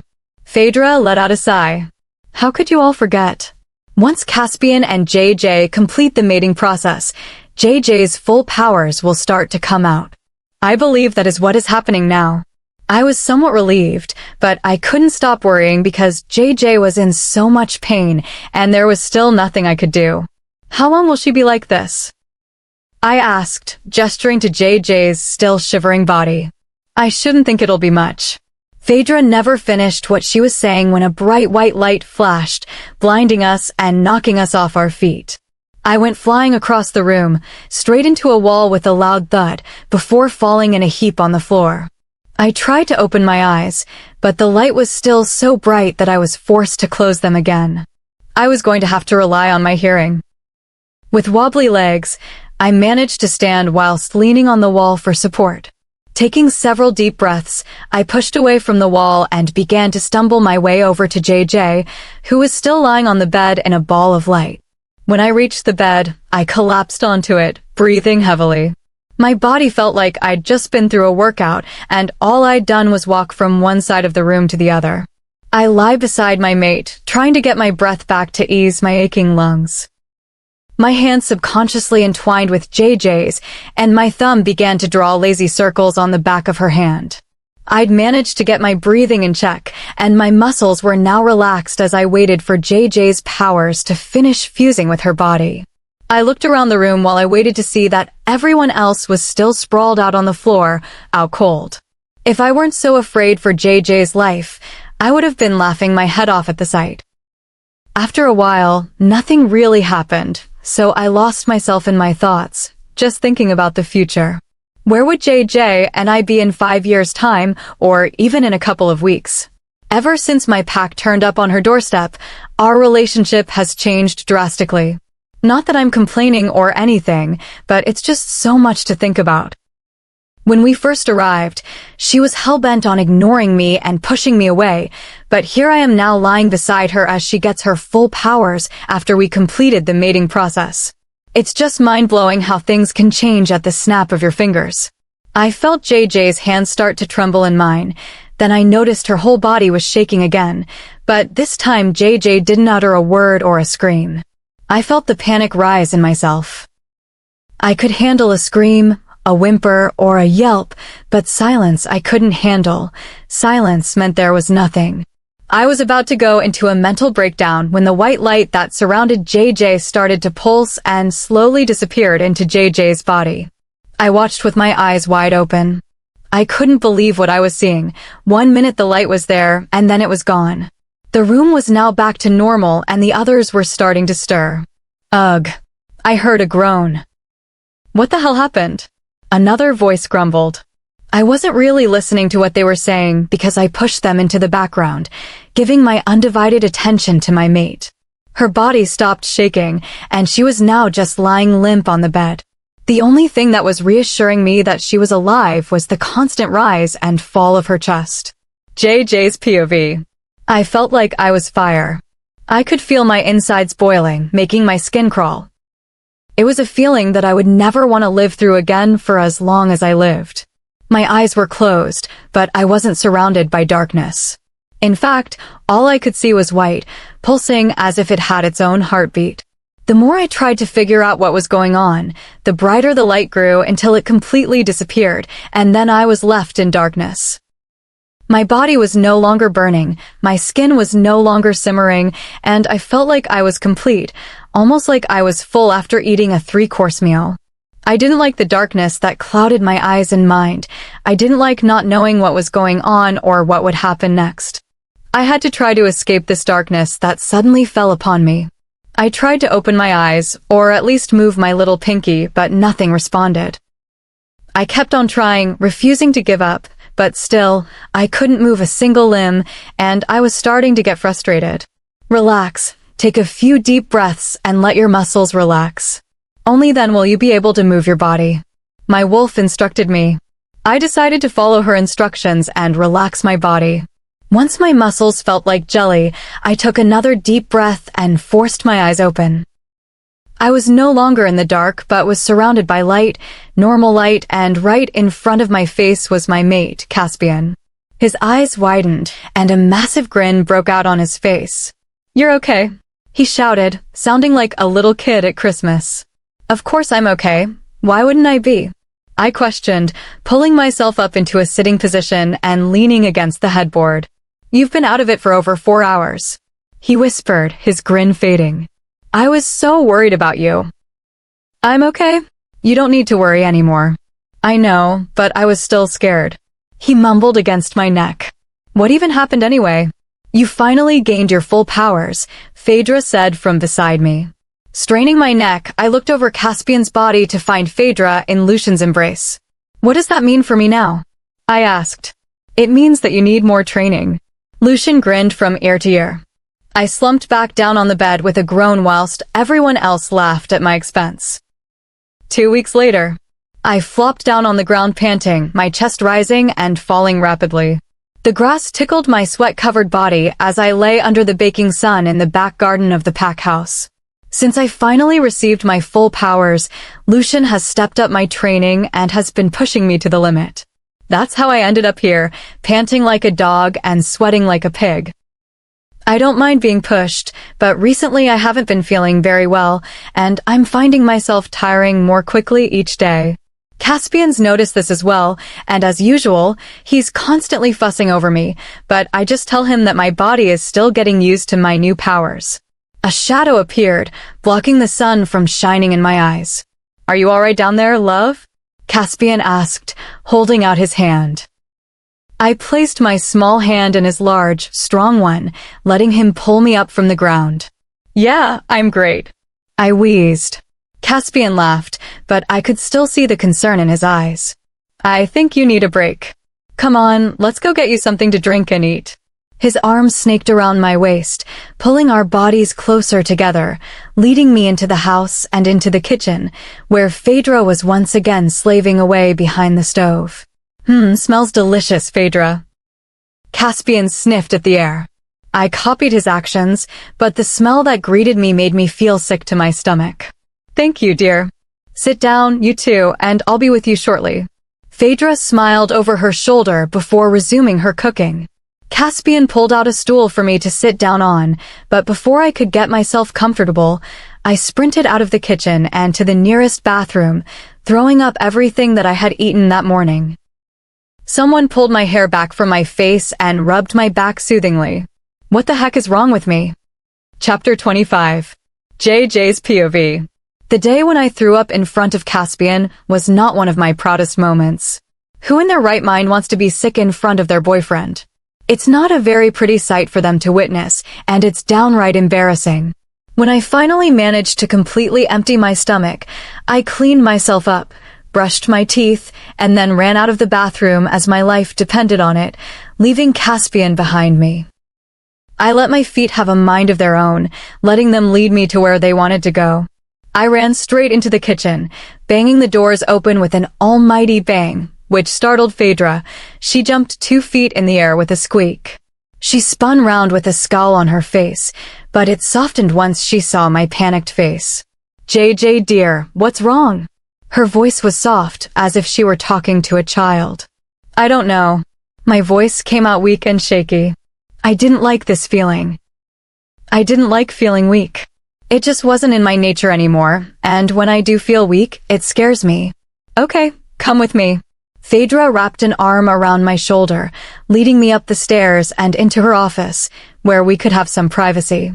She seated both of us on the window seat and handed me a glass of cool water. "Here, drink this. It'll help calm you down a bit, and then you are going to tell me what has you so freaked out." I took a sip of water, letting it soothe my burning throat.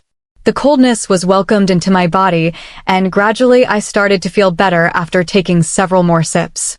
"Are you okay now to tell me what's wrong?" Phaedra asked, pulling me into her side and playing with my hair. I nodded. "For the past couple of weeks, I've been feeling so ill." I took another sip of water. I just figured that it was just my body taking its time to accept my full powers, but I'm not so sure now. I felt Phaedra stiffen next to me, and her hand that was playing with the ends of my hair stopped mid-stroke. "The sickness started after you got your full powers?" Phaedra questioned. "Yes." Phaedra jumped up from beside me in a flash. I didn't expect it, and I ended up falling onto my side, with the cushions softening my fall. I got back into a sitting position and watched Phaedra pace, wearing away at the floor. Suddenly, she stopped right in front of me and just stared at me before she grabbed my hand, dragging me out of her office and down to the infirmary.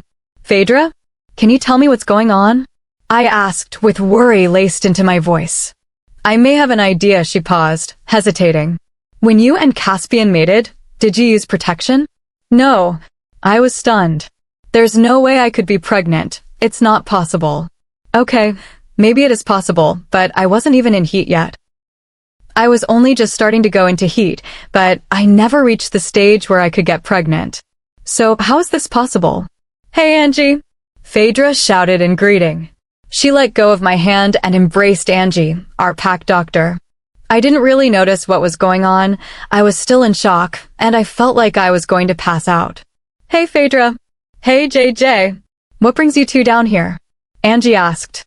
"This little one needs a checkup." Phaedra pushed me towards Angie. "Well, she does look kind of pale, but is there anything in particular?" "She's recently just mated," Phaedra hinted. I heard a gasp and a smack.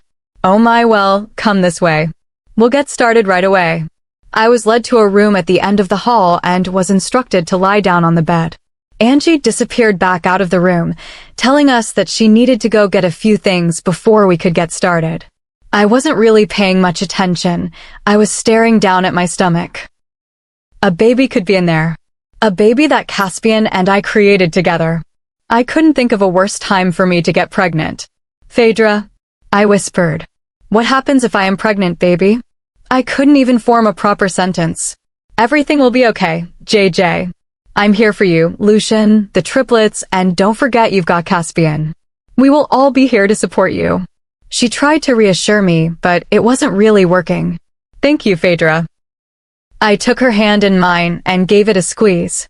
You're welcome, sweetie. I'm going to be a teen mom. Technically, you aren't. I looked at her confused. By the time the baby is even born, you'll be 20, so technically you won't be a teen mom. I tried to laugh, but it ended up sounding like a strangled cat. I suppose you're right. I'm always right. She smirked. Before I could hit her, Angie appeared in the room with a bag in her hand. Shall we get started? She beamed at me, flashing her teeth. I couldn't get the words out, so I just nodded, absolutely terrified, but I also felt a bubble of excitement at the possibility of carrying something that was a mixture of both Caspian and me. Half an hour later, I was still sitting on the bed in the infirmary with Phaedra in the chair beside me, tapping her foot impatiently on the tiled flooring. All was quiet apart from the constant tapping echoing around the room. It had only taken Angie 10 minutes to collect samples of both my blood and urine to be taken away to the lab to be tested. I twiddled my thumbs in my lap as we waited for the results to get back. Angie warned us that it might take a while, but I didn't want to risk bumping into Caspian, and it was safer to keep Phaedra away from other people.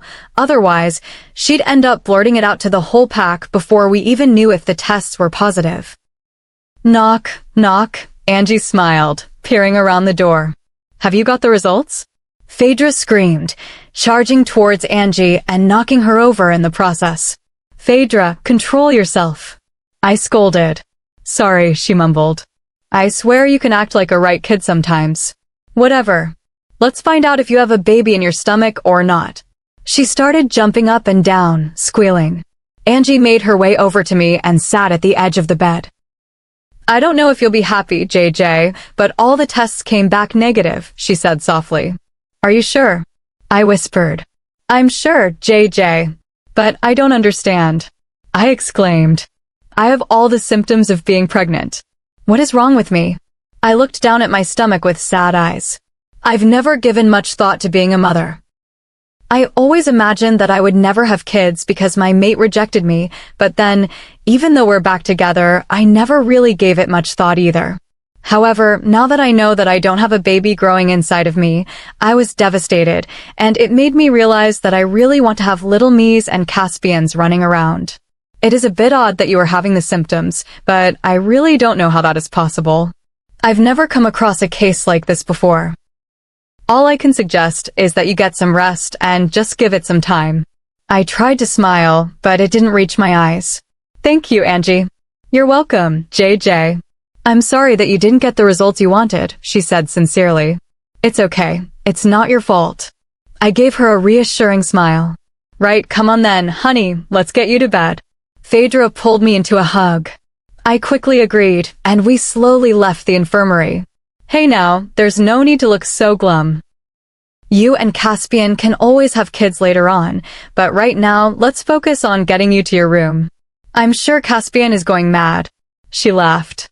I couldn't help but giggle softly. It's funny when Caspian goes mad because he runs around everywhere like a headless chicken. It's definitely something you don't want to miss. Phaedra and I chatted about random things as we made our way towards my room. I knew she was doing it to keep my mind off the baby incident, and I was thankful for that, and believe it or not, it was actually working. We were about to ascend the stairs when the front door slammed open to reveal one of our pack warriors leaning against the door frame, panting. Phaedra. JJ. He panted. They're here. I looked at Phaedra with concern. Who's here? The rogues. The war has begun. He shouted before darting off back into the forest. Phaedra immediately went into alpha mode, ordering all the women who didn't want to fight to stay and look after the children in the basement.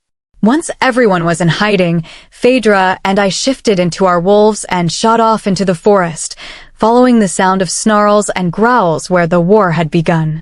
Today was really not my day. Chapter 26. JJ's POV. The afternoon sun beats against my thick fur as I run beside Phaedra through the forest, heading towards the battleground. Our paws pounded against the forest floor with thuds, sending the nearby wildlife scattering. I growled lowly in the back of my throat as the sounds of war began to get louder and louder. The adrenaline was pumping through my veins, pushing me to run faster to reach my pack and protect them from harm. I could clearly hear the growls and the clashing of bodies ahead. With a newfound determination, I shot through the trees like a bullet and rammed into an unsuspecting rogue. He landed on his side with a crack and didn't get back up. One down and about hundreds more to go. A menacing growl escaped my upturned lips as I stalked my prey. The growl was also a way of alerting my pack that I was here. I stayed low to the ground as 3 rogues circled me. If I stayed low, they would think I was smaller and weaker, making me look like an easy target, but they were in for a surprise. I kept my ears pricked to listen to their next move, and my eyes never left them. I stayed rooted in place as the rogues started to tighten their circle, closing in on me. One of them growled and launched at me, but I dodged and took out the rogue that happened to be in my way. Now there were just 2 circling me. They decided to go for a different tactic this time as they both charged at me, one aiming for my neck and the other for my back. I managed to avoid getting my neck ripped to pieces and killed the rogue, but I wasn't so lucky in avoiding the attack on my back. His teeth sank into my flesh. I held in pain and rolled over onto my back to get the rogue to release his hold. I put all my weight on his muzzle, causing him to release his hold on me. He was momentarily stunned, so I took that opportunity to sink my own canines into his neck, crushing his windpipe. I dropped him to the ground like a sack of potatoes. I quickly scanned the area looking for my friends and mate. I couldn't find my friends amongst the hundreds of bodies, but I did manage to find Caspian holding his own against a group of rogues. I stared at him in awe as he went from one rogue to another. He looked so graceful yet terrifying. I admired him some more when I noticed a mud-colored rogue sneaking up behind him. "Protect, mate!" My wolf screamed at me. Panic was evident in her voice. I didn't need to be told twice. I charged over to Caspian. The wolf leapt, and before he could connect with Caspian's body, I intercepted him, knocking him to the ground with me on top. I snarled at him before I ended his life. "Stay with me," my wolf ordered. I wasn't about to argue with her because I didn't want to leave his side now that I'd found him. I looked over my shoulder and my eyes immediately connected with my mate's. I could clearly see the pride he had for me, but worry and fear were also present. I trotted over to him and licked the side of his face affectionately. "Thanks, sweetheart," he licked me back. "But next time, please don't scare me like that again." "I'll try not to," I said, nuzzling his neck and making him purr. "Stop it, JJ," his voice was husky. "We've got a war to win." I snapped out of my romantic mood and stood side by side with Caspian. His tail kept hitting me in the face as I watched my targets approach. I learned that you should never make the first move, as it gives your opponent time to assess your weaknesses or figure out how to avoid your attack, which could end with you dead. They were approaching fast and didn't show any signs of slowing down. I got into a defensive stance, waiting for their attack. I braced myself as one of them barreled into me, sending me rolling across the floor away from Caspian. "JJ," he shouted worriedly. "I'm okay, Caspian. Just keep your focus on the rogues." I felt a sting on my right cheek and then on my left. I was being clawed.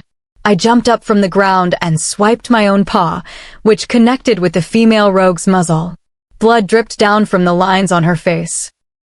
She howled with rage and tried to swipe at me again, but I was ready this time. I grabbed her paw in my mouth, biting down hard until I heard multiple cracks before I let go. She could no longer put any weight on that foot, so I went for her left shoulder, ripping out flesh. Blood gushed out of the large wound, and she went down to the ground. She was breathing heavily and whimpering. She looked me right in the eye, and I could see the hate she had for my pack and me, so without a second thought, I ended her suffering.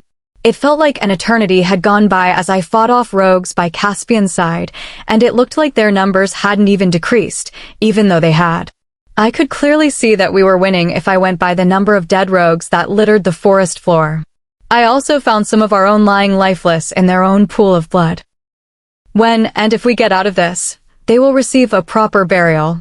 My stomach was starting to feel funny. You know that feeling where you can feel water swishing around in your stomach, and it makes you feel nauseous? Well, that was how I was feeling at the moment, but I pushed through it, taking down rogue after rogue after rogue. I was becoming tired, and I just wanted this all to end. I hadn't used any of my powers yet, as I didn't want to reveal myself just yet, and I feared that it would make my pack more vulnerable, but I think it was time to use them. But first, I had to get my pack and the other packs out of here. I opened up my mind to all of the packs. I need you all to leave, I commanded. I knew no one was going to agree, as I was answered with a chorus of no's. You have to do as I say. You need to trust me. They were quiet for a moment, and I could hear the gears turning in their minds. I trust you, JJ. Phaedra was the first to respond. Then I need you all to leave. Are you sure? Alpha Sage asked. Yes. The Alphas issued a command to their packs, telling them to retreat and trust them. I remained where I was, and I watched as my family and the other packs retreated into the forest, disappearing and leaving behind confused rogues. Caspian appeared in front of me and just stared into my eyes. Caspian, you need to go, I whispered. I know, he sighed. Are you sure I can't change your mind? I shook my head no. Please come back to me, JJ. He sounded like he was about to cry. We nuzzled up against each other, and then he took off in the direction everyone else went in. Once he reached the forest line, he looked back over to me with glistening eyes, then he disappeared. I surveyed the area, only finding rogues left behind. Are you ready? I asked my wolf. You bet I am. She replied eagerly. Well, here goes nothing. I positioned myself with my 4 paws equally spaced apart so I wouldn't fall to the ground, and began collecting particles from the air into my body. I was shaking as the fire within my stomach started to make its way out. By now, the rogues had noticed that I was still here, and they were all staring at me in confusion. The fire was building rapidly, waiting to be released, but I needed it to grow bigger if I wanted to wipe out all the rogues. Flames were dancing around my body with tints of reds, yellows, and oranges. I could feel the red streaks in my fur start to glow, and my eyes burn. The pressure in my stomach was unbelievable, and I just wanted to let it out, but it wasn't time yet. The rogues were too shocked to move as they stared at me with horror and awe. If I could, I would have laughed at their faces. The pressure kept building as the flames surrounding me grew, forming a giant ball of fire. I was starting to tremble from both the power and pain. I was also quickly exhausting myself. My whole body was about to give out. Now, my wolf commanded. My eyes flicked open and the ball of flame shot off in all directions, killing off the rogues in waves. The best way I could describe it is when an atomic bomb has been deployed, and my flames were like the aftermath of the explosion. The rogues were dropping to the ground like flies. I was breathing heavily, and all of my muscles were aching in protest. My legs were shaking, and I fell to the ground with exhaustion. The flames died out, and all that was left were the dead bodies of what used to be the rogue army. I was so tired. I had never used my powers like that before, and I didn't even know I could do that, but then my wolf was the one who told me about it, and there's no arguing with her. I had to block everyone out of my mind to concentrate, and I really needed to contact them, but I was just too tired to do anything. My chest was rising and falling at a fast pace, my heart was pounding against my rib cage, and the adrenaline that was flowing through my veins was gone, making me feel the full force of the injuries I had sustained. I stared up at the sky, watching the clouds float by, just thinking about what our lives will hold for us now. We were free, and we didn't need to worry anymore. We were free. That was my last thought before I succumbed to the darkness, letting my body rest to heal itself. Caspian's POV. I can't believe that I was leaving my precious mate behind with an army of rogues. I should have stayed with her to protect her. Who knows what will happen to her? I was such a coward. My wolf hasn't stopped whining since we left JJ in the clearing. Will you shut up already? I angrily shouted at him. I was starting to get a headache. Mate, mate, mate, he kept repeating. I groaned. There was no way to get through to him without our mate, so I guess I was just going to have to deal with it. I managed to catch up with the packs that had come to a stop just a mile or two away from the pack house. When I reached them, they all looked at me, and I shook my head, telling them that I hadn't convinced JJ to come with us. A large number of wolves whined and collapsed onto the floor to wait and see if JJ would return. I watched as some paced and others just looked around with blank expressions. You could clearly see how much JJ meant to each and every one of them. It was unbelievable, and it made me burst with pride for my mate. I was about to make my way over to the triplets when I felt the floor beneath me shake, sending me tumbling to the ground. A blast of warm air whipped around us, dancing around before it completely disappeared. I had no idea what was going on, but then it clicked. JJ. I scurried to my feet and took off back in the direction from which I came, back to the clearing, back to where my mate was. My heart was pounding in my chest with anxiety about finding JJ, my mate, alive. The trees were nothing but blurs in the corner of my eyes as I picked up more speed. I was going so fast that it felt like I would take off into the sky. I could see the tree line up ahead, and I wasted no time in charging out, then coming to a halt. Dead bodies were scattered across the clearing. No one was standing. I started to panic, and my wolf whimpered as we couldn't find our mate. I forced myself to calm down and sniff the air, looking for JJ's scent. I got a waft of blood and rot, but then just behind it all, I picked up her scent. I put my nose to the ground and let it lead me to my mate. I sniffed around dead bodies after dead bodies, then I found myself standing over JJ. I fell to the ground beside her with my head buried in her neck, whimpering, thinking she was dead. I was brought out of my depressing thoughts when I felt her heart beat against my muzzle, and I could hear her faint breathing. I yipped with joy knowing she was alive. However, once I looked over her body, I knew she wasn't out of the woods yet. She was bleeding quite heavily, and I had no doubt that JJ had used her powers to kill off the remaining rogues. I shifted back, not caring that I was naked, and lifted JJ into my arms, pulling her close against my chest. Her fur tickled against my chest as I moved as fast as I could, heading towards the pack house. Along the way, I met up with everyone, and as soon as they saw JJ in my arms, they were relieved, but panic and worry were still evident in their expressions. Phaedra, who was now back in human form, dressed and made her way over to me. "Is she okay?" she asked, glancing down at JJ in a motherly way. "She's alive, but she needs help. Her injuries are still bleeding, and I think she was the one who caused the ground to shake and the gust of warm air," I replied, trying to ease their minds. Nothing else was said as we jogged and ran back to the pack house. When we arrived, the pack doctor, Angie, was already waiting outside the infirmary. Phaedra must have linked her beforehand, telling her we were on our way. Other wolves were carrying in more injured wolves and were being instructed to lay them down until the women could attend to their injuries. I was led into a room with Phaedra, the others following closely behind, and told to lie JJ down on the bed. "I'm going to need you to get her to shift back, Caspian, so I can tend to her injuries better," Angie said softly. I nodded my head and bent towards JJ's ear. "I need you to shift back for me, sweetheart, please. We want to help you." I whispered into her ear, stroking her head. I felt her body tremble beneath my fingertips. Instead of fur, I was now stroking skin. I grinned when I saw that she had shifted back. She was going to be okay. "I'm going to have to ask you all to leave, especially you, Caspian. I don't want you to snap at me when I'm tending to her injuries," Angie said in a firm voice. The others left without complaint, but I was reluctant. "Caspian, please. I can't help her unless you leave." I kissed JJ on the forehead before I left the room and sat down in the waiting room with the others. I knew she was going to be okay, but I couldn't stop the tears that I was holding in from falling. "She's going to be okay," Phaedra whispered, putting a comforting arm around my shoulders. I nodded my head, unable to say anything. I could have lost her today, and just thinking about that made more tears stream down my cheeks. We waited for what seemed like days to me, but it was only a couple of hours.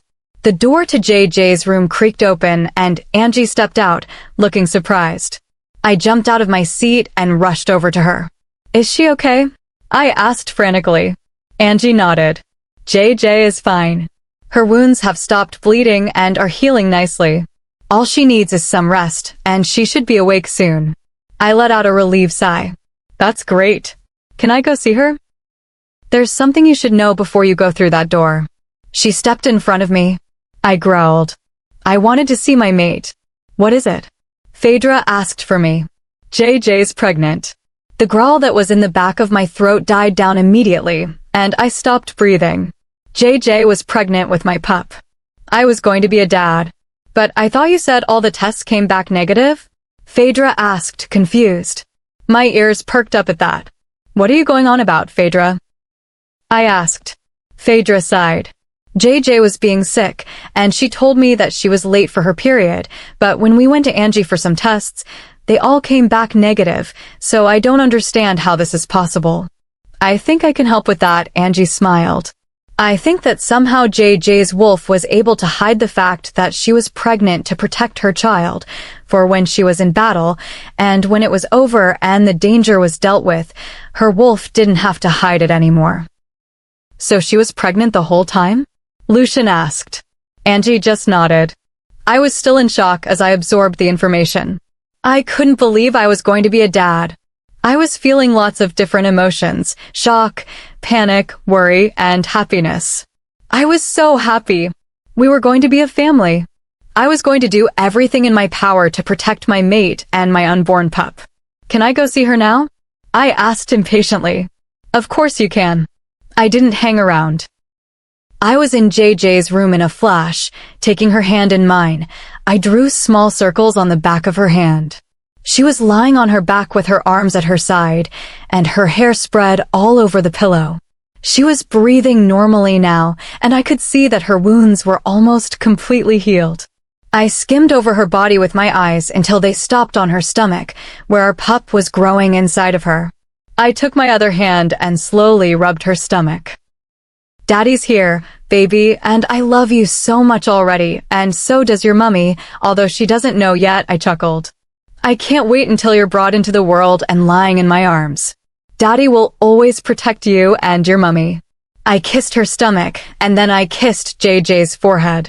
I scooped JJ up into my arms and lay us back down on the hospital bed.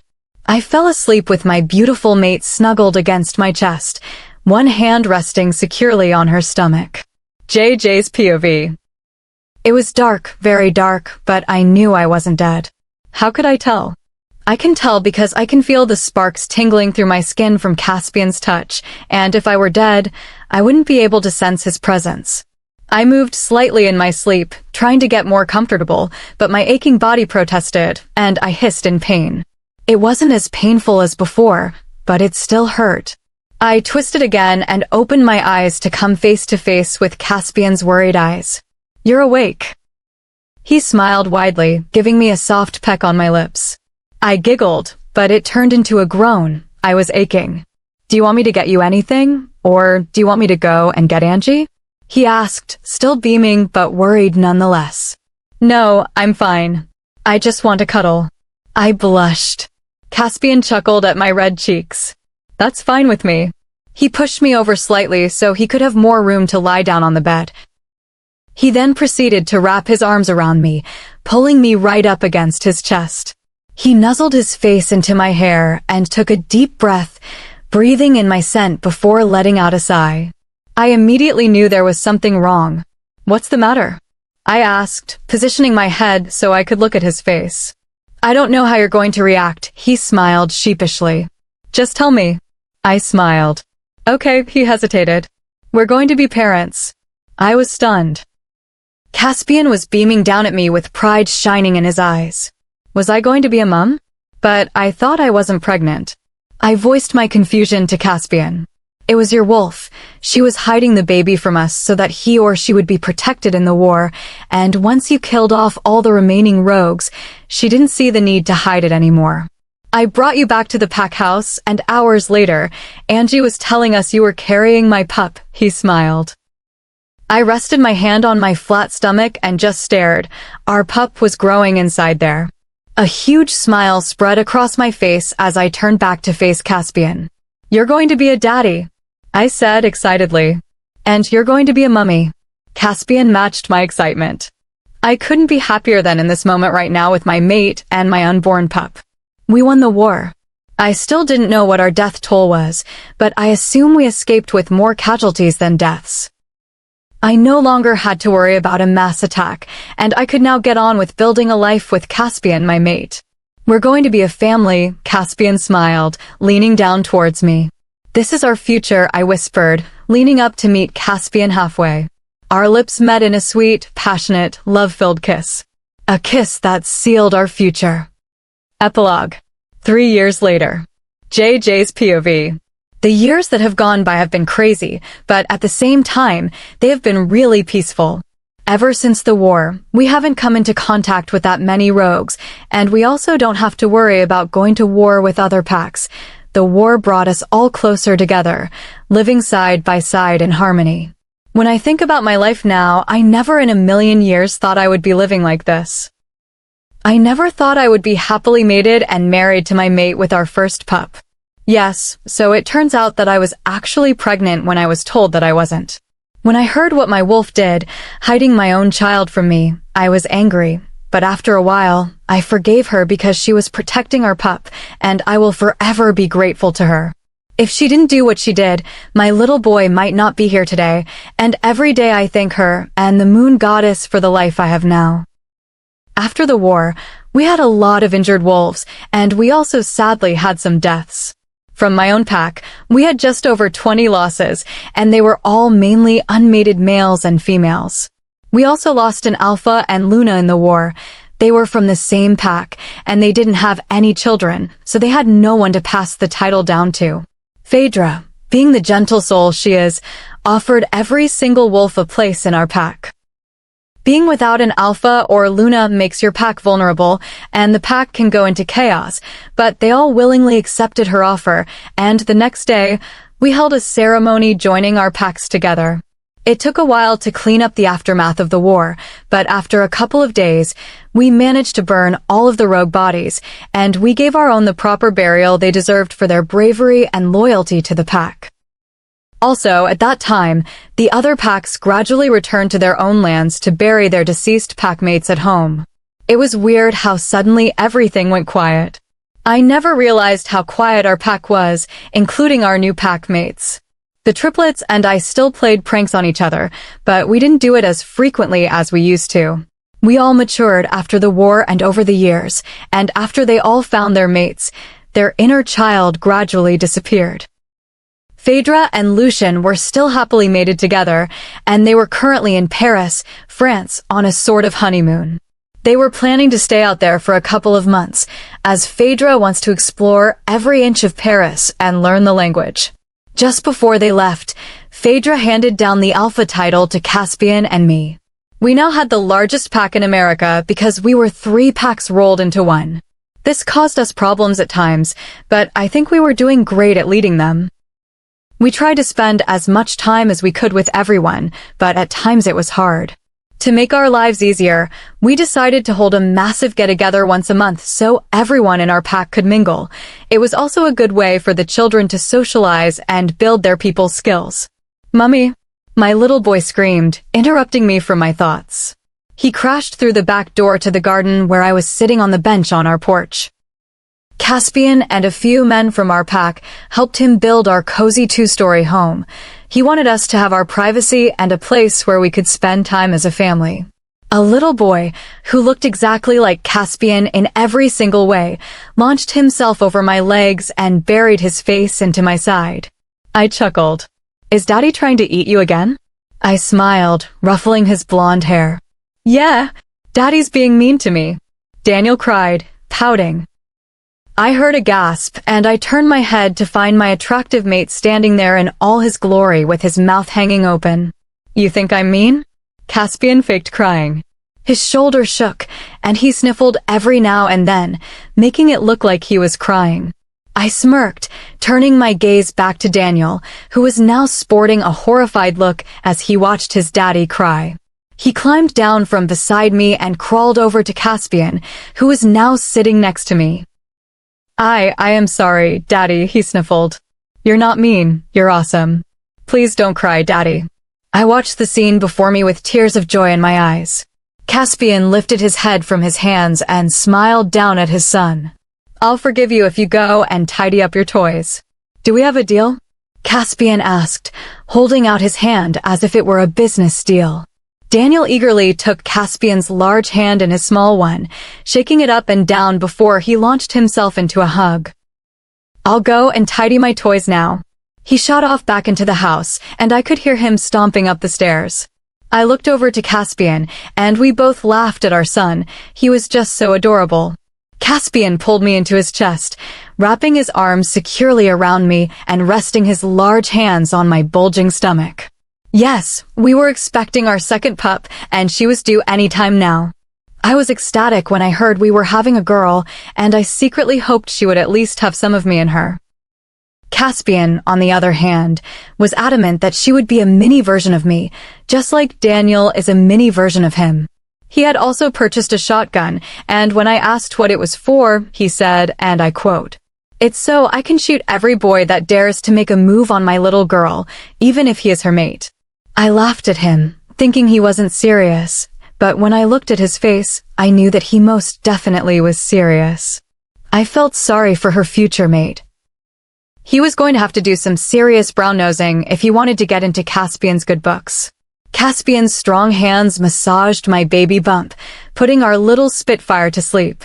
She had been constantly kicking and moving around all day. I couldn't for the life of me get comfortable, and I was becoming extremely irritable these days. It seemed that she couldn't settle unless Caspian was around, which wasn't that often, as he had alpha duties to tend to. I sighed in relief when she stopped moving around, bringing me some comfort. "Thank you," I breathed tiredly. Caspian chuckled into my hair. "Has she been naughty to Mummy today?" he asked in a funny voice. "You have no idea," I laughed. "She hasn't settled all day. I swear you're going to have to get Alaric or the triplets to handle your duties, because I need you here all day with me so I can relax." "I can do that," he breathed huskily into my ear. We remained silent, just enjoying each other's company whilst listening to the sounds of the forest. This was my favorite place to be, wrapped in Caspian's arms, where it's safe and feels like home. My life was just perfect right now. I had my mate at my side, a handsome young son, a baby on the way, and a supportive pack. What more could anyone ask for? "I love you so much, JJ. Caspian kissed my forehead, then nuzzled his face into the side of my neck. "I love you too," I smiled. Yes, my life was now complete. Lessons learned. The journey of Juno Vance from an abused outcast to a legendary leader reveals that the most profound shifts in life often occur when internal reclamation of worth supersedes social expectation. Juno is a member of the Crescent Pine Pack who is shunned after failing to shift into a wolf on her 16th birthday. Her suffering is worsened when her fated mate, Alpha Caspian Vane, publicly rejects her for her perceived weakness. However, Juno is rescued by a mysterious group who reveal her true destiny as a prime, a legendary wolf with elemental powers, forcing her to find the strength to lead an army and protect the very people who once discarded her.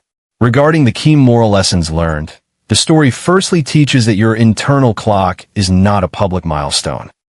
Juno demonstrates that personal transformation is not a competitive sport with a fixed deadline, and that a delayed transition is often just preparation for a more complex awakening. To apply this today, you should identify areas where you feel behind your peers and consciously decouple those feelings from your self-worth while recognizing that slow growth often precedes significant power. Secondly, the narrative shows that rejection is a necessary filter for alignment. Being cast out from a group that demands conformity is actually a protective mechanism that clears the path for finding a true community. In modern life, You can reframe professional or social rejections as signals that an environment was a poor fit for your unique strengths, and seek out a new pack that values the traits others labeled as defects. Thirdly, the text illustrates that forgiveness is a strategic power rather than a weakness. Choosing to protect those who previously harmed you is not an act of submission, but a radical assertion of superior character and autonomy. You can apply this by prioritizing the health of a team or family over personal grievances, demonstrating that your leadership transcends your ego while maintaining firm boundaries. In a final reflection, the overall moral message of the book is that worthiness is an inherent state of being rather than a status granted by others. The shifter romance wrapper makes these lessons hit harder because it uses the physical shift as a metaphor for the visible success we all crave, while showing that true power comes from the resilience built during times of perceived weakness.